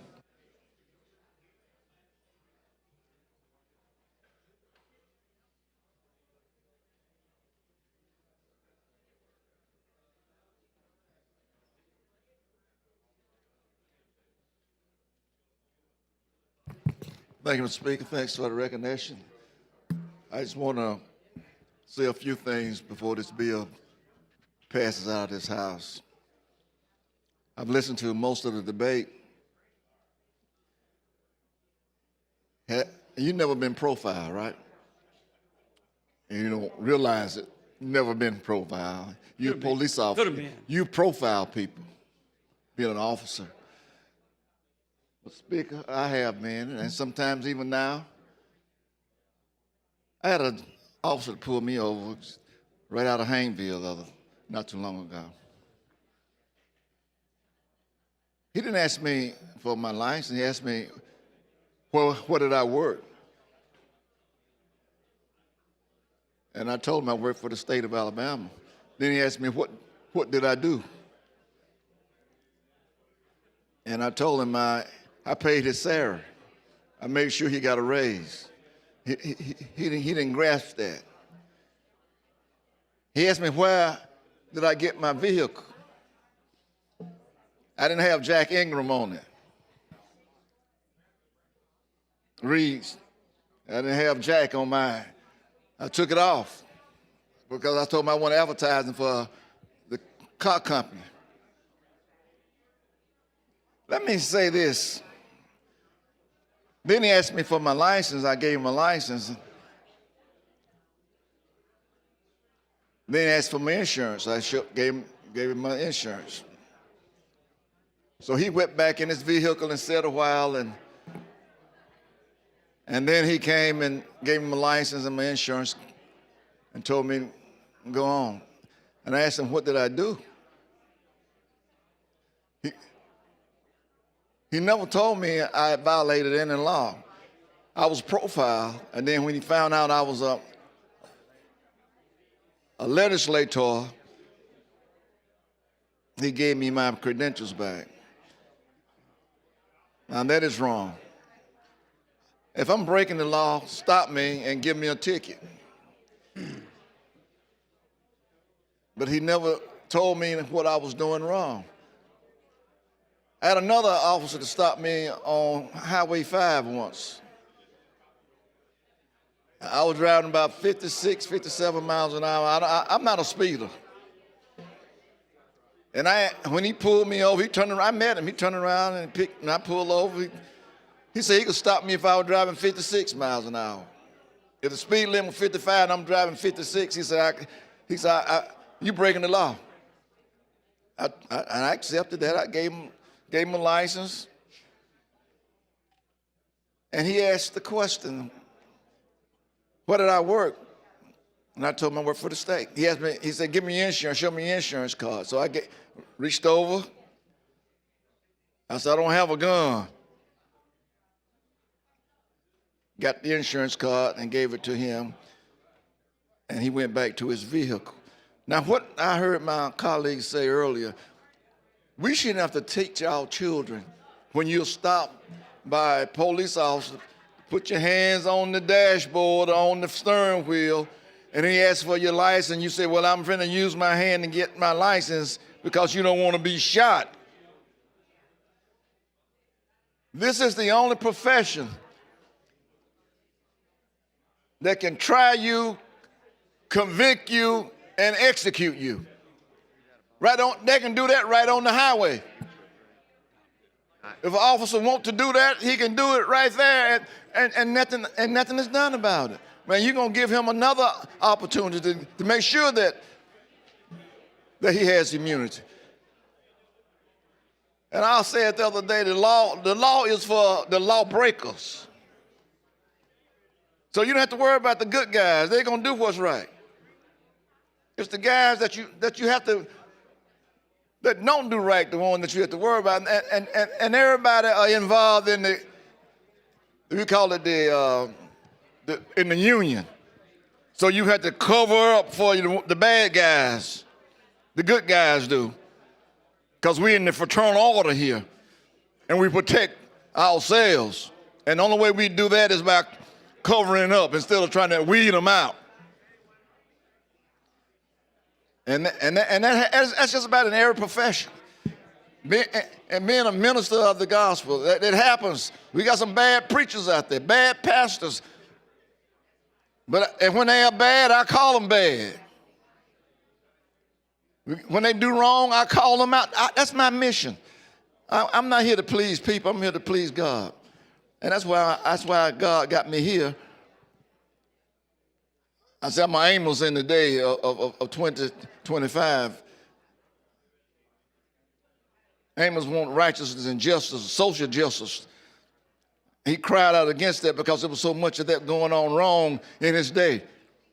And you look back and see it happening now, repeating itself all over again.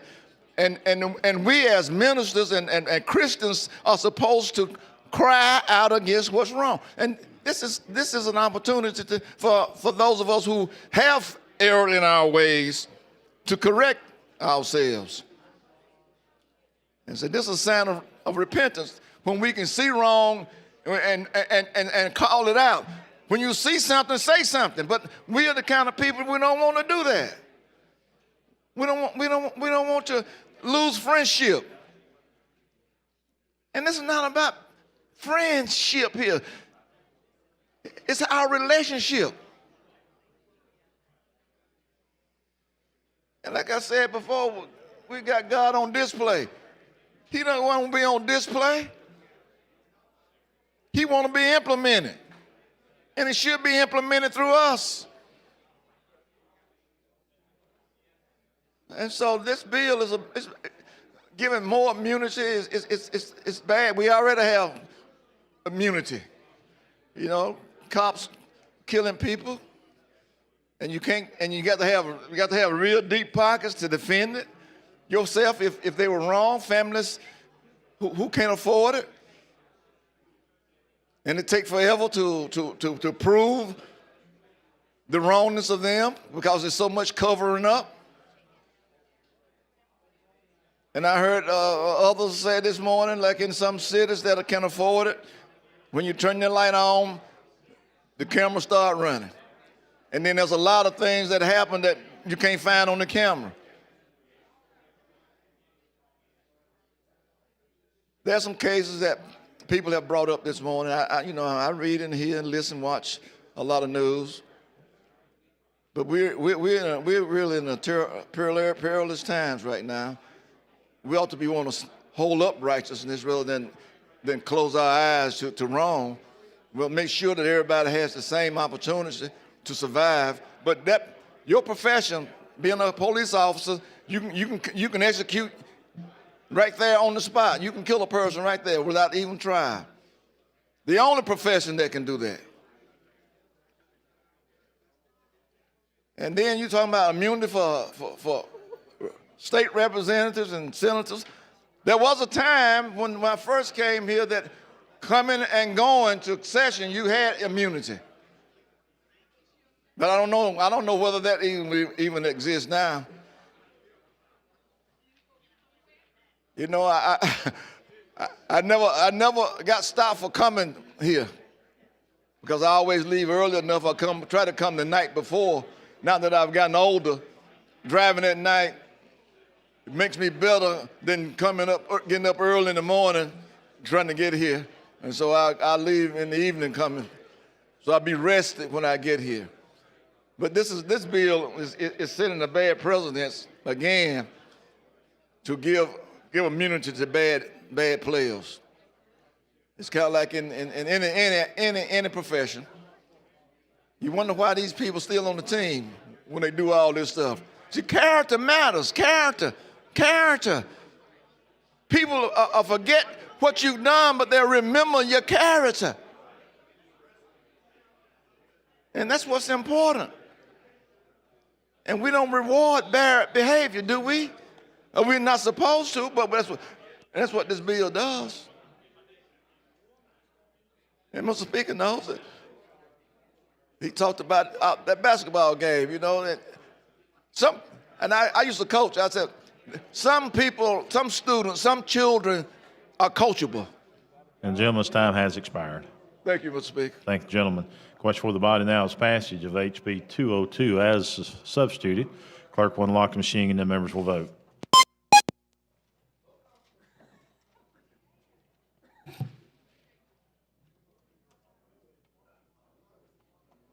Clerk will lock the machine, record the vote. 75 ayes, 26 nays, 3 abstentions. HB 202 as substitute has passed. Thank you, Mr. Speaker. I was asked by the rules leader to open it up for additional co-sponsors. Mr. Clerk, let's open it up for co-sponsors.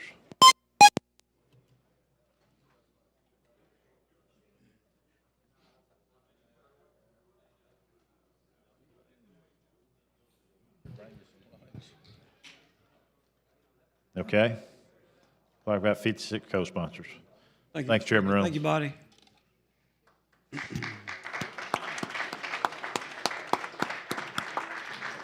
Clerk, call up the next bill. On page 15 of the calendar, House Bill number 265 with substitute by Representative Lovern relating to crimes and offenses. Chairman Lovern, you're recognized. Thank you, Mr. Speaker. Members, HB 265 helps fill a gap that we have in the resisting arrest statute. It would make it where if a mirror incident updates to the eluding laws, it makes it where there's a provision where if someone is actively resisting the arrest and causing injury to a law enforcement officer without any specific intent, this gap in the law means that officers who suffer injuries due to resistance are not adequately protected, and it helps fill that gap in the law. And with that, I would ask for the BIR. As a question for the body's adoption of the BIR, clerk will unlock the machine and the members will vote.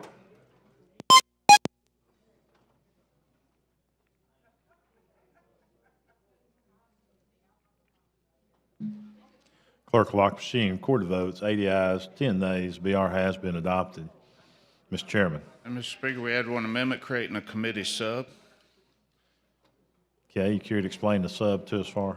Sir, we looked at other states and we felt like we'd put a little too much teeth in this, so we took it down to make it a Class D felony on page 38 and then down to a Class C felony on page 45. So it takes the charges down a layer. With that, ask for approval of the substitute. Okay, you heard the explanation of substitute. Clerk will unlock the machine and the members will vote.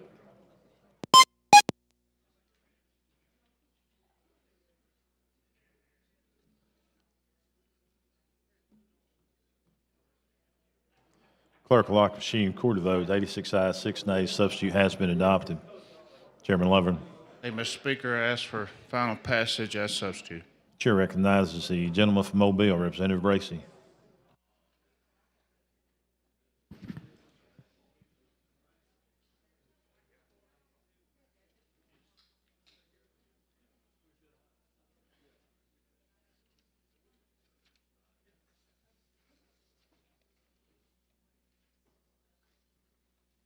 Thank you, Mr. Speaker. With the gentleman yield. Yes, sir.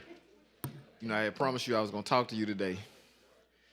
I'm honored. Didn't get a chance to do it earlier, but I just feel like we're moving fast, and I had to kind of abstain just to make sure that I have time to really get myself together on exactly what we're doing.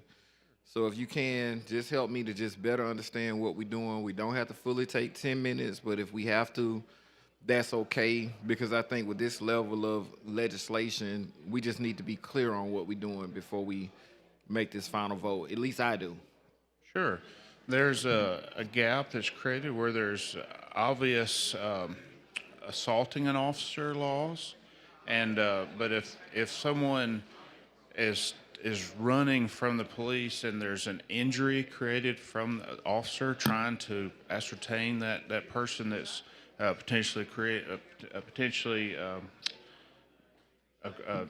conducted a crime, then there's no protection in there for that officer, and it just fills that gap in there where there is some protection for that caliber of what happened.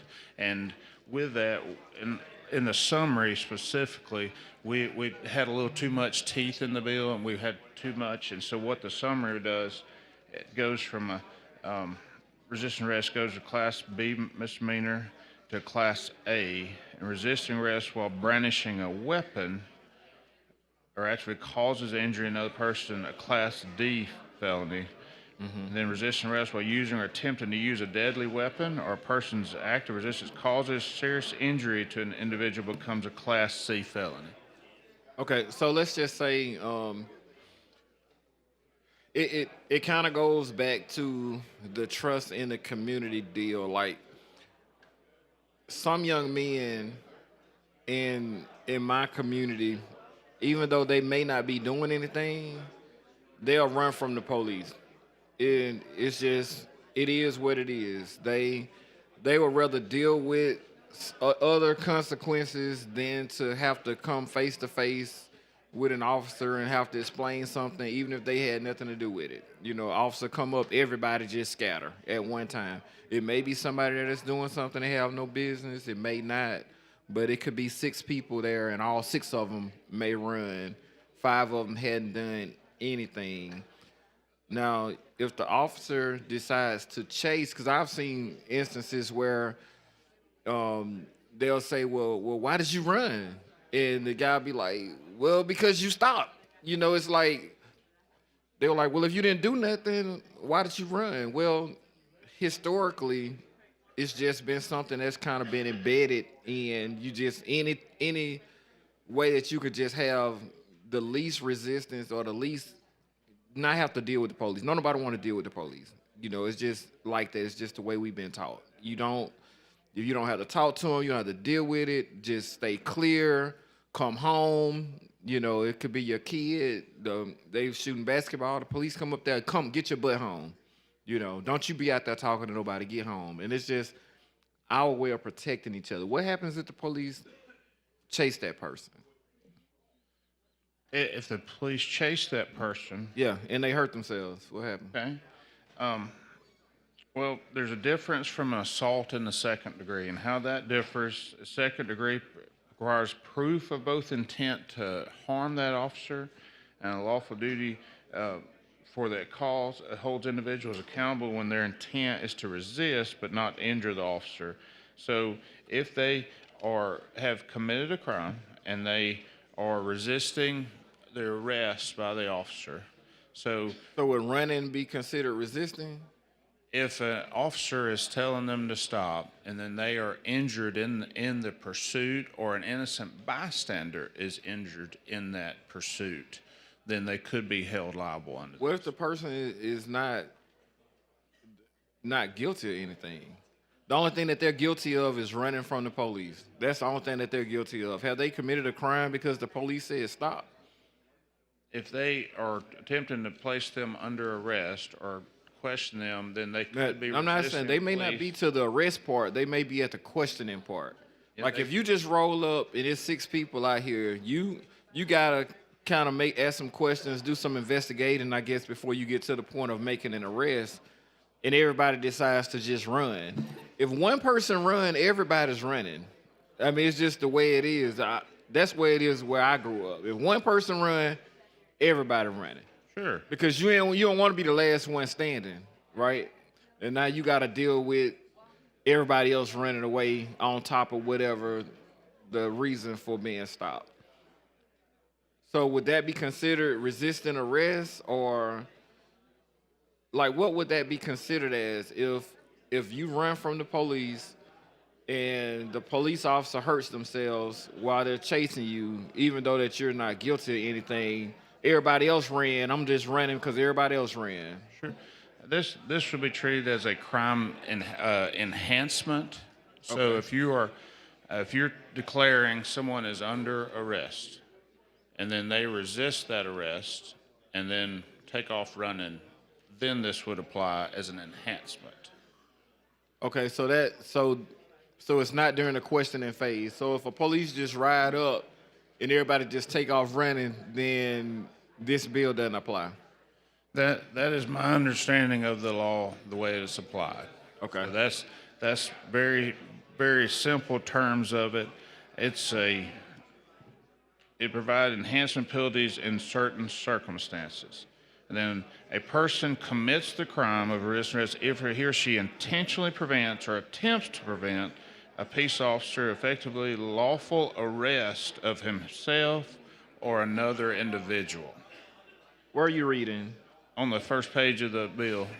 It's on page, first page of the sub? Page 21, or line 21. Okay. And then that start at 17, where if a person commits a crime of resistance, if she intentionally prevents or attempts to prevent a peace officer effectively a lawful arrest of himself or another individual. So I guess we need to look before I vote on this, I need to look and see what's the definition in the code of resisting arrest, because I guess that will clearly define what's what as far as this bill is concerned, because that's not clear. Well, in number 2 here from subsection B, resisting arrest is currently a Class B misdemeanor. It would take it to Class A, and then a Class D felony if either of the following occurred during the commission of the crime. Right, but what that's talking about is when it talks about resisting arrest, it's talking about the penalty for resisting arrest, not the act of actually resisting arrest. You see what I'm saying? Like Got you with that. It doesn't give a clear definition of what resisting arrest is, which I think will be the trigger mechanism for what will bring in this Class D felony or this Class A misdemeanor. Well, so it's like what would trigger that to happen? Well, there's the trigger of the crime that Right. someone's being placed under arrest for, okay? And then if it went from that and the person resisted arrest and then caused harm to that officer or an innocent bystander or another officer in that pursuit, then that's where this would. Okay, let me give you a very simple example, as simple as I guess I can put it. In a lot of our urban areas, we have corner stores. And so you may have situation where you have loitering outside of a store. Loitering, I guess, would be the crime. If the police come up, what happens? Tell me what happens. You know, sometimes at these stores, you may have people hanging outside of the stores. You may have somebody that just went and purchased something that just kind of stood around or whatever, but they're not moving on. And now the police come up and everybody scatter. Would that count as the police preparing to make an arrest for loitering, and then during a chase they hurt? Like, what would be the? Well, if everyone is scattering, but this would come back to a arrest has been declared and Okay. being attempted. Okay, so we hadn't made it to that point. So if they scatter before the police. That's the way I interpret the way the law is written. Okay. All right. Thanks, sir. Thank Appreciate you for your it. question. Sure, thanks, gentlemen. Chair recognizes the gentleman from Lee, Representative Gray.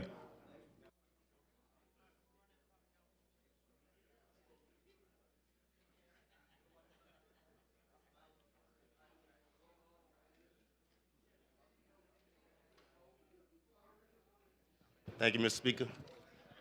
Would a gentleman yield? Yes, sir. So my DA called me, wanted me to support this bill, and I just want to make sure that I can support it. So the question that I have, kind of alluding to what Representative Bracey was talking about, was if someone runs and say that the officer used excessive force, right, like break his rib, his shoulder, anything of that nature, does this then automatically give the officer like a self-defense cause in this? Because he had to chase him down. Maybe he got mad because he didn't want to chase him, and then he gave him a few extra punches, you know. So does this kind of protect him from that, he or she from that? Explain that again. I don't fully understand your question. So you're saying self-defense. Yeah, so if I'm an officer, right, and I stop someone and they're eluding, and they jump out of the car, and I chase them. And maybe I have to chase them a little bit farther than I wanted to chase them. Maybe I had to chase them a few blocks. And so when I catch them, instead of just arresting them, I get out my baton or I, hit him a few times and then end up that he has a, broken skull or broken ribs. Does this then give the officer the ability to get automatic self-defense? Because this bill basically is, essentially giving punishment for eluding the law. What this addresses, it does not dive into that. If the intent was not to harm that officer, the gap falls in there. There's laws in there. If you intend to hurt an officer, there's laws for that. But if I take off running after you and I injure myself or you injure an innocent bystander along the way, then there's a gap in the law in there. And this is where it could be a graduated application of that law pertains to the crime. If I brandish a weapon while I'm doing that, it takes it to the next level as well. So what if I'm the person that gets injured though? Like the person that's running, I guess the suspect, if they get injured, does anything in this statute say that an officer may not be held accountable for his actions? There's nothing pertaining to that. This is strictly about the officer or a neighboring officer or an innocent bystander. Okay, thank you. Sure. Chair thanks the gentleman. Chair recognizes the gentleman from Jefferson, Representative Rafferty.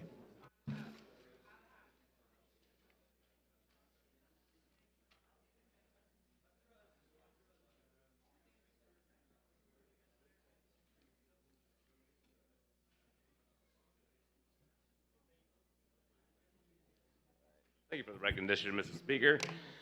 Does the gentleman yield? Yes, sir. All right. I just have, just want to get some clarifying questions here. Sure. I guess my first and foremost, and I'm sorry if I missed your answer to this, but kind of what's wrong with the current statute? Sure, that's a good question, and that's the only reason we're here. I'll just read kind of a note for addressing this gap in the law. There's currently no provision in Alabama law that effectively addresses cases where an individual actively resists a lawful arrest and as a result causes injury to a law enforcement officer without the specific intent to do so.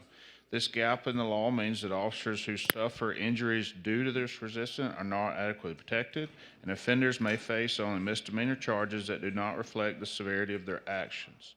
Additionally, by failing to account for the broader consequences of the resistance of law arrest, the current law does not sufficiently deter reckless conduct that puts the public at risk, leaving bystanders vulnerable and harmed in a chaotic arrest situation. So there's things in there, and you may ask, what's the difference in assault of second degree requires proof that I intended to hurt that officer.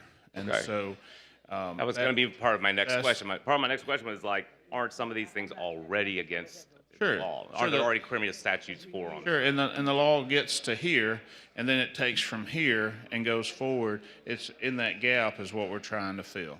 So can you walk me through a person's active resistance? So this would be a Class D felony here. A person's active resistance causes a physical injury to another individual, which I think is line 27 on page 1 there.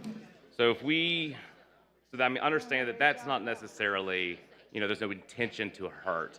But what if, a guy has a little dime bag on him or something like that, runs off from the police, and then that cop falls down and scrapes his knee? Would that person go from having misdemeanor possession to now having a felony for resisting arrest? It could be applied as an enhancement to if the crime that the person's being arrested for causes injury to that officer, then it could be applied. So, okay, that clears up some things. But just to make sure, we could have a felony over a scraped knee. Well, it could You be could get applied. a felony over a scraped knee. You've already got one crime being committed, and then the arrest being made. Right. So yeah, exactly. So they would have the misdemeanor of having that dime bag or whatever it was, but then they would also get a felony for a scraped knee. Sure. And the whole hope and the purpose is prevention. prevention from hurting the Do you think subject, anybody that prevention the subject to the officer's protection, and it's supposed to be a deterrent then, correct? Sure, I think all our laws Think that they work as serve deterrents and people aren't really properly educated on what the consequences would be. Once again, that they could get a felony over a scraped knee. So, all right. You answered my question. I appreciate your time. I Thank you, Mr. appreciate you. Speaker. Yes, sir. Chair thanks the gentleman. Chair recognizes the lady from Montgomery, Representative Morris.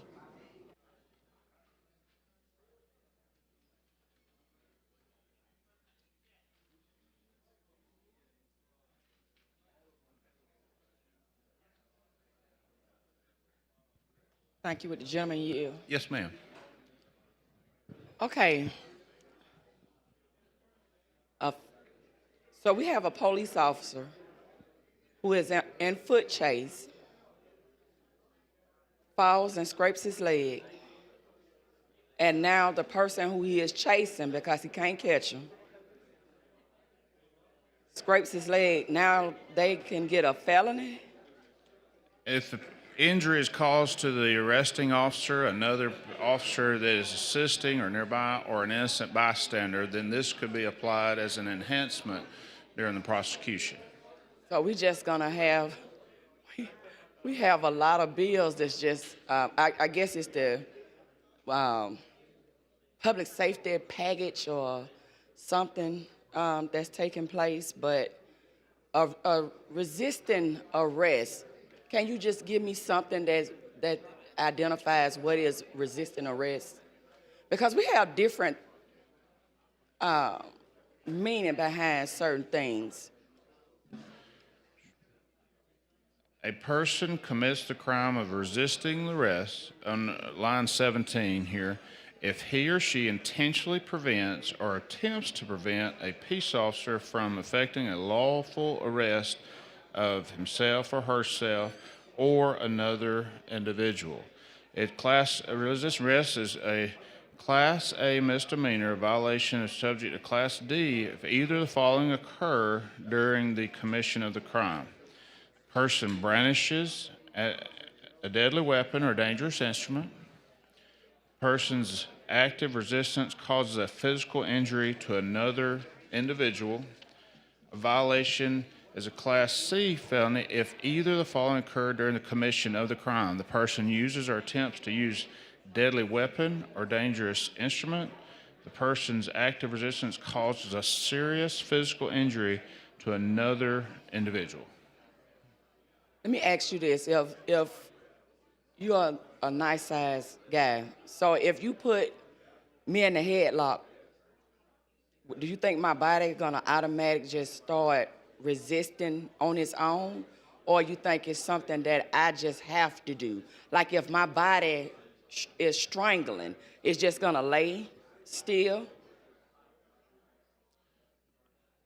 Now Are you asking me as an arresting officer? as an Are you asking as an a... individual, arresting officer, fire medic, whatever it is, if you put your arms around my neck and you say I'm resisting, I say I'm not resisting, but you put your weight on me still, do you think my body is just going to naturally lay still while it is being subjected to I can't breathe? Do you think that's gonna actually happen? Your body just, you got mind over your body to make your body just be still constantly if you're being choked out?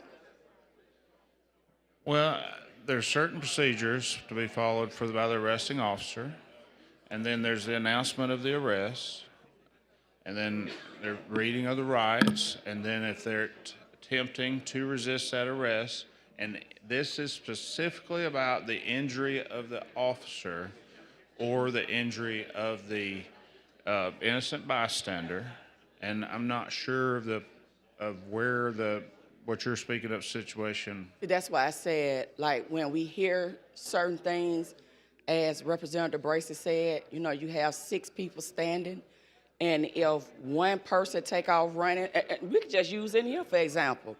If somebody take off running out that front, I can guarantee you people who look like me gonna be moving, because that's just how we move.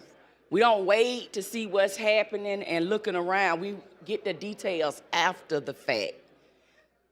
Because we just got different backgrounds, different cultures. So that plays a big part of it. But my purpose in coming down is just saying that sometimes what look like resisting is not resisting.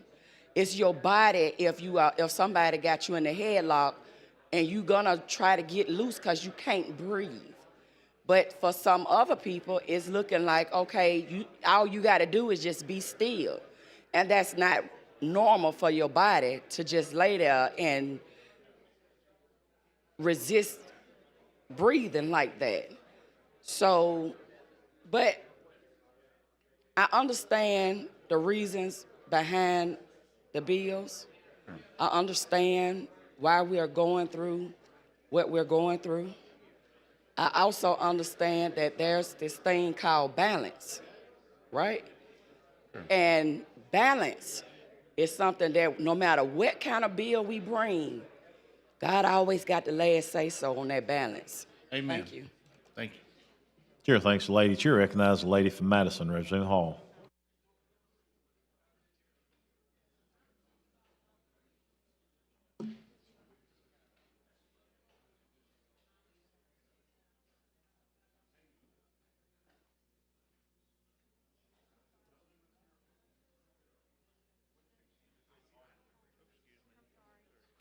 Thank you, Mr. Speaker. But the gentleman yield. Yes, ma'am. A couple of weeks ago, I had the experience of driving home from the legislative office, and on the way home, I observed 2 police officers and a young lady. The young lady was in front, backpack on, walking up the street, and it appeared that the longer I was driving in that direction, from my observations, she was walking faster, and they walked even faster. At the time, I didn't know what had happened. I observed that 3 officers, puts her hand behind the back, catches up with her, puts her hand behind the back, and have her on the ground. Now, what I found out later was she and a friend of hers were guests in the hotel there on the corner, downtown Huntsville, and were with the loud interaction, talking back and forth. Whoever was on the desk was concerned and called the police. Now by that time I had pulled my car over because I wanted to just see what happened, and that it really, really bothered me, the process that was used, because I didn't see it. Now, remember, I'm observing from my car, so I didn't see any evidence of the person doing anything that would result in 3 people getting her to the ground. And I didn't have the details. And then the details that I did get from them, I find out it didn't seem like it was worth that. How does this bill, based on what I've just explained to you, how do you apply this bill to that particular incident or activity? Well, I'm not sure in that situation if you said they were handcuffed and on the ground. Well, and the other part is she ended up being charged and taken in the police car. The friend that was with her tried to explain that there was an interaction, and I know sometimes when girls get, they were talking, but Sure. there was a mindset that had already been formed, I appear. But go ahead. Yes, sir. Sure. And there's different situations with different matters where this would apply. On first page, line 17, person commits the crime of resisting arrest if he or she intentionally prevents or attempts to prevent a peace officer from effectually lawful arrest of himself or herself or an individual. Resisting arrest is a Class A misdemeanor. A violation of subsection is a Okay, Class so I'm B good. felony. Let's stop where you stopped with individual. Yes, ma'am. So presently, they are allowed to be arrested just if looking at the incident, about the incident that I just talked about, you could still arrest that person, right? Well, for this to apply, there would have to be a I don't know the exact terminology, police terminology, but the announcement of the arrest, and then they would roll into the resisting arrest to the point to where the officer was injured or the innocent bystanders. This is about not only just protecting those officers there, but to protect the individual they're dealing with and the people around it. Protect my family, your family that could be around them, that this person is resisting the arrest that has been announced to them and causes injury to others.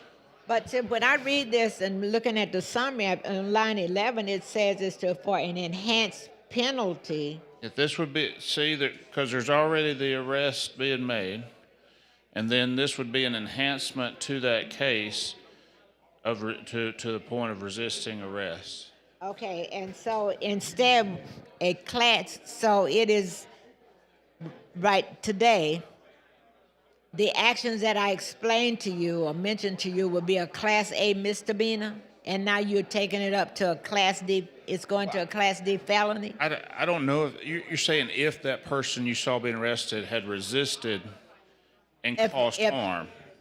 Well, I don't know if she caused harm. It seemed to me that they were causing harm to her.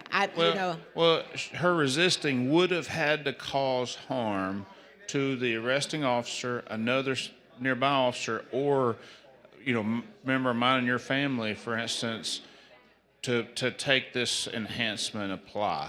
So it would have to be those variables in there to fill that gap, and they would have to. And this would, if I'm alluding and intentionally assault someone else while I'm resisting, then we're covered in the laws the way they are with that intent. Okay, so let's go back. Let's go back. Okay. Before I get down to cause harm.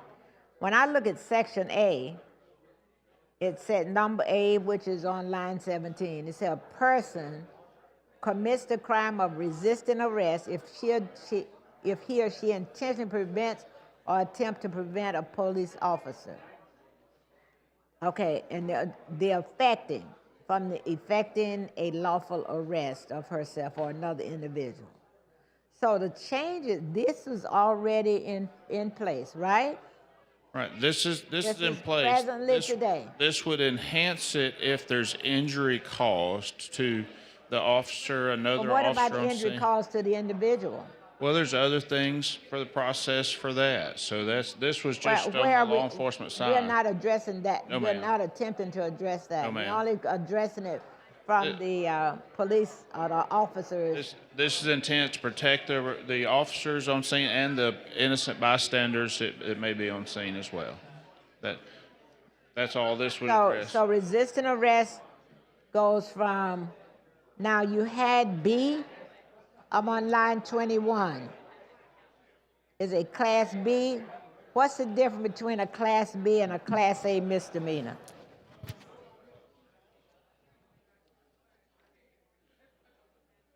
All right, a Class B misdemeanor is not more than 6 months, and a Class A misdemeanor is not more than 1 year. Okay. And then the Class D felony, what is that? A Class D felony is not more than 5 years or less than 1 year and 1 day. I felt like y'all would ask that today, so I had my notes prepared. prepared. Now, you know I love when you're prepared. That says that you've done some homework. You know what your bill is, even though it's one and a fourth page. You've done your homework. Well, That's good. If anybody in this building's taught me to be ready, it's you, Miss Hall, and I appreciate that. I don't know about all that. But anyway, so if you go to line 25, you got a violation of subsection A as a Class D felony, so you said that could be 1 to 5 years if either one of the following shows, or is, you see where I am, line 22? Yes, ma'am. And then look at line 25. These things are the ones that causes an individual to possibly be charged with a Class D felony. Sure.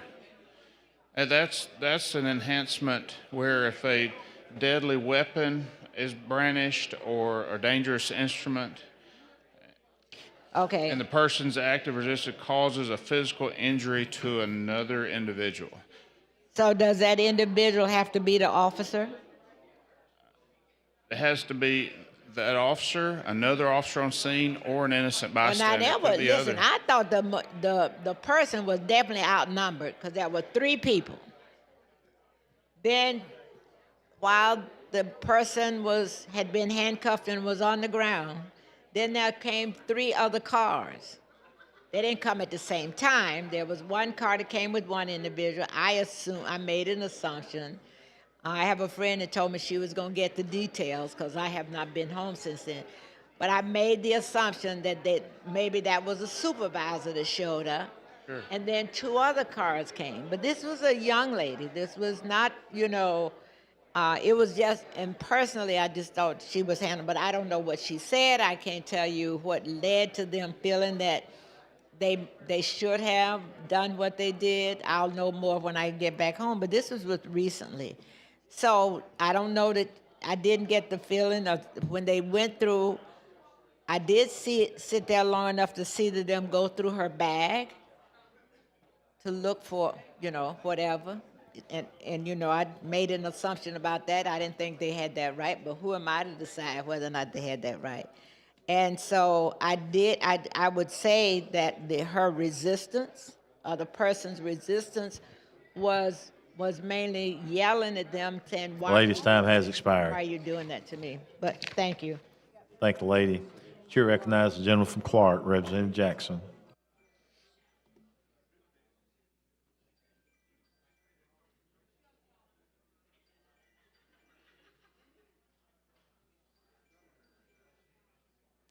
Thank you, Mr. Chair. Mr. Speaker, thank you so much. Mr. Levin, you was answering some questions about the misdemeanors, Class B, and you said 6 months, up to 6 months for Class B, but you failed to say $3,000.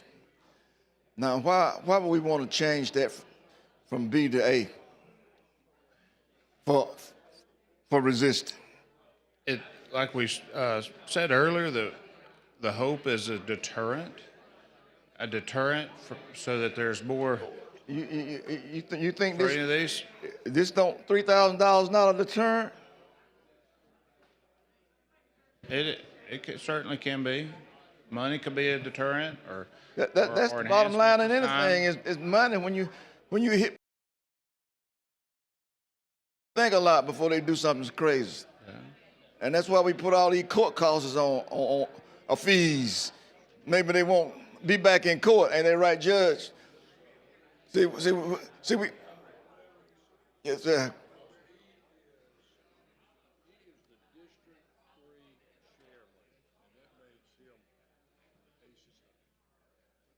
Chairman of what? Everything. Chairman of everything. Oh, I'm glad I'm not in District 3. I'm in 68. But okay, $3,000 is not enough deterrent. What does the A carry it up to? It goes from 6 months to a year. Now it got to be a year. Yeah, but I'm not sure the money amount on the money changes too, doesn't it? Yeah. I'm almost positive in Alabama the money changes. If the time didn't change, the money did. Because we all about money. We love to charge people for crimes, and that's why we building all these nice prisons. So people can occupy them for a life. When we don't, and see, we're not rehabilitating them, not getting them back in a job market where they can be productive citizens. You contribute more by paying taxes than by staying in prison. But we don't see it that way in Alabama. We kind of look behind the scene rather than being proactive. We react. And we think that because we put tougher crimes on people, that stop them from committing crimes. But it doesn't work. The death penalty is still there, and people still killing people. We got capital murder, and then people still committing capital murder. They're going to get executed. See, when a crime is committed, you got to think of why this crime being committed. Why these things are happening the way that they are happening, but we never look why to the cause. You know, and I'm looking from the looking at the whole person, because then Paul said we're not wrestling against flesh and blood, but against powers, against principalities, against spiritual weakness. So when we look at people that committing crimes, they're being possessed by the enemy, Satan. But we don't try to fix that problem. We lock them up, and the problem still exists.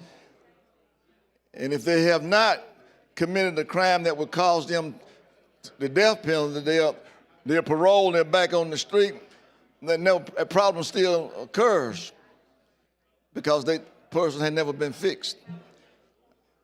Am I right about that, or do you think that? Well, I think a lot of churches and a lot of religious groups are trying to make an impact, and you know, I've toured some prisons, and I agree that we need to think about the future. You know, we're all about law and order, but a lot of people will eventually get out. And what does that look like when they separate themselves and try to move forward with their lives? And I agree with you with Satan being the cause of a lot of grief for a lot of people being there, and they will repeatedly tell you those that are following a path and participating in those religious events that they're allowed to do at the prison if they want, are usually the ones moving towards better behavior, more thinking about the future. They have less problems with them internally in the prison. So I'm very optimistic about anyone that's there, that hopefully they can reach, whether they ever get out of there or not, they can finish their time there or this time on earth in a better place. And we all know, and we're blessed in life, it's not how we start, it's how we finish. And so but don't we as Christians ought to have a mission to make those people whole rather than locking them up forever?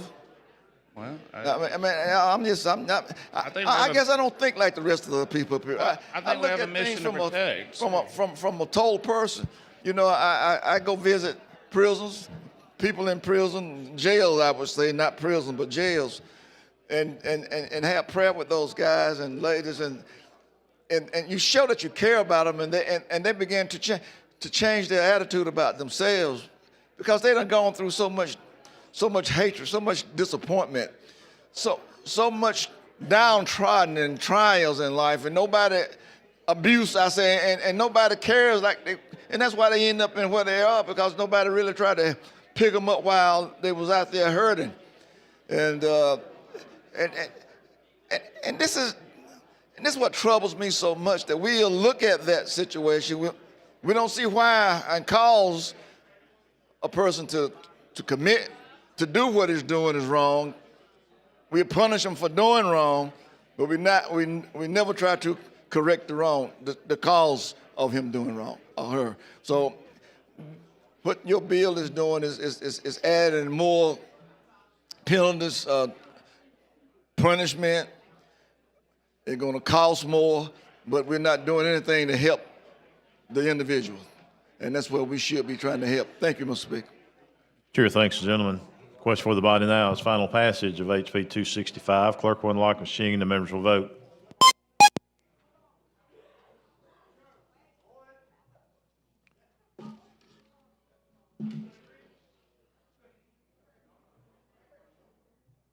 All the members voted. Clerk will lock the machine and record the vote. 78 ayes, 14 nays. HB 265 has passed. Thank you, Mr. Speaker. I've been asked to open this up for co-sponsors, if they're allowed. Mr. Clerk.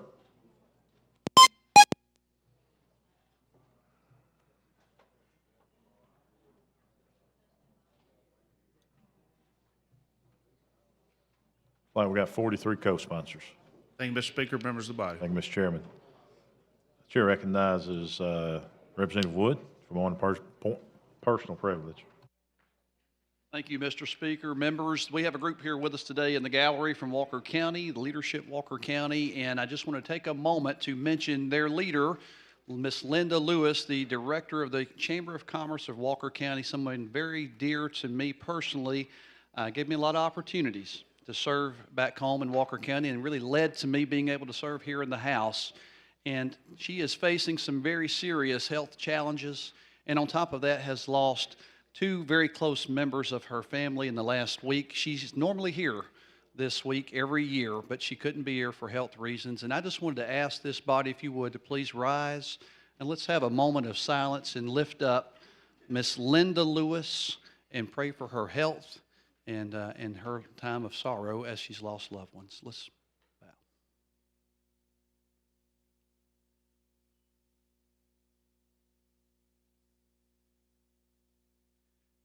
Amen. Thank you, Mr. Speaker. Thanks, sir. Clerk, let's call the next bill. On page 37 of the calendar, Senate Bill number 116 was substitute by arms. Representative Ensler, you're recognized. Thank you, Mr. Speaker. After we passed this ban in the House last year, I worked very closely with the Senate to get it passed up there first. I'm glad now that it's back down here. This bill simply mirrors federal law to create a state-level offense for possession of a part or combination of parts that convert a pistol into a machine gun, often known as Glock switches. I just want to briefly thank so many for their collaboration on this. I know many have called for this for many years, and with that, I ask for passage of the BIR. Chair recognizes the lady from Jefferson, Representative Van.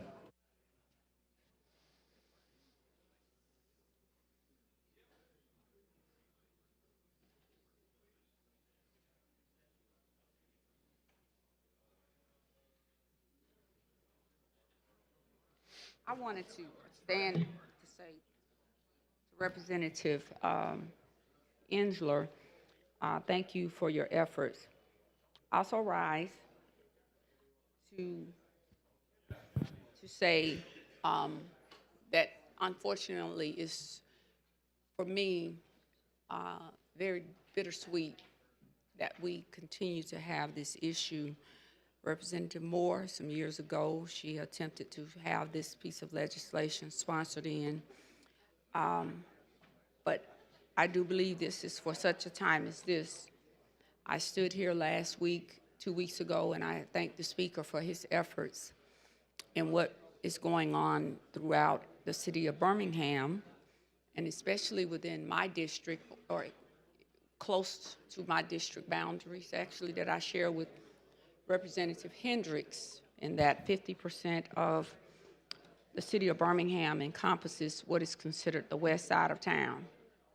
Unfortunately, the board that I held up, and I got permission from the Rules Chair again today, and for that board that showed the number of lives just last year. And he did give me permission today to show that board again. But this is what I deal with every day in the district that I represent. And these are the people that sometimes I get the calls from parents or individuals that I know. This board has almost 160 lives on it. This board has someone's child, someone's daughter, someone's son, grandson, sister, brother. Unfortunately, this is almost every day in the city of Birmingham, breaking news. So when I come here, I'm not coming here, and I shared this with someone in the media, I'm not coming here to discuss this issue for any favor of anybody. I'm coming here because this is the reality of some mother when I receive a call that my child has died. Good, bad, or ugly, they're still someone's child. And many of these killings are taking place when ballistics have been done from a gun that's typically a Glock or a switch, as they call them. So much so now that a lot of the killings are being done by people who have dubbed themselves the switch boys. So for me, I'm not coming here when I discuss this issue for any other reason. It's because I see this every day, and it impacts so many people that I know. Many of the pastor preachers in the area that have to deal with the families of the lost persons that you see here. And unfortunately, we still deal in a time, Ensler, that many of these homicides have gone unsolved. So this is a serious issue, and I want to thank you, and I want to thank the members of this body who gave consideration last year, and I want to thank the Senate for their efforts this year. This is not about the Second Amendment. No one's trying to take away anybody's right. I believe in a person's right to bear arms. But I also believe that we're at a point where there is an urgency of now in the city of Birmingham. I can't speak for anybody else's city. But I represent a large portion in the district I represent in Birmingham. So I want to thank you for your efforts. I want to thank Senator Barfoot, for his efforts, and anyone who worked on this bill. I hope that it will make a difference. But I will also stand to say to caution, unfortunately, at the end of the day, once the ballistics are done and the reports are run, and Representative Treadaway and I speak about this all the time, the issue then becomes the guns that are stolen. And we need harsher penalties, not necessarily for the sale of those guns in the open market through legal sellers, but those that steal these guns out of folks' cars, and then they resell them, or they're sold in the black market. And I ask that this body give some consideration to the issue of the sale of stolen guns, and that we look at the increase in penalties. Representative Tillman and I spoke the other day about something, and it's becoming a known fact. You have people now that will commit these crimes knowing that at best they may get 20 years. 20 years. With the possibility of between 5 and 10, they're out. Oh, I'll do 20. So it's also a cultural issue. But I want to commend you. I want to say thank you.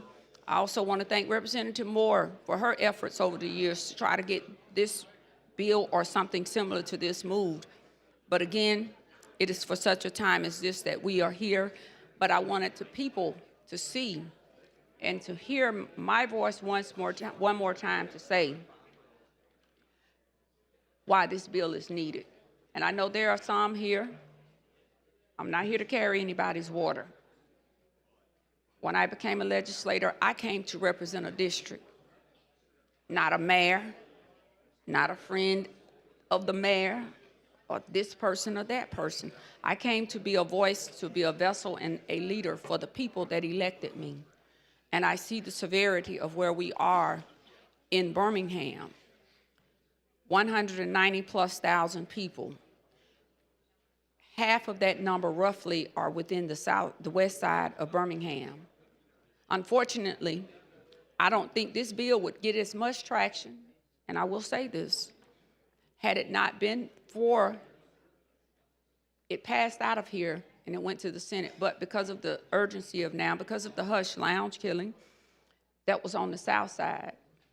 But just 2 months before then, there was a shooting, a mass killing of 4 on the north side.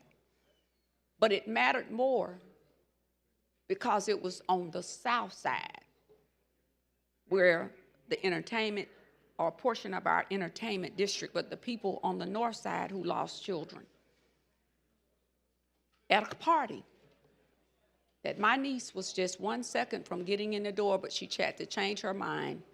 And my neighbor's son, who come from what some dub as the good side of town, in my mind, there is no good side of town. So I thank you. And I say to my colleagues, even in this delegation, all sides of Birmingham should matter. Birmingham has 99 communities and 23 communities and 99 neighborhoods, but I would venture to say that had it not been for this and the issue on the south side at Hush Lounge, where I had just encountered the young man, one of the targets, at J.O. Day on the west side. So I'm not talking to you about something I'm not living. I can reach out and touch these people. I can touch the victims' families. And this is bigger than just sitting up, eating and drinking. This is life and this reality, and it's a sad reality. So I want to thank you, Mr. Speaker, again for your efforts. I want to thank this body, and I want to thank Ensler for his efforts I support this bill, and I thank you for your efforts in trying to bring this bill to light. But there must be a little bit more work done. I spoke with the speaker earlier about more mentoring programs. I know you're working on one here, but it needs to be one that fits what we're dealing with in Birmingham. The Explorer program, Patrick Sellers and I have talked about different programs, because right now I'm begging. I'm begging for help. I'm begging for help with regards to so many lives lost, and we have to catch these young people before they get to high school, before they graduate. We have to get beyond this thing of when we see young people with these backpacks in these neighborhoods, that folks pick up the phone and call the district attorney's office, because 9 times out of 10 that backpack is breeding a problem. 9 times out of 10, it may have a Glock or some other weapon. So I'm well versed on this. I've done a lot of homework on it. And again, I thank you, and I thank you, Mr. Speaker, and I thank you, members. Thank you. Thank you, and thank you, Representative Moore, as well. Chair thanks the lady. Question for the body now is the adoption of the BIR. Clerk will unlock the machine. The members will vote.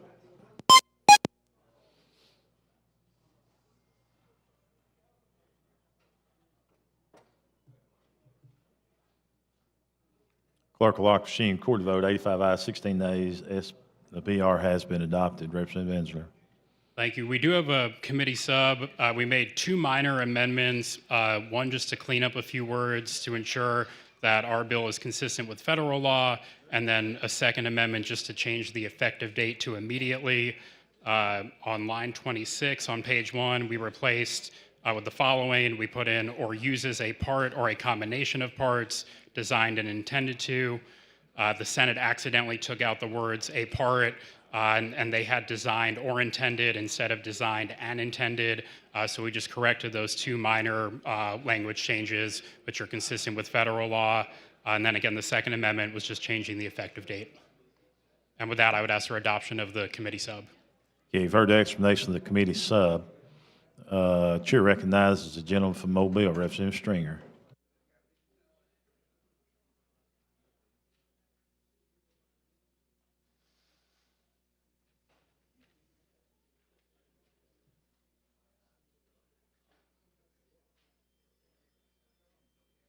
Mr. Speaker. Would the gentleman yield? Yes, of course. Appreciate your work and working with me and others to try to make this work. I just wanted clarification. I know we've already talked about it, but I just wanted to verify that this does not affect the binary triggers or the the FRTs, which are the forced.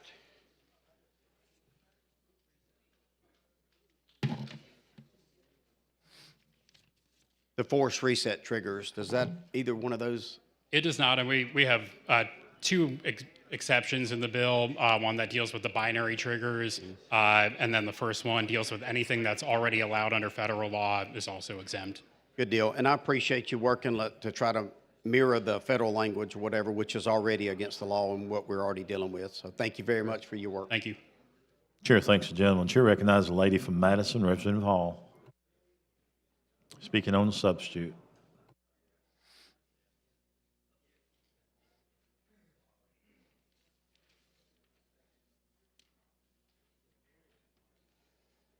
Thank you, Mr. Speaker. Will the gentleman yield? Yes. So I have the same substitute. Is it a 1-pager, your substitute? 116? It's a little over, it's 2 pages. It's what? 2 pages. Or maybe it is 2. How much you got on the back, on the second? Almost a full page. Yeah. So, I'll take the number. 7BB382V-1 at the top. Very top. Say it one more time, please. 7BB382V-1. Yes. Good, thank you. So, could you go back to the question that was asked earlier about the binary trigger and the 4-3 set?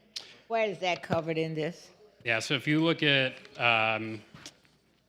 lines 29 through 42, those are the exemptions. 29 through, okay. And part 3 deals with the binary triggers. Those are totally different than Glock switches or the issue we're trying to address. So that is in there just to make sure that those are exempt. And then the part right before that addresses that anything that's already allowed under federal law, that we wouldn't go ahead and ban those here. Has there been evidence that these have been used in incidents of shootings that are we aware of any? The binary triggers? Yes. No, ma'am, not that I'm aware of. Okay. And the other one was what? What was the, 4-3 set.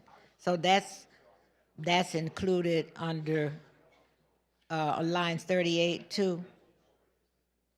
Is that? That would be included in the part right before where it says where it starts on line 32. And that just exempts anything that is already exempt under federal law. Okay. So and I think that's what confused me. We have that section that is dealing with the National Firearm Registration and Transfer, which is in ABC, but this is separated out, the Part B. So that's why I was concerned, trying to make sure. Yeah, that was Senator Bell up in the Senate just wanted us to explicitly have that in there, so that's why we put that in. All right, thanks. Chair thanks the lady. Question for the body now is adoption of the sub. Clerk will unlock the machine and the members vote.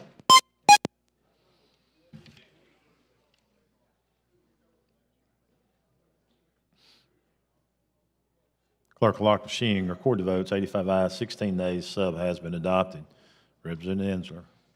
Thank you, members. And if there are no further questions, ask for final passage. That is the question's final passage of SB 116 as amended. Clerk will unlock the machine and the members vote.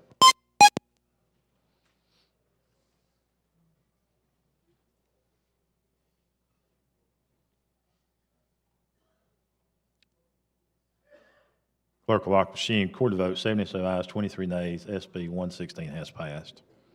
Thank you, Mr. Speaker, and thank you, members. Thank you, gentlemen. Sure, and I'll open it up for co-sponsors. Ms. Clerk, let's open it up for co-sponsors. Oh, it's a Senate bill. I'm sorry. Yeah. Can't do that. My fault. Thank you. Thank you. Clerk, call the next bill. On page 44 of the calendar, Senate Bill number 115 by Senator Chambliss relating to crimes and offenses. Thank you, Mr. Speaker. What SB 115 does is it expands the definition of impersonating a police officer to include those persons who have fraudulently obtained employment as an officer and knowing that they are banned from being a police officer either by not being certified by a post or for having other disqualifying things in their background, but still going to work as a police officer. And it also expands that liability to the employers for hiring them. For this particular situation, it would probably be chiefs of police. And with that explanation, I would move for the BIR, please. Chair recognizes the lady from Jefferson, Representative Van.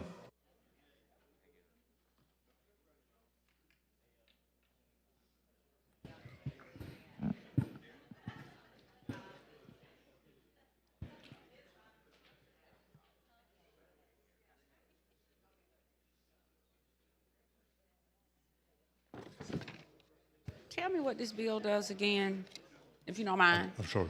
Tell me what this bill does again. Yes, ma'am. What it does is, we've had the law for many, many years of impersonating a police officer where a person would portray themselves to be a police officer and they're required to take some official act in order to be charged.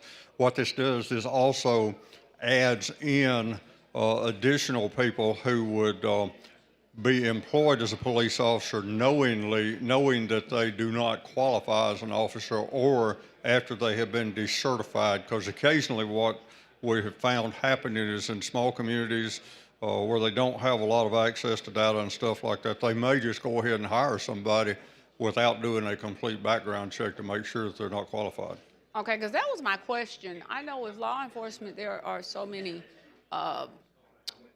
investigatory ID checks that I thought was being done.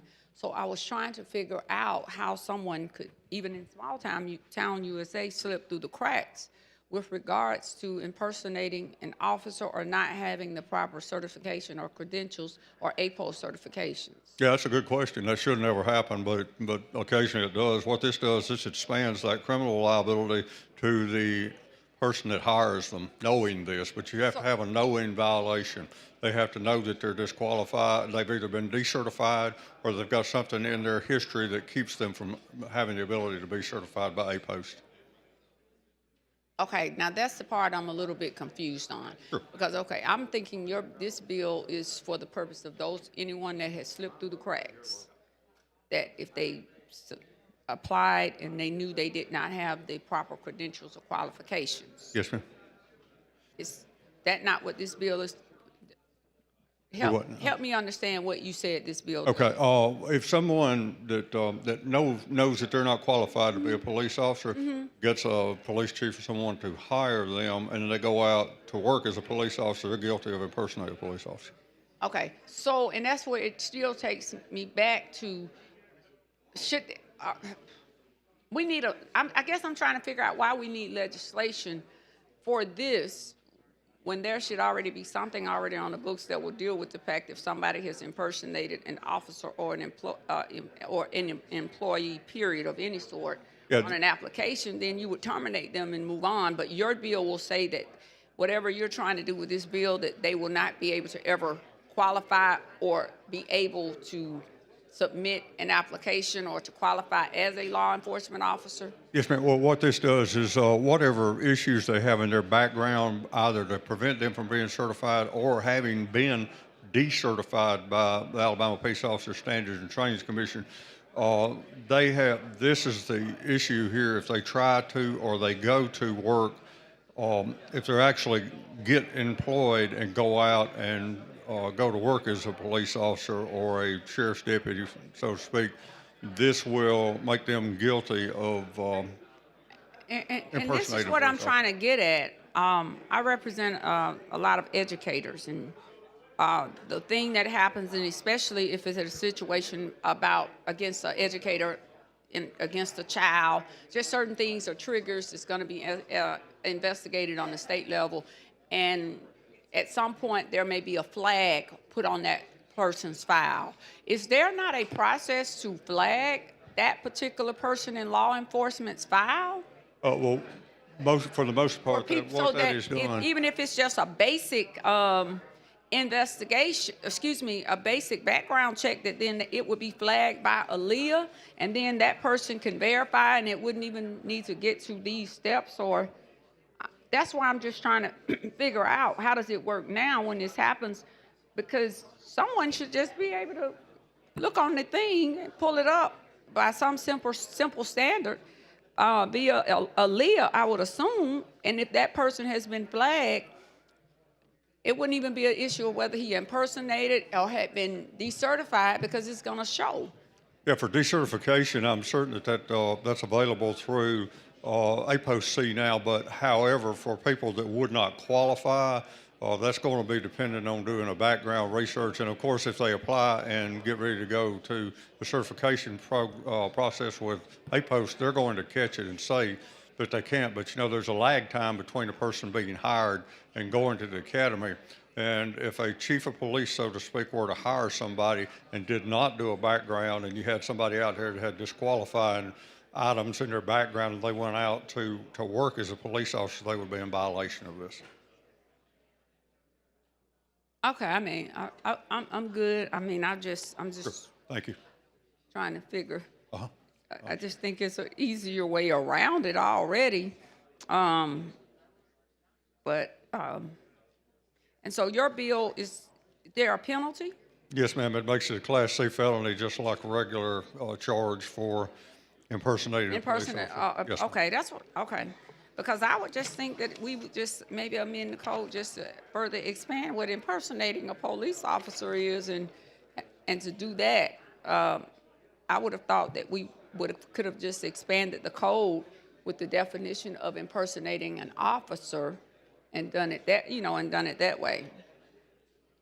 Yes, ma'am. Well, basically what it does is just includes these other people who might be out impersonating an officer, so to speak, under the appearance that they're legal, and it just includes them under this because they're not legally employed by the APO standards. What's the penalty now for the impersonation of an officer? What's the penalty now for impersonating an officer? It's a Class C felony. So it's a Class C felony now, Yes, ma'am. but it does not include those individuals. That's correct. Okay, I was just, like I said, as I say, if I don't know something, I don't know it. I don't have a problem with saying I don't know it and I need a little further clarity on it. And so that's all. I was just trying to see how it all correlates and comes I understand. together. Because, you know, sometimes people ask a question or something like that, and you may not know. So I appreciate it. Thank you. Yes, ma'am. Thank Chair you. thanks the lady. Chair recognizes the lady from Madison, Representative Hall.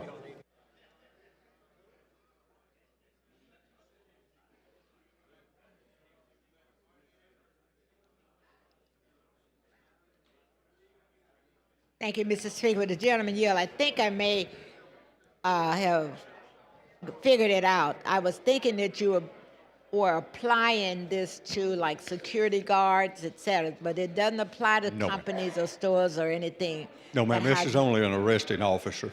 Right. Yes, And so with that arresting officer that is pretending to be a police officer, Yes, ma'am. and we don't have anything in place today that allows us to just as the lady before, to determine before that person is in that position. No, only procedures within agencies and procedures within APOC to do that, to make sure that they background and verify that the person is approvable by APOC. When you send in an application for the academy, the checklist and everything includes all those things where you've done the background and everything, but there had been situations where people are hired and before that is done, before the academy stuff, they would come in and they would not be eligible and they'd be actually outperforming as a police officer. Oh, so you're trying to cover that gap. Yes, ma'am. This is what you've been We're trying to do challenged. two things, to cover a gap and also to cover any prospect out there that somebody might hire somebody and try to get by with hiring somebody saying that they're certified. Do we have any evidence of that happening now? I don't have any evidence on this. This is a Senate bill I'm carrying. I do know from past experience the situation that I was talking about having decertified, not necessarily decertified, but uncertifiable officers hired during that lag time between your hiring in the academy and then you had to dismiss them. I do know that those situations have occurred. And the other part, just for comment, we've also had people that had a bad evaluation of something in one system and gone to another, but you're not addressing that. You see, this is also helps prohibit that right there. It helps prevent that from happening, where they're dismissed from one agency and they go to another one, and it may be a small agency that doesn't have a lot of resources, Sure. and they hire this person after they've been decertified. And what it will do, it will make both that person that was hired liable, but it will also make the person that was responsible for hiring them Thank you. liable. Thank you. Chair thanks the lady. Question for the body's adoption of the BIR. Clerk will unlock the machine and the members will vote.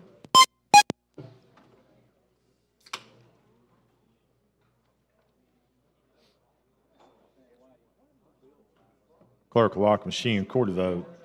98 yeas, 0 nays. The BR has been adopted. Mr. Speaker, if there are no more questions, I would move for final adoption, please. That is the question's final passage of SB 115. Clerk will unlock the machines and the members will vote.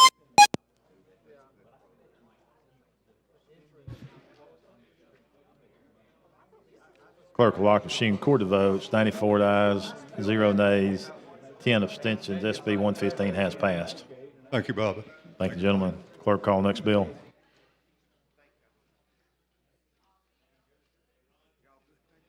On page 27 of the calendar, Senate Bill number 67 by Senator Jones relating to Veterans Affairs. Chairman Oliver. Mr. Speaker, relating to Veterans Affairs, as last amended by Act 2024-442 of the 2024 regular session, to require the governor rather than the State Board of Veterans Affairs to appoint the Commissioner of the State Department of Veterans Affairs to serve at the governor's pleasure, to provide that the board serves in an oversight capacity, and to transfer certain duties from the board to the State Department of Veterans Affairs. At this time, I'd ask for the BIR. Chair recognizes the gentleman from Henry, Representative Ream.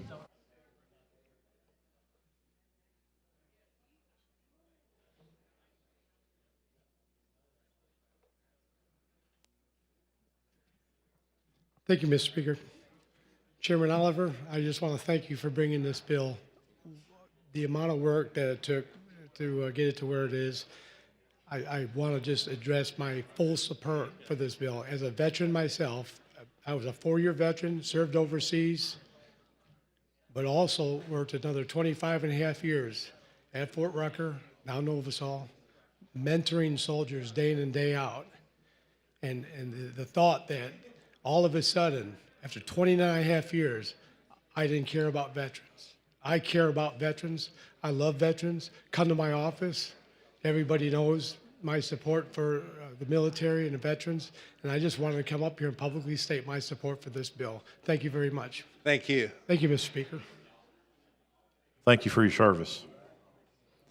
Chair recognizes the lady from Jefferson, Representative Glenn. You want to pass on this one? You want to speak on the bill? Question for the body is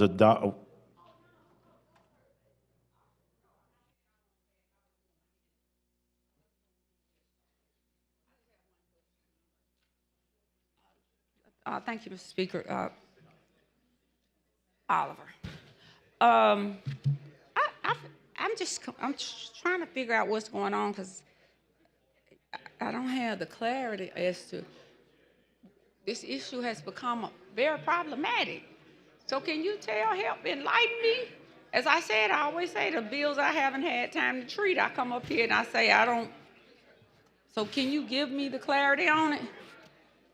I don't profess to know everything. I just know what I know. But when I don't know, I try to find out. So tell me what the problem is. Because I hear the Eagle Forum is not in favor of this. No, they're not. And that's rare. We don't know why, but they're not. That's rare.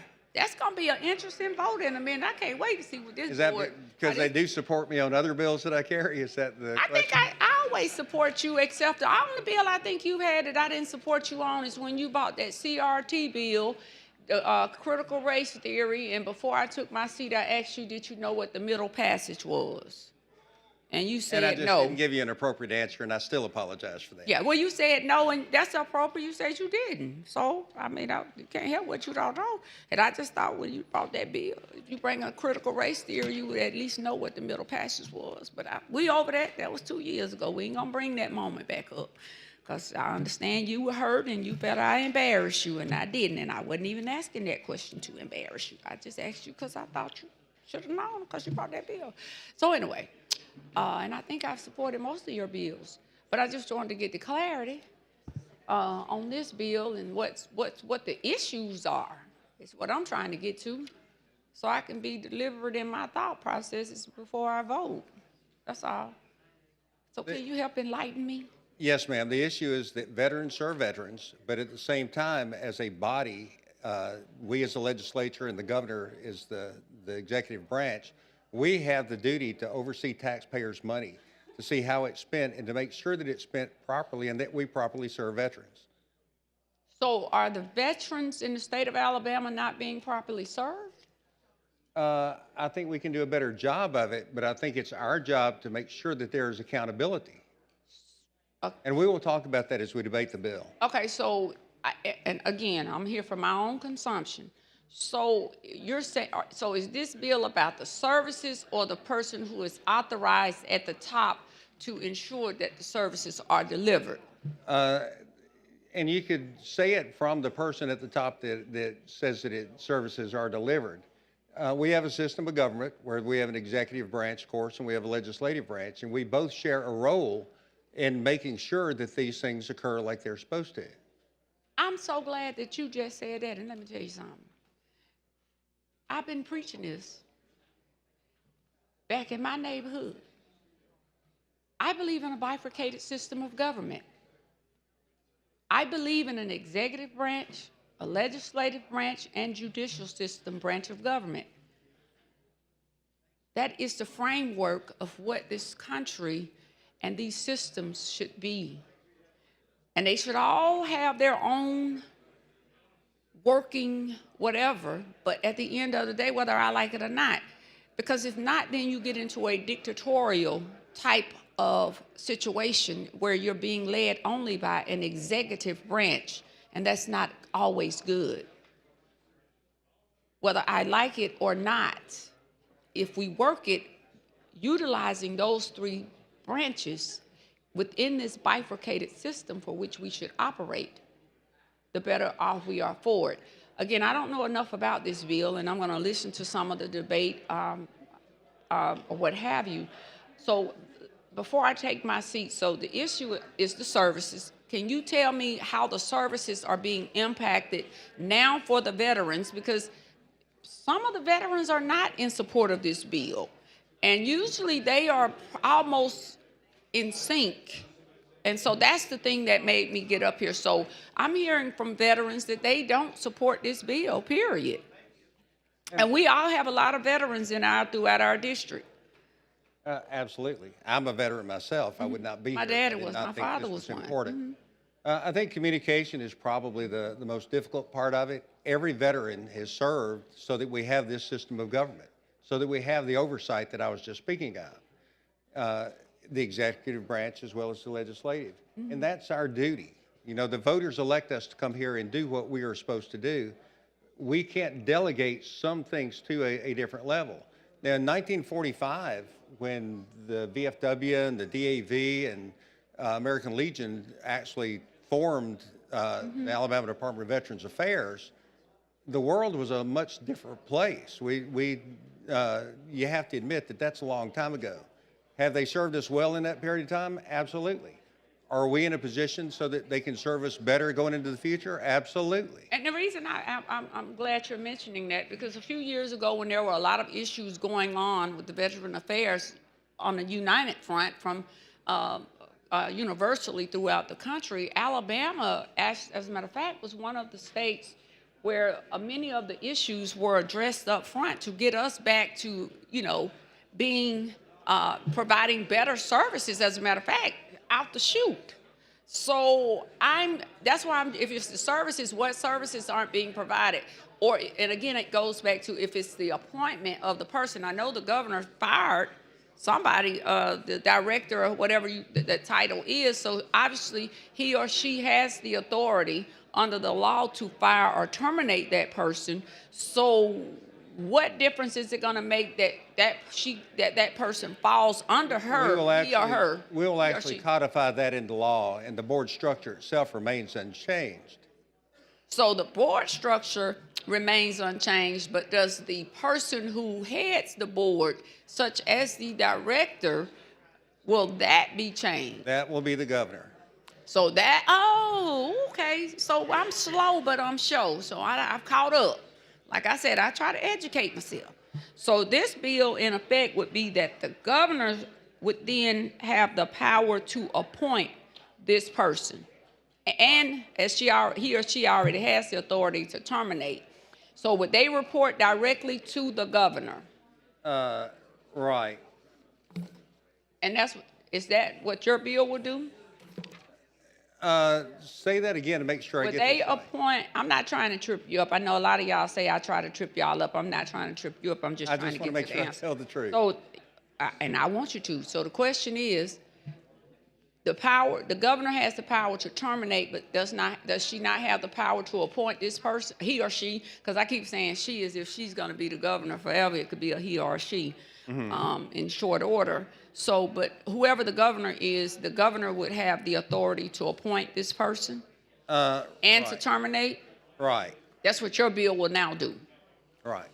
And how is that person appointed now to that position? They're appointed by various veteran service organizations. There are multiple board members, and I've got a diagram of. And many of those veterans, so that's why I'm concerned, because many of those veteran service organizations are not in agreement and in alignment with this bill. I'm confused by that. And you're absolutely correct. We got a lot of being members. confused. Listen, however y'all got the votes, if you got it. But listen, Birmingham has the largest veterans parade in the country. There are a lot of veterans throughout the districts. And this bill, I'm just saying, now that I'm getting the clarity on it, and I don't know enough about it, with that many of those organizations that you named against this? No, but they're not against it. The three. It's a good number of them, though. but the three historical organizations that actually formed the Alabama Department of Veterans Affairs have worked with us from the start. Yeah, We y'all asked reached them a to come in, compromise, and but they it's a have lot of endorsed the bill. veterans organizations that are not in Well, support they of have this bill. many so- members of their rank and file Yeah, that are but not. I'm not here to try to whatever. I'm just trying to get the clarity because, like I said, folks have been in my ear on and off today, and I just wanted to get the understanding. My uncle, my cousin, I think he's now maybe whatever the thing with the Legionnaires and all that, veterans, all that stuff. He was here last year. The speaker recognized them, and they come down. And so, yeah, I just wanted to get the information and get educated on it. So. I hope this is helpful. Absolutely, and at least you were very well prepared. I always like that when I come down here and have these healthy conversations with you all. It's like A&E, time well spent. Thank you, Mr. Speaker. Lady, thanks the lady. Question for the body now is adoption of the BIR. Clerk will unlock the machine and the members will vote.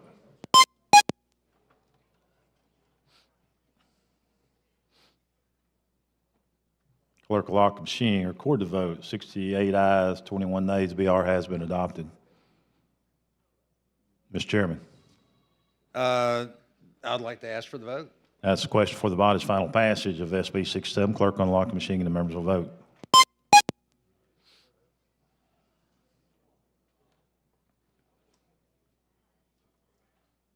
Clerk will lock the machine, record the vote. 57 ayes, 39 nays. SB 67 has passed.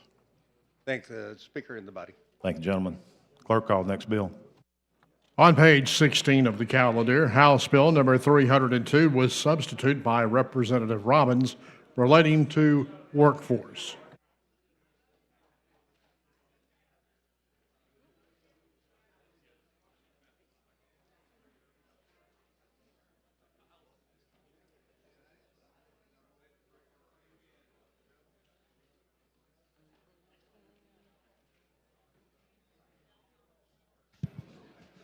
Thank you, Speaker. I've got House Bill 302.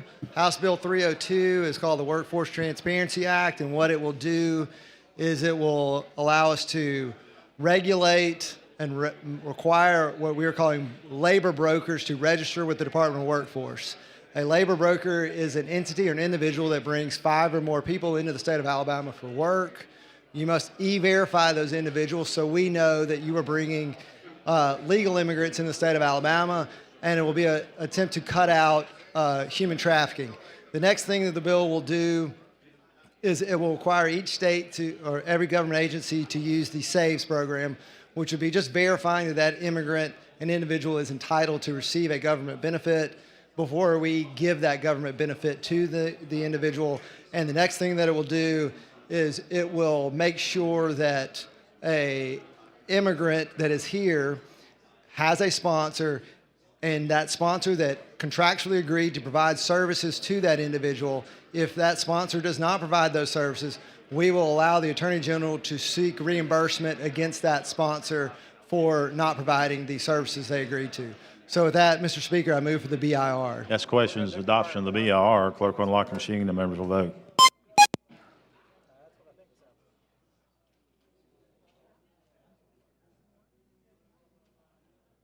Clerk will lock the machine, record the vote. 86 ayes, 0 nays. BR has been adopted. Representative Robbins.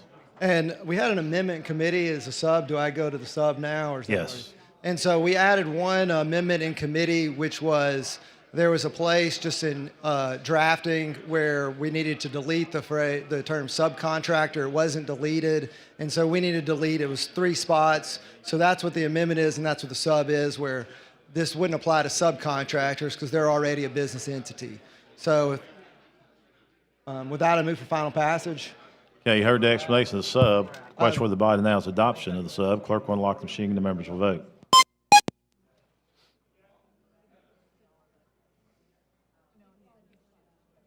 Clerk will lock the machine, record the votes. 87 ayes, 1 nay. The sub has been adopted. Representative Robbins. With that, I move for final passage. Next question is final passage as substitute on HB 302. Clerk will unlock the machine and the members will vote.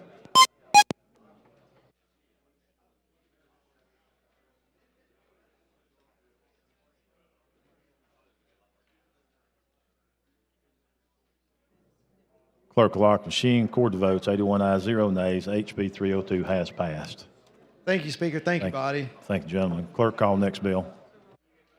On page 24 of the calendar, House Bill number 304 with substitute by Representative Keel relating to motor vehicles. Representative Keel. Thank you, Mr. Speaker. This law allows that if a person is pulled over without a driver's license, does not have a driver's license, and cannot prove they have a driver's license, the law enforcement officer may tow their vehicle. Move BIR. Chair recognizes the lady from Jefferson, Representative Van.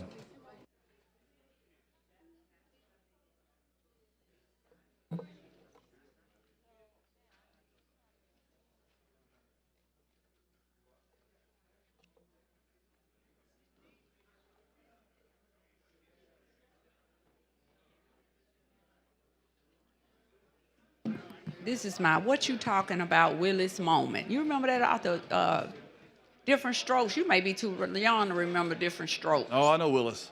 You remember that? Okay. What you talking about, Willis? I can't understand this bill. So you're bringing a bill that if someone is pulled over that doesn't have a driver's, are you saying if they don't have a physical license on them, or if they run in the system and they see that the person does not have a driver's license? That's right. They either never had a driver's license or they haven't had one in 6 months. Yeah, but so I'm trying to figure out, why do we want the vehicle towed when in many instances in court, typically if you don't have a driver's license and you're charged, even if you've driven once or twice without it, most courts are going to reduce it down to a no state driving license. And I don't understand why somebody's car has to be towed because they don't have a driver's license. Well, I mean, they're driving the car, they're not licensed. And so right now the officer pulls them over, gives them a ticket, and they keep driving. They don't have a license. Okay, but this is going to, so even if the car gets impounded, they pay the impound fee, they get out. They're going to drive again. Do you think this is going to stop? And I got your rationale, but I'm just trying, they're not going to stop driving. So I'm trying to figure out how. Well, they should go get a license. But they're not going to go get one. Let me tell you why I say this. In my other life, when I first started practicing law, I did work with legal aid. And I represented them in municipal court of Birmingham for a number of years with the indigent defense docket. So I did a whole lot for probably about 4 or 5 years. And most of the penalties that are arrests that were made or fines that come in were typically no state driver's license, no tag registration, no this, no that, no that. And of course, no driver's license. Now, oftentimes the court, they do it in a way when they reduce the sentence, the penalties on it, or try to reduce it down to help try to encourage those to get a license as a deterrent. There's never been a perfect science or fit to this. And even with this, you can pass it all night and day. It's not going to stop anybody other than them having to pay the fees to get the car. And guess what? Some people will walk away from an impound. I see it every day. Sure. They'll walk away from an impound, so then the car has been towed. So if the vehicle is towed, what happens to the pedestrian when they are stopped for no state driver's license, but the car is going to be impounded? Is the officer going to take them in? Are they in custody, or do they have to walk back to wherever they're going? They have a couple of options. Well, first of all, the officer does not have to tow. They can. It's at the discretion of the officer whether they actually have the car impounded or not. But it's in their discretion now.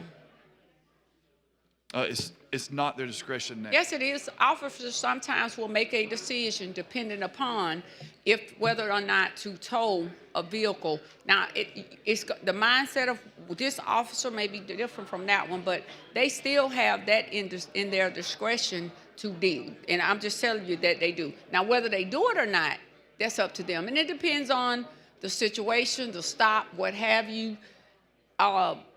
9 times out of 10, most officers, because they have so much going on, if somebody's stopped, y'all pass it out all you want to, but if somebody gets stopped, they're not gonna, it's just like with the open carry now. They see those guns, they ain't gonna deal with trying to run it because they're so understaffed in so many law enforcement authority divisions here in the state. So at the end of the day, they already have that within their discretion. And there are some officers who've done it. Like, for instance, I kept mentioning Brookside. They did it all the time just for simple no state driver's license violations. So I know that it can be done.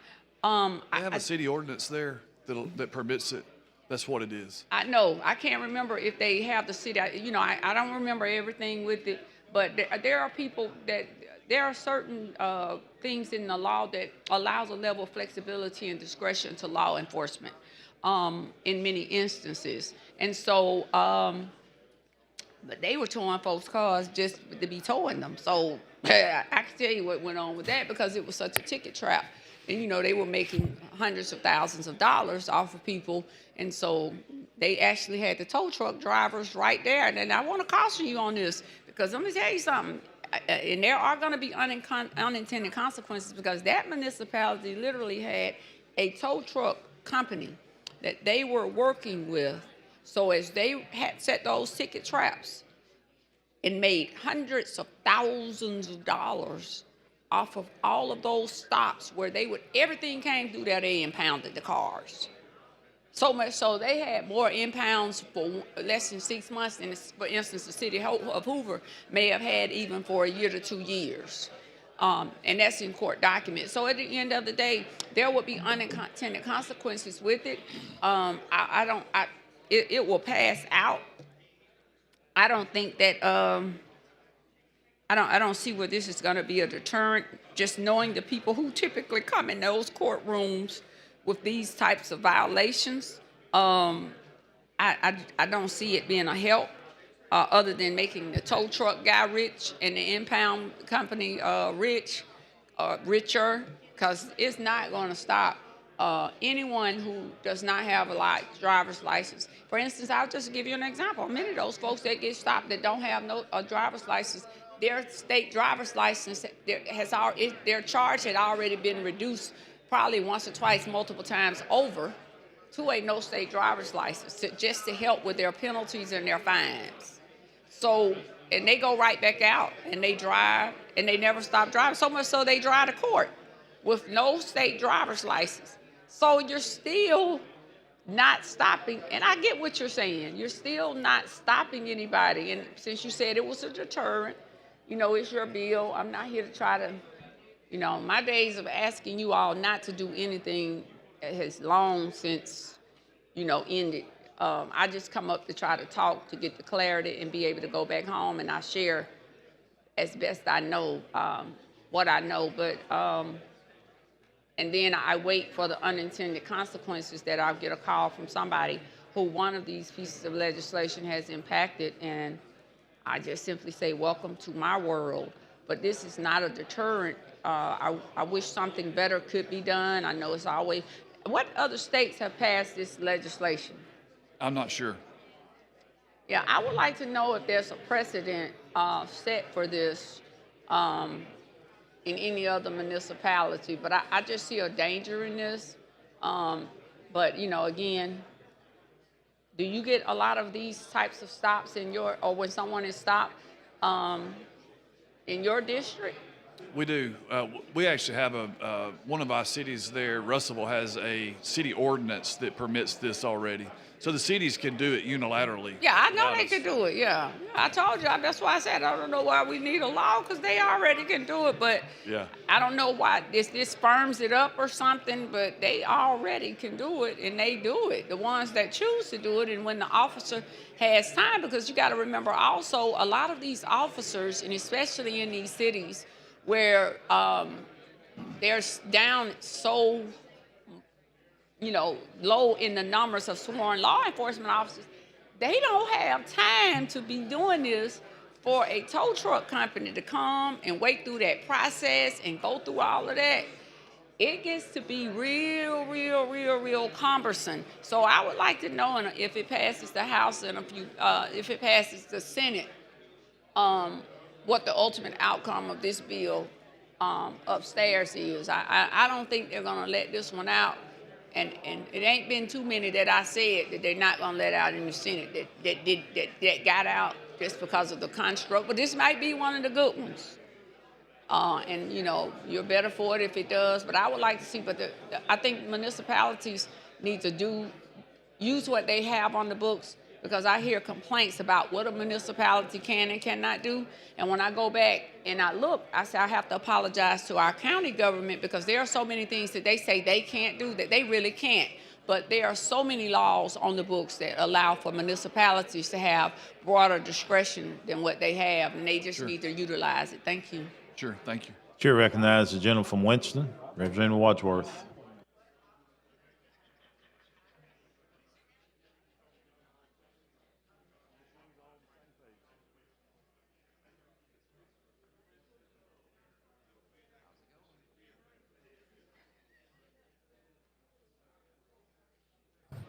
I appreciate it. I think we've talked about this bill, and it deals with the issue of putting more fees and on the individual.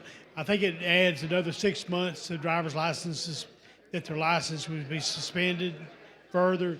And one of the things we've been trying to do over the last couple of years is to get people with licenses. And the way I see this one, this makes it where it makes it harder for people to get their license, because it suspends it another 6 months. I don't think so. Well, it says in there. Where's that? It says it suspends it another 6 months, is what I read. Where's that at? But the bottom line is, all we're going to do is these vehicles are going to get impounded. Once they're impounded, they're going to get sold. The people are going to lose their ability to drive. They're going to lose their job. They won't be able to take their vehicle and go to work. And I think we're hurting the citizens by adding all these fees and costs. Because right now, if you impound a vehicle, you got to pay a tow fee, and you have to pay the other fees of impoundment. And I'm opposed to that, because I think we need to get to the point where we're trying to get people back to work, get people a driver's license. You know, they're already going to be paying a fine and cost by driving the vehicle. However, when we take their car away, they're going to lose their ability to work, and they're going to be in this system, in this cycle, where they can never ever get their license back again without going through a monumental task. But I'm opposed to the bill, because I think we're putting a burden on folks again when they're already being punished for it with a fine and cost. Thank you. All right. Chair thanks the gentleman. Chair recognizes the gentleman from Talladega, Representative Robinson.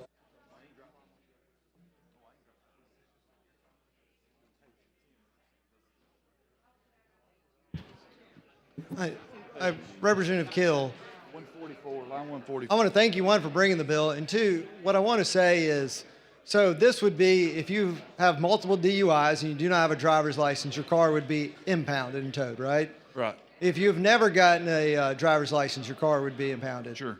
If you have failed to get a driver's license renewed after 6 months, your car would be impounded. Sure.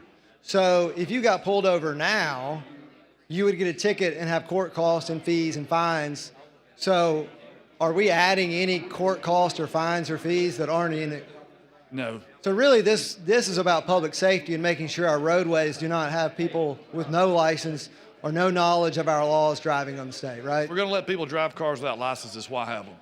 Right, I agree. So thank you for the bill, and just thank you for making our roadways safer. Thank you. Appreciate that.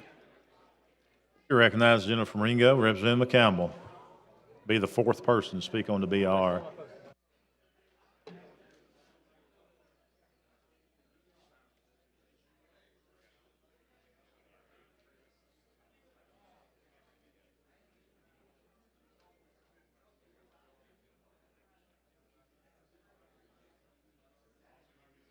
Thank you, Mr. Speaker, for the recognition. Gentleman, yield. Yes, sir. Now explain the process that would occur. Am I hearing it right that if you have no driver's license, you're stopped, correct? And once you're stopped, then you get a ticket for no driver's license. That's correct, right? All right. The current law says if you get your license in a certain period of time, you should be able to, if nothing else, whatever.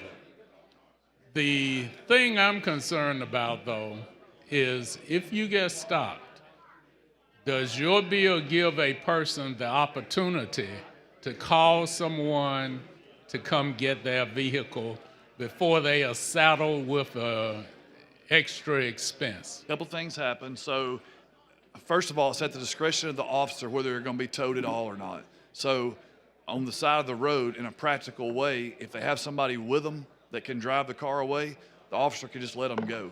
But you don't want an unlicensed driver to continue driving in a car. No, I don't want an unlicensed driver to continue driving in a car. But I don't want to add an additional burden to someone when we could simplify or satisfy that unlicensed driver not getting on the road by making a phone call. That's why we have cell phones now. Right. He could make a phone call, could have someone bring out a driver we could even say you have a certain period of time to get them there. Yeah. But they could do that. The officer can allow them to do that. They can let them drive away or call somebody. Or I put in the bill, they're not going to leave them on the side of the road. I put in the bill on lines 138 and following that they will be transported to a safe place. Okay, now, that's fine. I don't want to leave, if they can't get someone there to get them, then I don't want to leave it to the discretion of the officer. I mean, if they can't get someone there, I want that vehicle towed. But if they can get someone there, then I really believe we don't need to burden people with a $300 and $400 cost that they probably can't afford. Their car is going to sit in a towing lot for 4 or 5 days, accruing costs, and I think they may not be driving. They may be driving simply because they might be trying to get in the workforce or anything like that. And now we are putting a cost on them, which will take away their vehicle and that sort of stuff. So would you be amenable to a amendment that would have it where you give that person an opportunity to call someone to come and get them, even if we have to put a time limit on it? Well, I don't know if I want to get in, because I'm not a police officer. I don't want to get into judging how long is enough time or is not enough time. We've given the officer discretion. I mean, the officer's not going to sit there and be tied up all night. Even if they're waiting on a tow truck, it would be quicker to get somebody to come and pick them up. So exactly. I think the officer would be, would have the discretion to do that. Well, I know they would because I put may in the bill. Well, I want to be able to I want the officer to give them that opportunity to call someone before they call the tow truck. So yeah, that's what I want my amendment to say. I've given them the opportunity in the bill. They do have the opportunity to do it. They don't have to do it. They don't have to do it. They can if they want to. And see, that's my problem. If they want to take the time and resources to call somebody to come get them and take them to a safe place, they have to inventory the vehicle before they do that. They can go through all that, or they can just call somebody.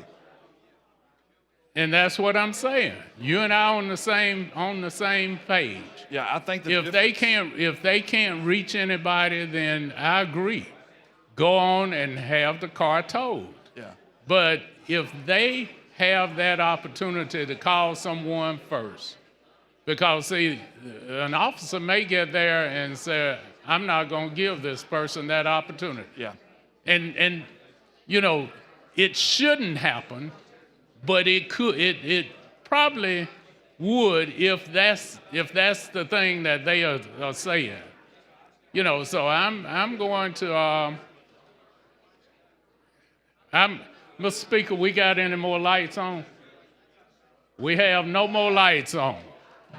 I need some time because I want to bring an amendment. I know there's one more light going to be on. Yeah, you got some on now. Okay, well, thank you, Mr. Speaker. Okay.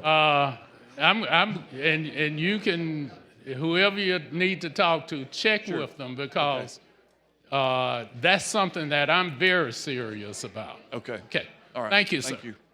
Your thanks, the gentleman. The question for the body now is the adoption of the BIR. Clerk will unlock the machine and the members will vote.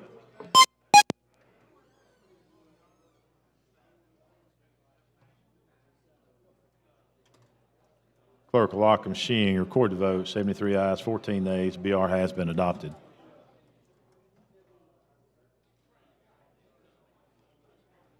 Representative Keel. Move final passage. Oh, the sub. Okay, Yeah. the sub. Yeah, we got a committee sub. Yes, sir. I got several lights on. Y'all want to talk on the sub, or you want to wait till we get to the bill?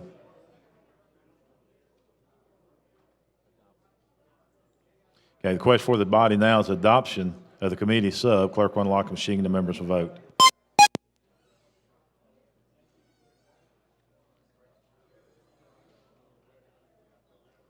Clerk will lock the machine, record the vote, 75 ayes, 21 nays. The sub has been adopted.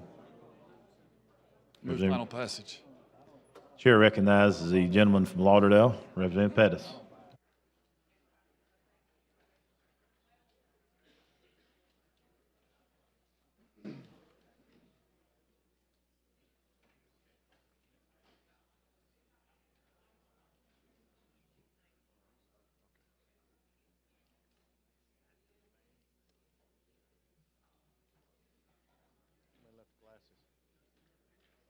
Thank you, Mr. Speaker. I have an amendment. Clerk, see the amendment. Amendment to House Bill number 304 by Representative Pettis. Care to explain your amendment? I've worked with ADECA, A-Post, and ALEA, and the Sheriff's Association, and we've come up, the way the money was changed, this is putting it back like it was before we changed it. It also puts the shall and the may back where it was. Sure. That's a friendly amendment. Okay, you've heard the explanation of the amendment, and the sponsor considers it a friendly amendment. Chair recognizes the gentleman from Dale, Representative Klaus. Thank you, Mr. Speaker. To Representative Pettis, let me make sure I heard it right. Basically, it's just going back the way it was, half of the money to A-Post and half to the Traffic Safety Fund. That's correct. That way they can keep the Traffic Safety Fund, this is their money they use to match the grants, and A-Post, this is the money they use to operate A-Post on. Right. That's a good amendment. Thank you. Thank you. Thanks, gentlemen. Ms. Hall. Ms. Hall. Chair recognizes the lady from Madison, Representative Hall. Thank you. Tell me exactly where you made the adjustments, because I don't have, It had three places they were dividing the money up in his Okay. bill. This is which putting page, which page? it, page 6, line 62 on page 3. That's where I am, okay. Go ahead, yeah. It's putting it back to 50% to ADECA and 50% back to A-Post. Now, it's Taking off the third one where it says the agency that writes the ticket was going to which get a line? third of the Which money. line? What line? Line 62. And then 64, Okay. it changes it in several little spots. But what it does, it puts 50% back to ADECA and 50% back to A-Post. This is the way it was before any changes was made. So read line 62. Instead of 1/3, you're putting 50% there. Yes. Okay. And then it's going to say line 64 would go to 64%, Go to what percent? 50%. Okay, so both of those are 50. Yes, and then line 68 and 69 will be removed. Okay. Which would have gone. It just puts it back like it was. Yeah, it was keeping we don't want them to be an agency paying somebody to push for more tickets. Exactly. That's what we took that Thank out you. of. That's good. Thank you. Sure, thanks, the lady. I got the lights that's left on. If you want to speak to Pettis on this amendment, raise your hand. If not, we'll pass the amendment. Okay, thank you. So the question for the body now is passage of the floor amendment, and the sponsor sees it as a friendly amendment. Clerk will unlock the machine. The members will vote.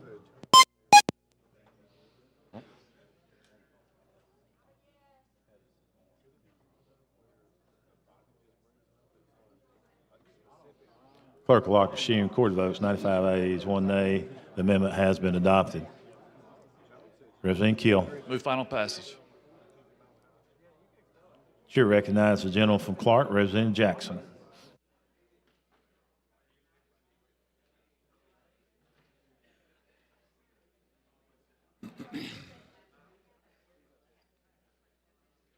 Thank you, Mr. Speaker. I just want to, Mr. Keel, you know, in committee I talked about this bill,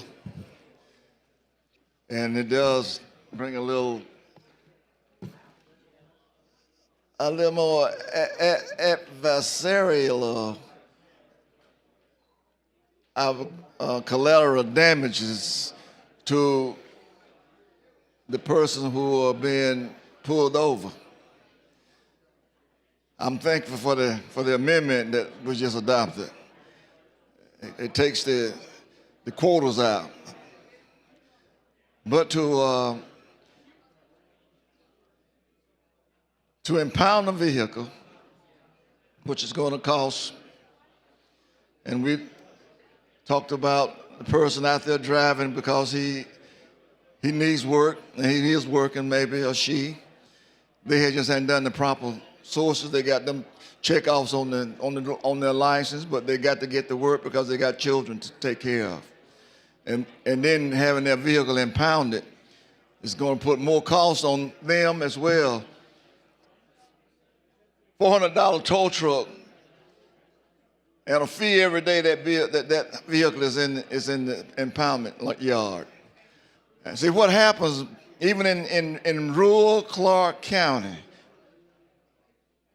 A person vehicle is going to be towed. The arresting officer going to call his friend that got a tow company. He comes and tow the truck or the vehicle and put it in his yard. And if anything in that vehicle that's personal is still in that vehicle, and the yard owner is not responsible for anything in that vehicle, and the person being arrested cannot get his personal stuff out, and it's gone.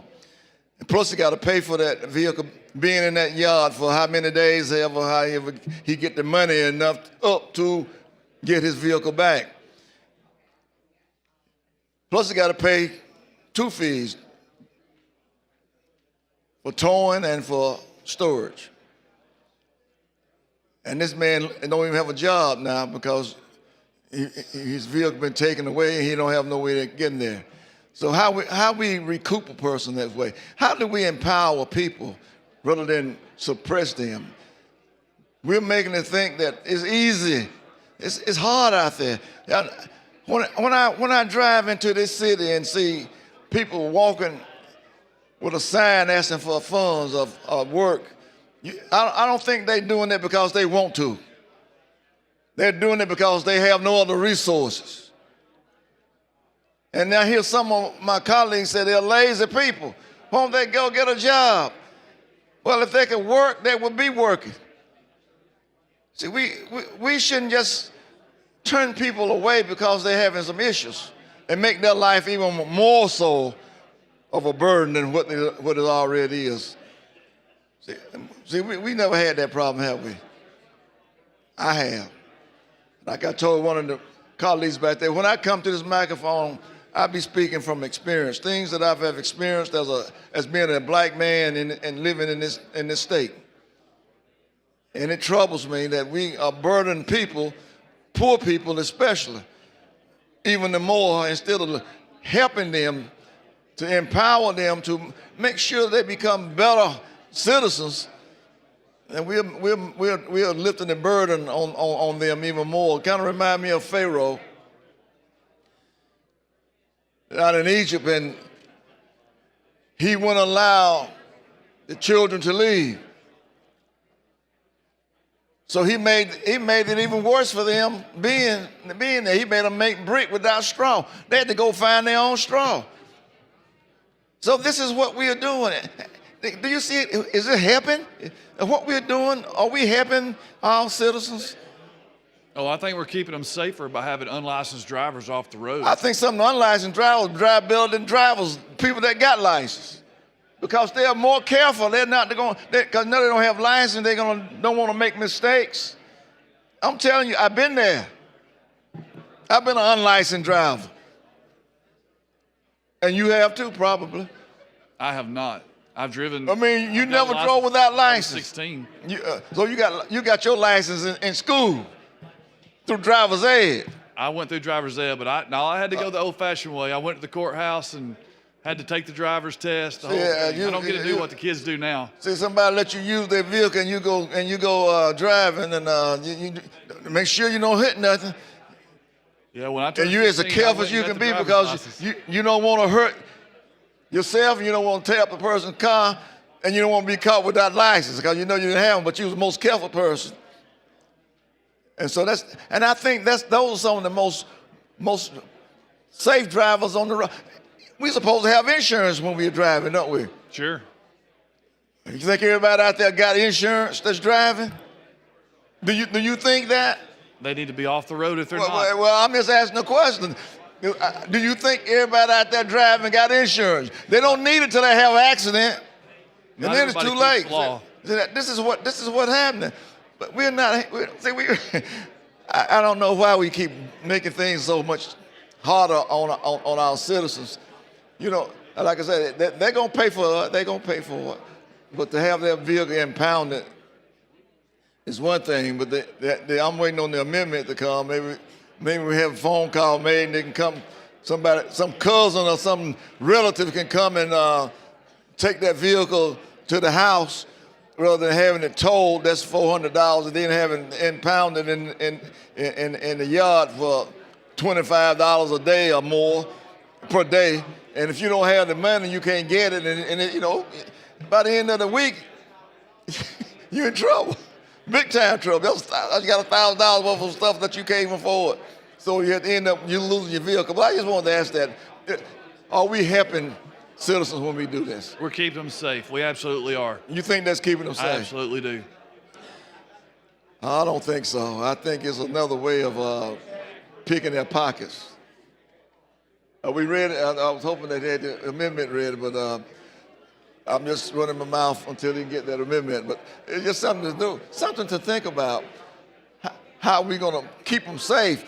I think those drivers that with license that don't pay the laws and the rules of regular driving or highway any attention.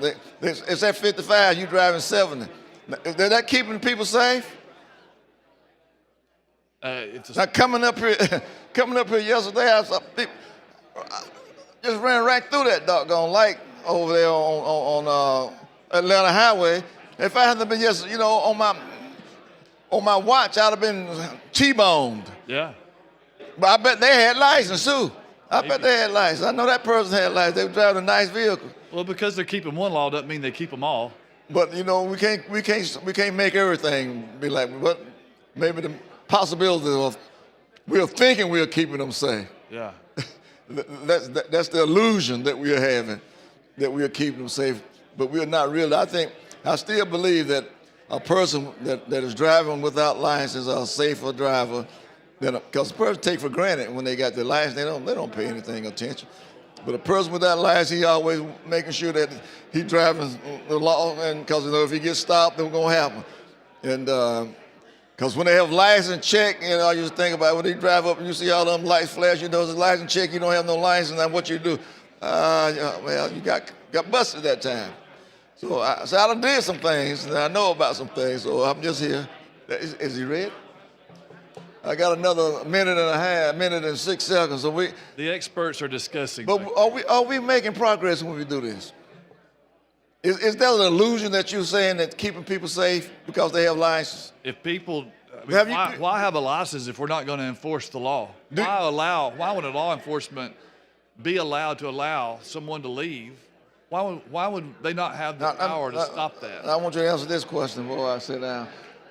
Do you have the data of the accidents? How many people that have accidents that didn't have license, that people that do have license? I don't have that Now, stat. now, who's keeping who safe? Yeah, I don't have that stat. All right, thank you so much. Thank you. Thank you, Mr. Speaker.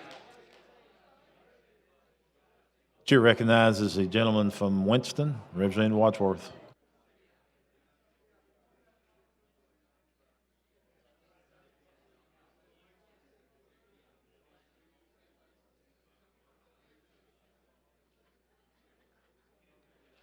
A meeting of the minds back there.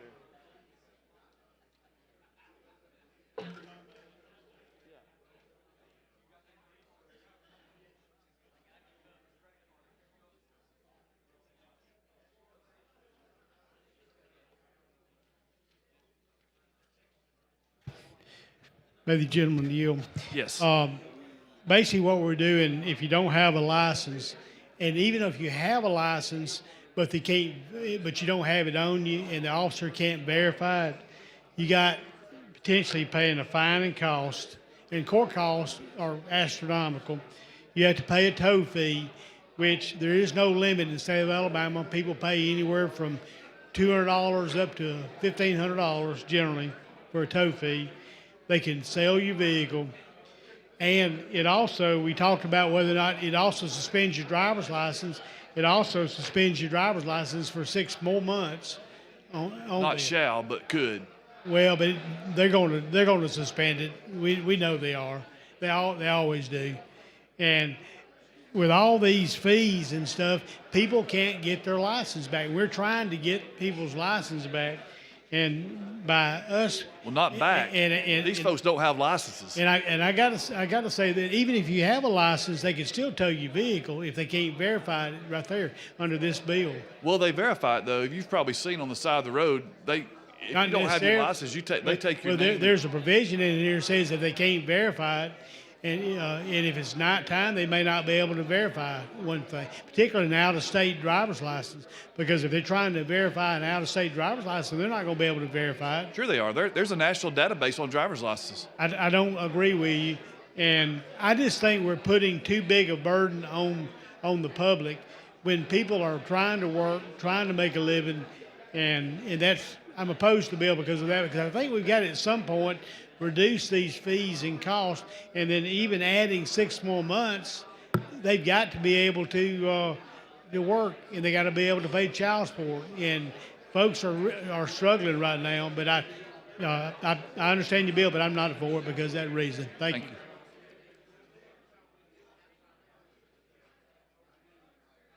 Chair recognizes the gentleman from Mobile, Representative Bracy.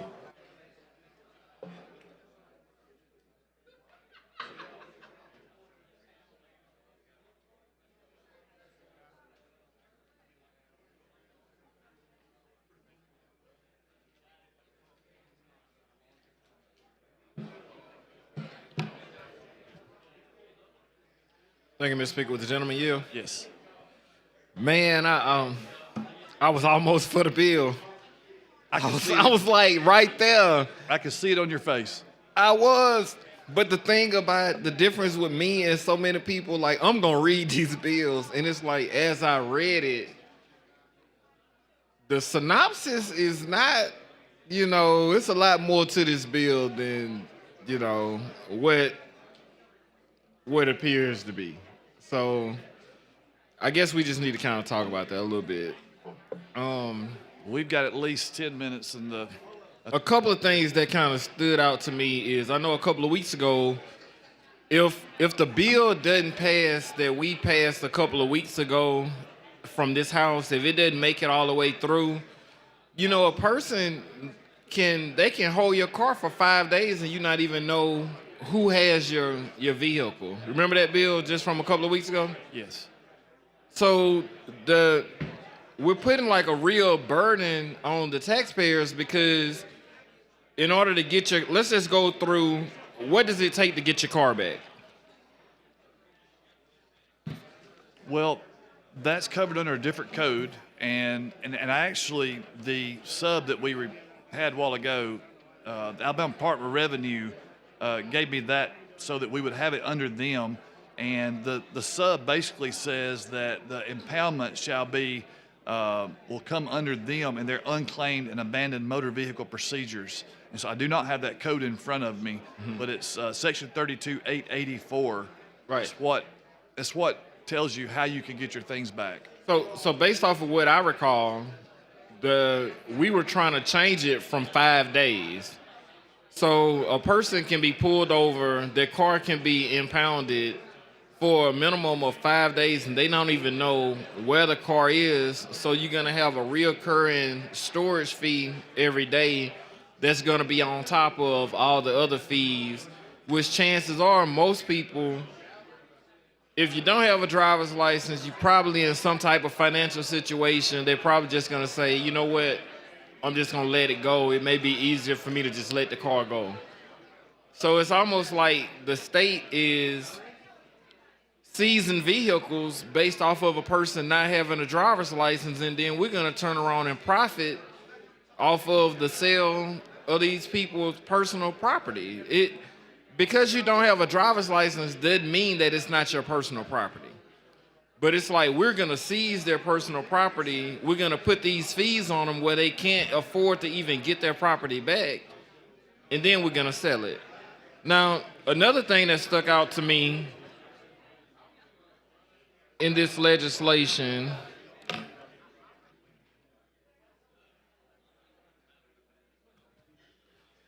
why is it important for us to take 48 hours to determine the citizenship of an individual to know if they're an alien or not, and they have to present whether they're lawfully allowed to be in the United States by verification of federal government pursuant to 8 USC.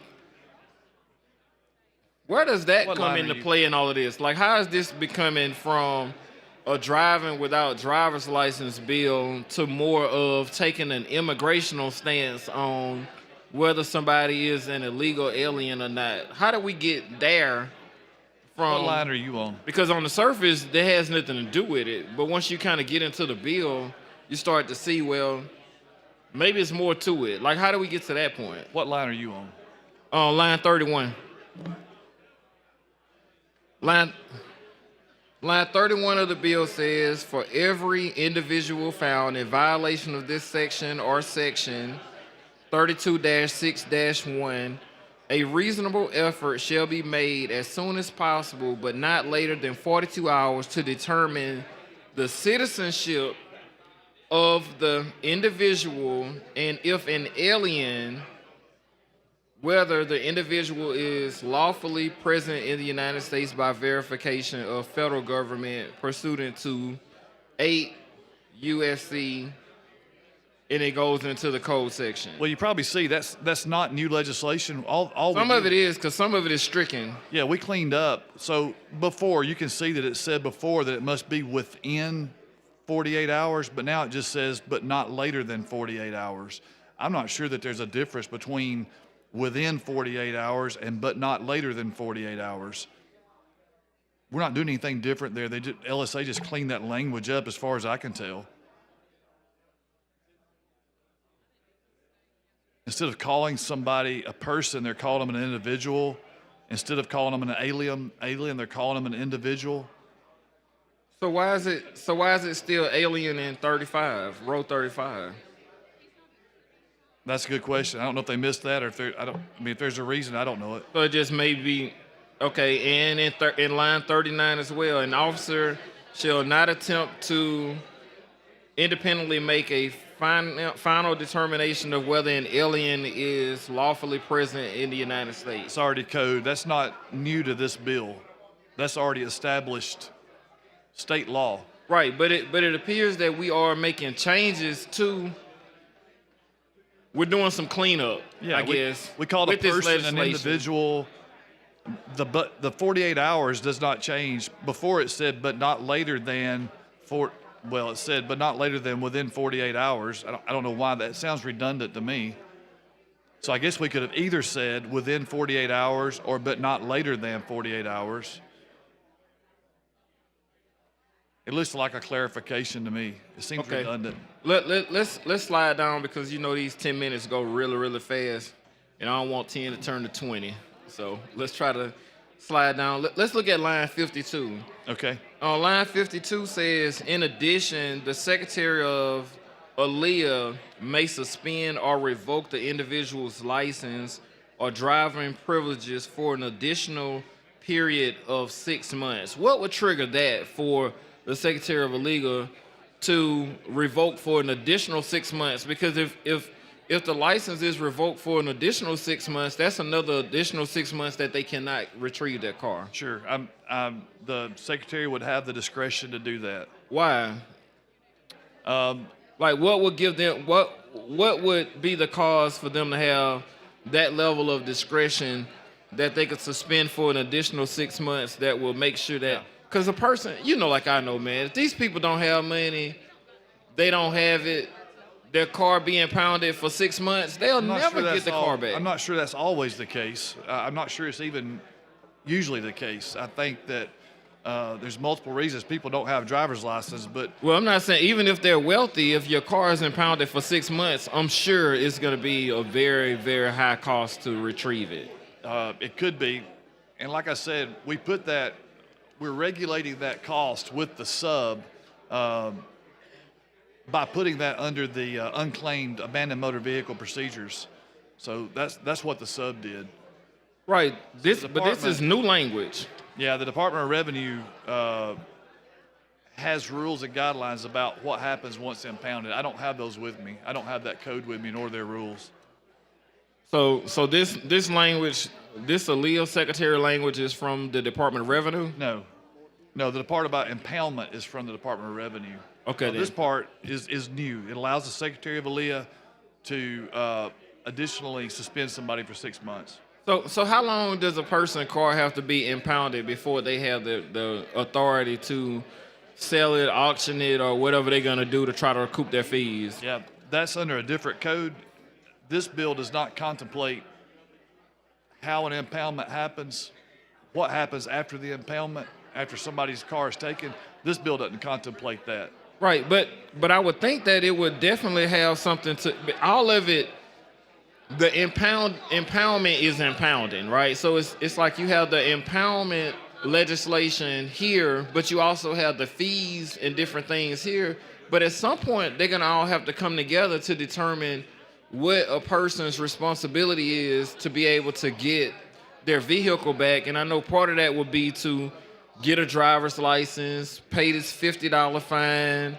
It's some other things because they divide the money up. So somebody has to know what all of this money is added together because they already have a mechanism in place on how you divide it up into thirds. So thank you, sir. I appreciate the opportunity. Thank you. The chair recognizes the lady from Montgomery, Representative Morris. While she's making her way down here, I'd like to recognize Ms. Macy Ensler, the mother of Representative Philip Ensler. Let's give her a big hand. Thank you for being with us today, Ms. Ensler.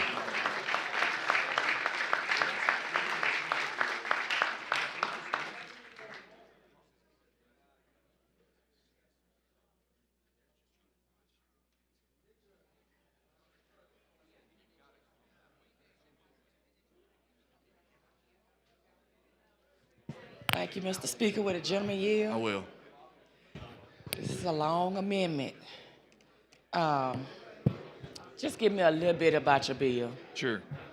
So the bill basically, if a person does not have a driver's license when they're pulled over, if the cop can't verify that they have a driver's license through the national database that they use to verify, with your name and your birth date and so forth, then the officer at his or her discretion could then have the car impounded. Okay. Can they call someone to come and pick the vehicle up? At the officer's discretion, they could. That's the amendment they're working on now, but the officer should have discretion on the side of the road whether to do that or not. Now, is an officer would an officer rather sit there, wait on a tow truck, wait on the people, and then in the bill I specify that if they do impound, the officer has to make the officer himself has to make accommodation to transport the people in the vehicle to a safe spot. That's going to take a long time. So they can't just leave them on the side of the road. They cannot. I put that in the bill. They cannot do that. They cannot abandon them. And so, I mean, it'd be a lot easier for the officer at his discretion, of course, but the officer's not going to go through all of that rather than just call a friend or a neighbor and say, yeah, come get them. Okay. So because I keep hearing everybody talking about impounding.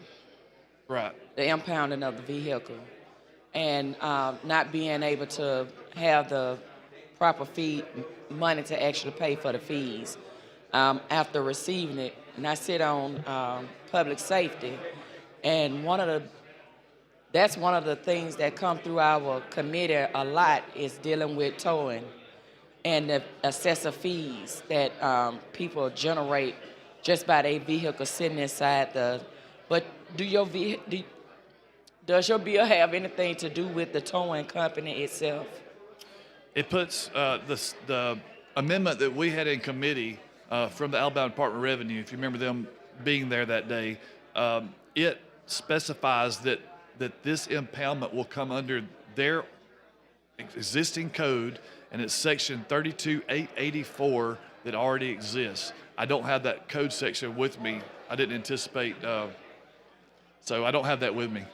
Oh, okay, that's fine. Because one of the things I was thinking about is like, they used to have something called debtors' prisons. I don't know if you actually, debtors' prison. Okay. Okay, so it was a thing where a lot of people was getting tickets, getting pulled over. Unfortunately, I was one of those people. And I was young, got some tickets when I was like 18, 19 years old. Probably can't tell, but I was a pretty high head at 19. But I accumulated some tickets and I had to pay for them. And in the process, I started going to school. I'm a single mom, had 2 kids, and I started going to school. So I had to drive my kids to school. I had to drive myself to school. And my license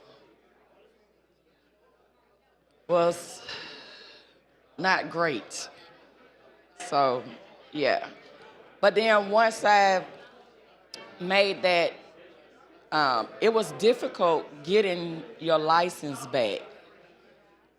This just from experience. It's difficult getting your license back, especially if you can get pulled over and receive $1,200 to $1,500 worth of tickets in one sitting.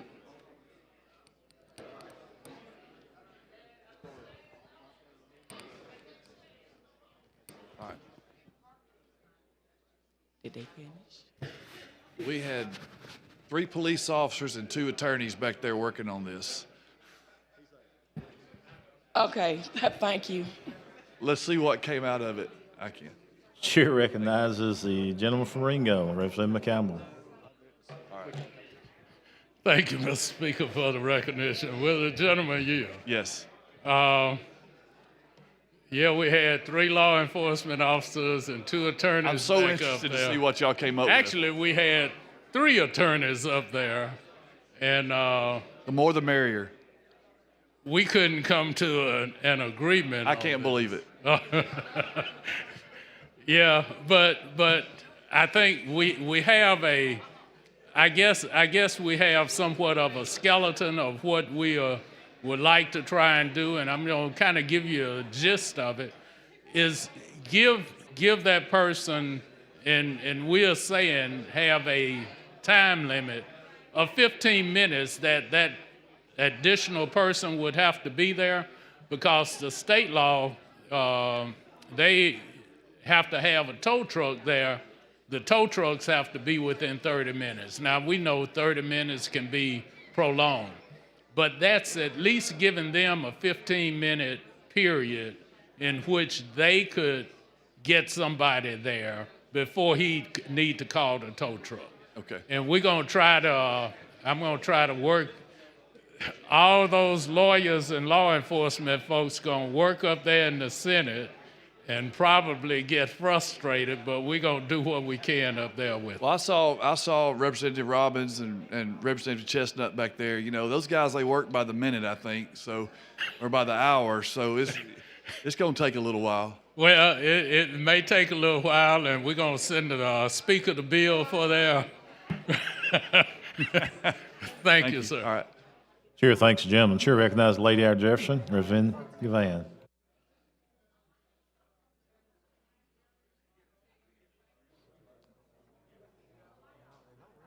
Question for the body is final passage of HB 304. Clerk will unlock the machine and the members will vote.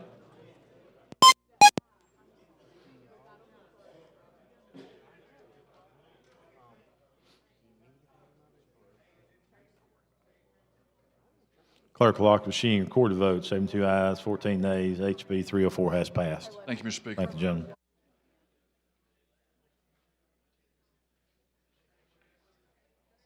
Chair recognizes the lady from Macon, Representative Warren, for a time-sensitive resolution. Thank you, Mr. Speaker. I have a time-sensitive resolution mourning the death and celebrating the life of Graham Lamar Champion. I'd like to have the rules suspended to get approval. All in favor say aye. Any opposed? Rules have been suspended. Clerk, say the resolution. Thank you. Resolution from Representative Warren.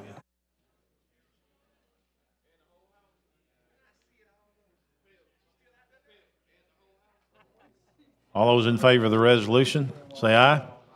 Any opposed? It has been adopted. Clerk, call next bill. On page 43 of the calendar, House Bill number 3 with substitute by Representative Brown relating to crimes and offenses. Representative Brown. Thank you, Mr. Speaker. Members, this is House Bill 3. And what this does, it provides a criminal defendant who's an illegal alien, is convicted of a felony offense where the victim is a minor, must receive an enhanced sentence. This bill would also provide that a criminal defendant who's an illegal alien who is convicted of a misdemeanor where the victim was a minor shall be sentenced to a Class C felony. Mr. Speaker, I call for the BR. Here recognize the gentleman from Shelby, Representative Mooney. I had a sub, too. I had the committee sub.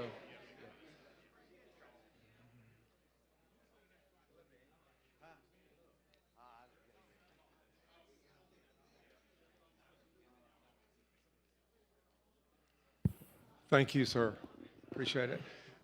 Representative, you know from my conversations with you how much I believe this is a very needed piece of legislation. It's something that addresses issues that we face not only in our county, but that I have many friends around the state who face. Thank you for bringing it. Thank you, sir. Appreciate it. Question for the body. Chair recognizes the lady from Madison, Representative Hall.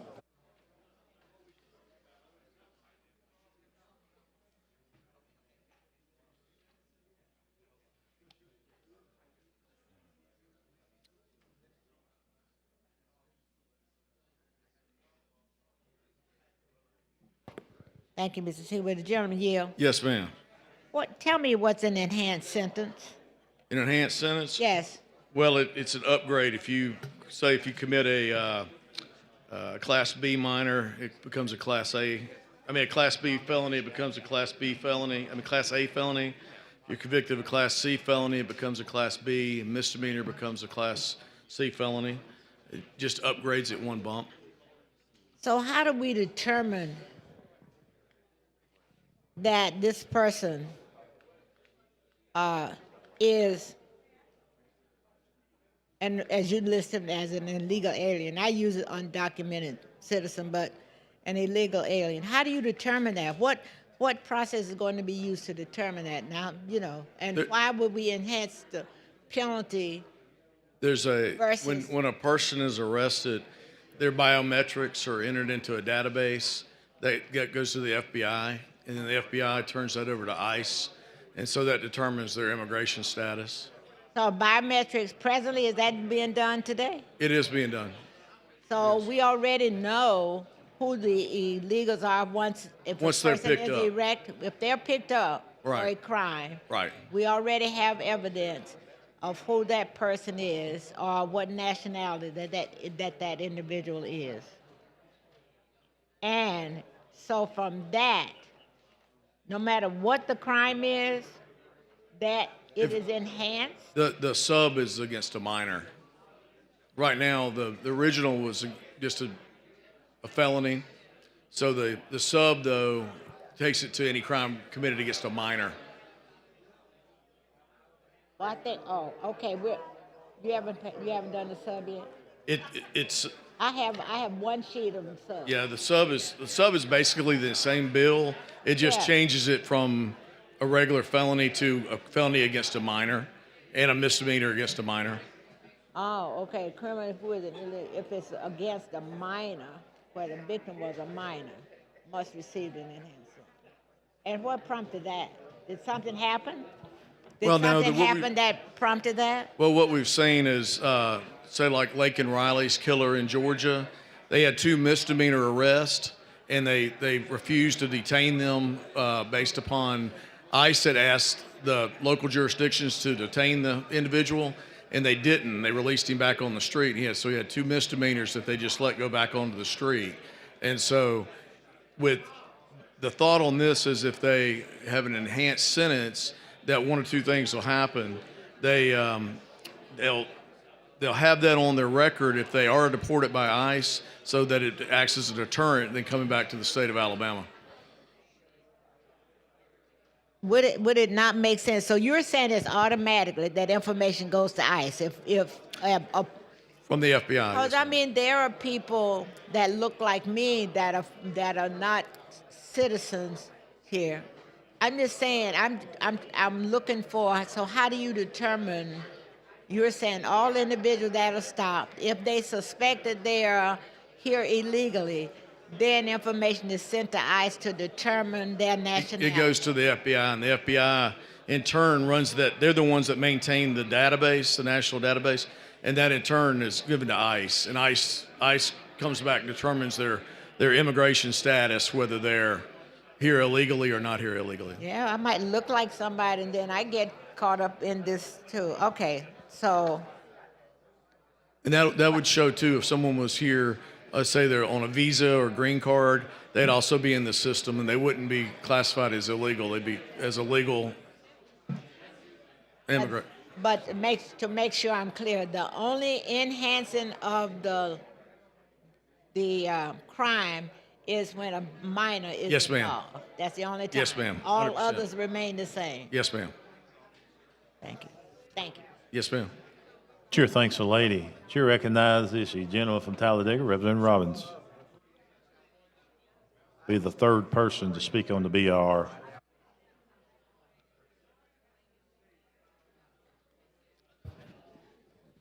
Hey, Representative Brown, how are you? I'm doing great. How about you? I just want to thank you, one, for bringing the bill, and two, I just want to clarify for everybody that this bill is dealing solely with an individual that committed a crime against a child. Correct. So we're just talking about punishing people that commit crimes against children. Correct. And we're not talking about enhancing any criminal penalties on anything else than that. So as long as if you are an illegal immigrant and you harm a child, we are going to punish you in the state of Alabama. Correct. And 100%. I think that's a good policy for us to institute, that we're going to enhance your penalties so we can notify ICE, we can do whatever we need to do, because what's worse than harming a child? Correct. And I just applaud you for bringing the bill and making sure that the children of Alabama are safe, and that everything you've done with this bill and all the hard work you've had. Thank you, Representative. I appreciate Thanks. it. Here, thanks, gentlemen. Question for the body now is the adoption of the BIR. Clerk will unlock the machine and the members will vote.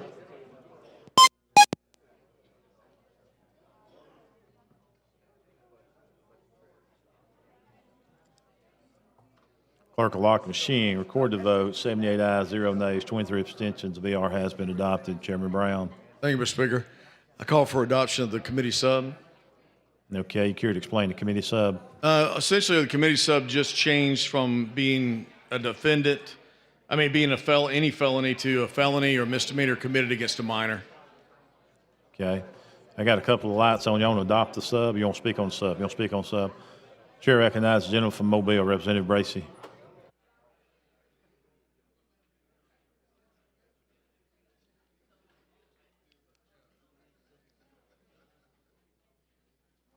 Thank you, Mr. Speaker. With the gentleman yield? Yes, sir. I'm just trying to, guess we can go into the sub a little bit, get a little bit of clarity on it. I definitely understand where you're going with it. I guess the one thing, I just believe crimes are crimes. I don't believe that based on who you are, you should be punished more for a crime. I think crimes are crimes. In my personal opinion, an uncle molesting their niece or nephew is harsher than this. Like crimes are crimes, but some of this other type of stuff that go on in families that it's kind of like nobody's talking about, but we're going out punishing people, saying, well, we want to heighten the sentences on illegal aliens that commit these crimes, but we have people in their own families committing these crimes. Why are we not heightening across the board? Why are we going after specific groups of people and saying because y'all did this, we want to make it tougher? It need to be tougher, period, for anybody that's doing anything to these kids. And a lot of times it's happening in the areas that they believe they are the safest. They think that they're being safe. Their parents are allowing them to spend the night at somebody's home that they feel comfortable, that they should be able to feel safe around. They're around their cousins, and people are doing things and touching these kids, but we're not focusing in on, to me, what are the bigger problems and holding everybody accountable. It's kind of like we pick on people, we pick on who we want to hold accountable instead of making sure that everybody's held accountable.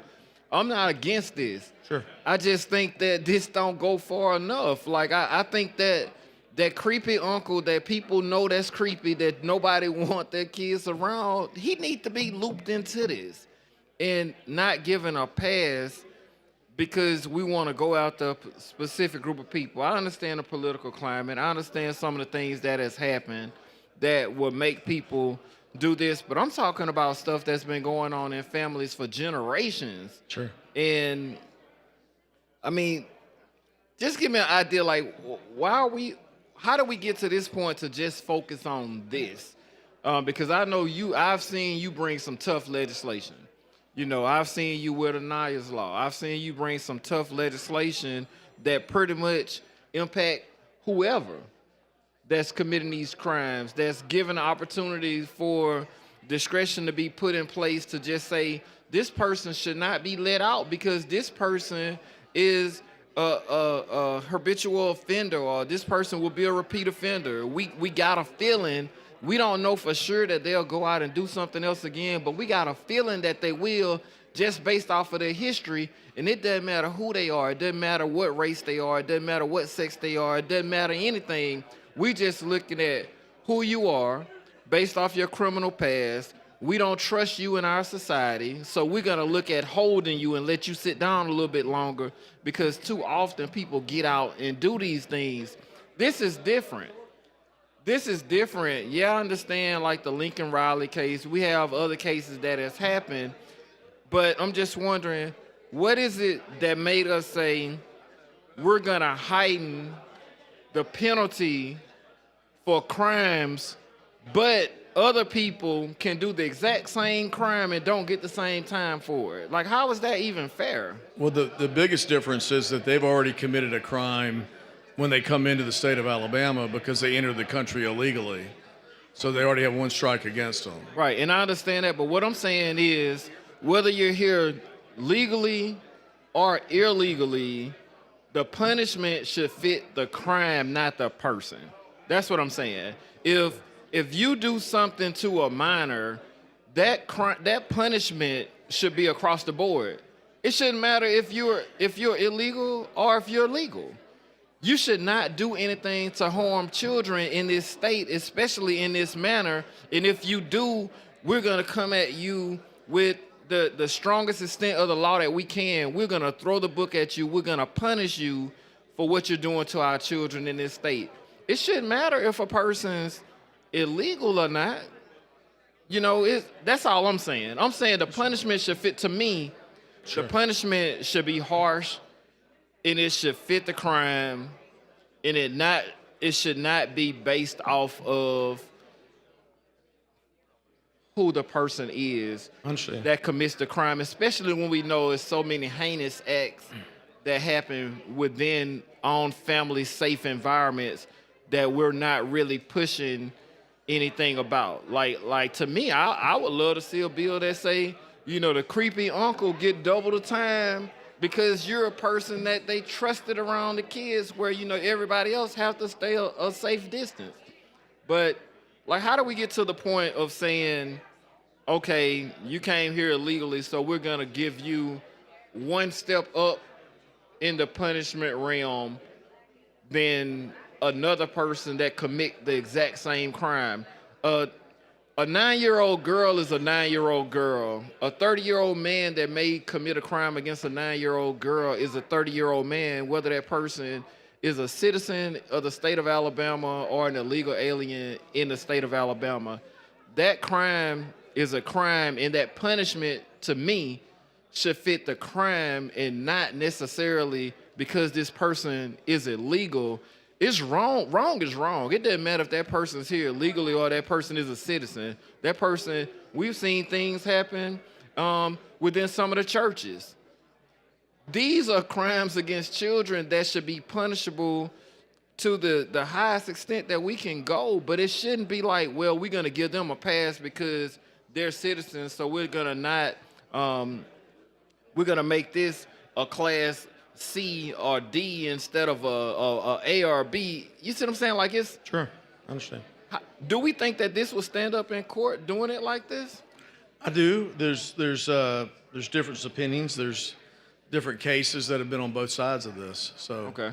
So tell me a little bit about that. Why do we think that this will stand up in court instead of us just having harsh penalties for everything? Alabama likes to be known as being, I remember when we passed the immigration law right before you got here in HB 56 in 2011, 56 in 2011. And what happened was Alabama wanted to jump over Arizona as having one of the toughest laws in the nation.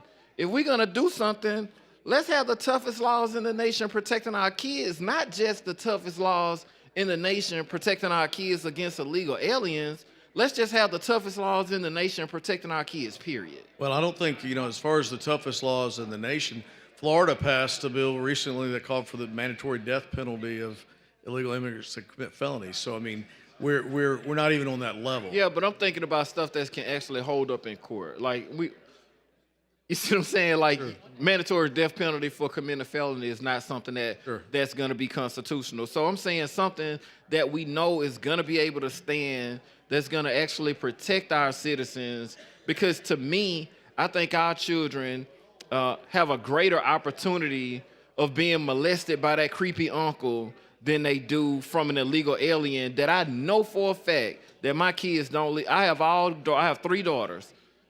They don't leave my eyesight. They don't spend the night at their friend's house. The chances of something like that happening because of the rules I have in place are slim because I don't allow that stuff to happen with my family.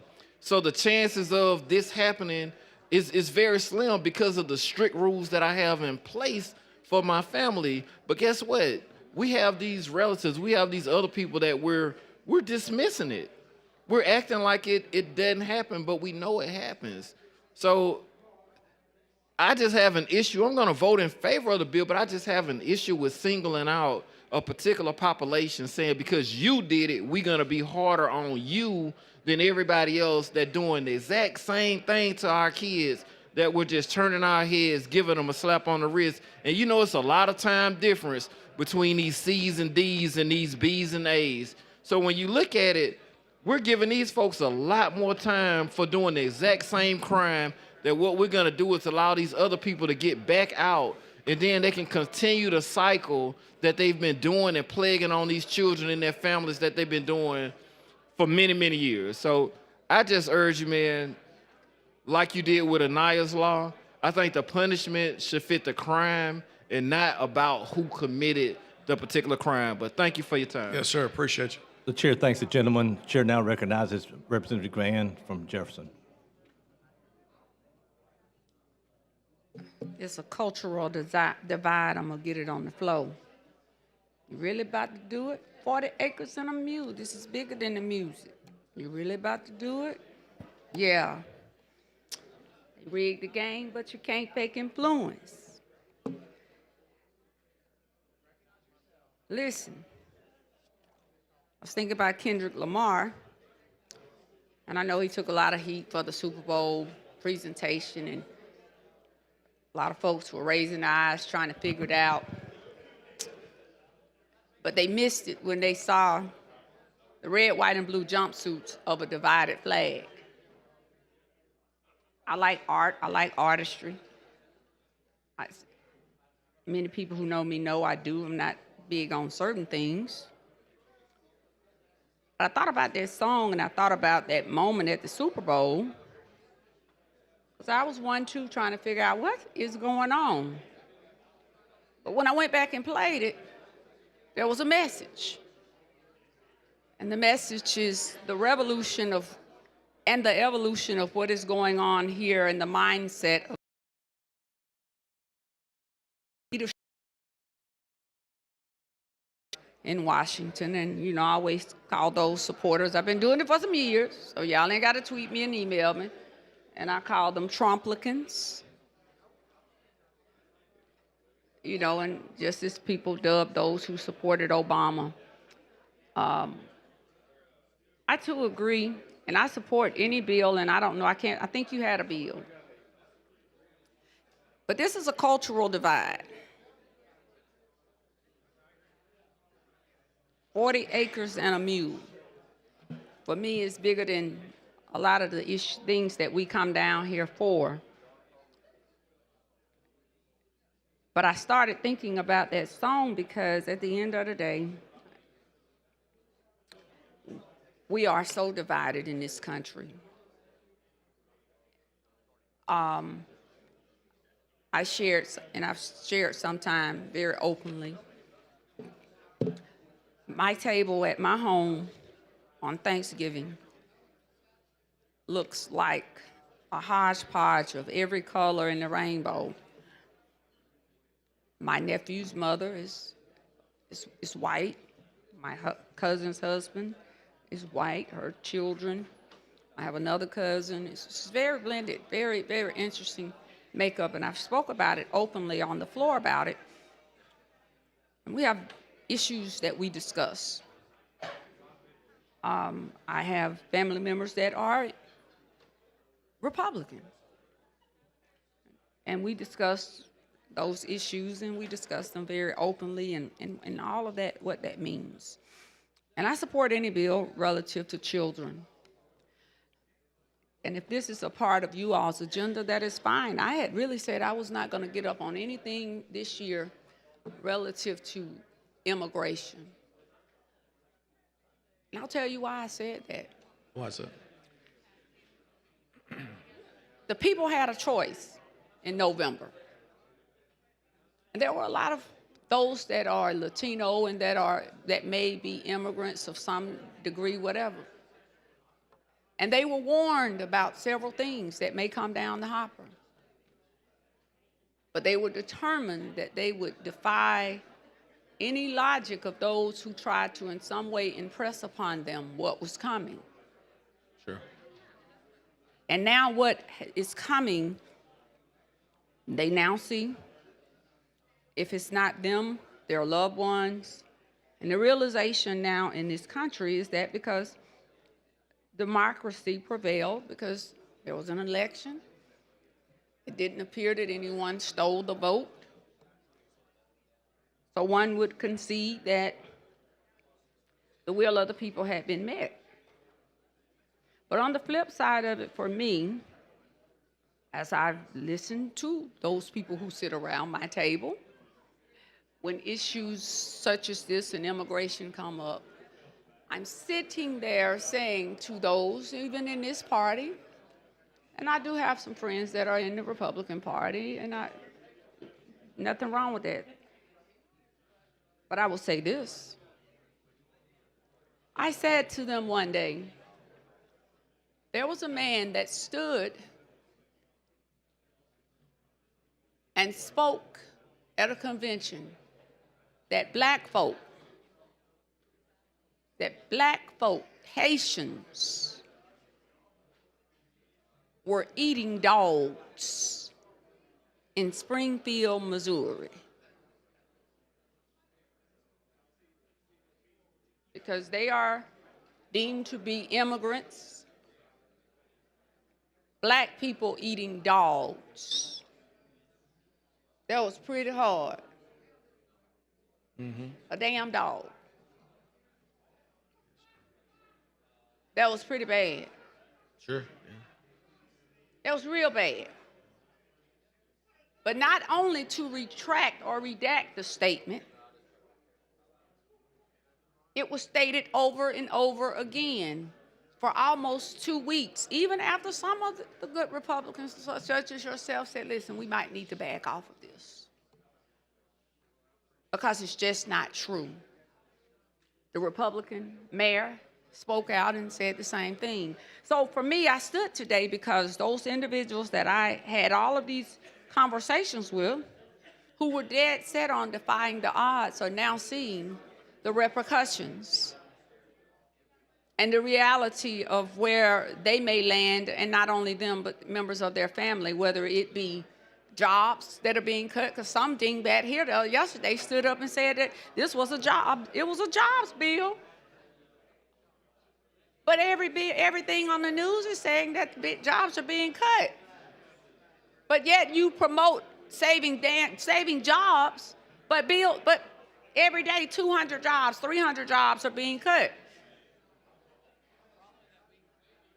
So for me, I support anything about children, but the reality is this is the reality, and I'll close it out. I did share with those friends of mine that or it may be immigrant status, and I remember HB 56, Scott Beeson carried that bill. But I said to them this, when I tried to say to you that this day would come, you balked. So now every phone call is, can you help me? Someone is being whatever. They're having to deal with ICE. Can we get a letter? But you were the one who said Kamala Harris was this, and you were the one who said that she didn't have this and she didn't have that, and even one of the senators here, and when I dared defend it, the fact that she was qualified. The husband walking around here now, he got an attitude with me, he can keep an attitude with me, I don't care. Because I didn't want her to be anything that anyone wouldn't want her to be. Right. But the realization is we are here. But I do agree with Bracy in part, because at the end of the day, if they're arrested, ICE is going to capture that anyway. In most municipalities, unless I'm missing something. But I did say to those individuals, my friends, I said, listen, I'm not going to put that much effort into it, because at the end of the day, sometimes if you don't recoil from the heat, you're going to be burned. And now, because they failed to recoil on November the 5th, they're being burned with an agenda that is simply about everything transactional. And I don't go crazy over anybody in Washington. I don't care who it is.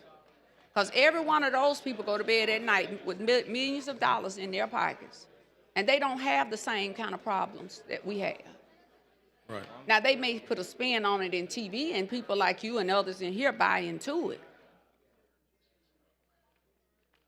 But at the end of the day, I go back to it. And I'm really about to do it. This is bigger than all of these things that you all are bringing. And at the end of the day, we're dealing with a cultural divide. There's a phobia of this and a phobia of that. And none of these people that you all are attempting to get out of this country, because folks killing folks every day. There are more white women in the prison right down the street at Tutwiler than black women right now. That prison houses more white women than black women, but nobody talks about that. It's a cultural divide. And I'm going to keep getting it on the floor. Question for the body's adoption of the sub. Clerk unlock the machine and the members will vote.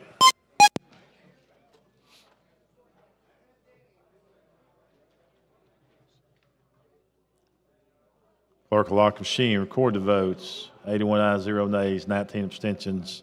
Sub has been adopted, Mr. Chairman. Thank you, Mr. Speaker. I call for final passage. That's question final passage of HB 3. All members.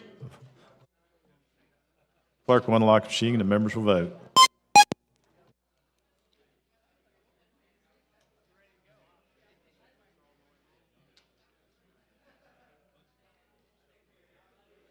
Clerk will lock the machine, record the vote. 76 ayes, 3 nays, 24 abstentions. HB 3 has passed. Thank you, Mr. Speaker. Thank you, gentlemen. members.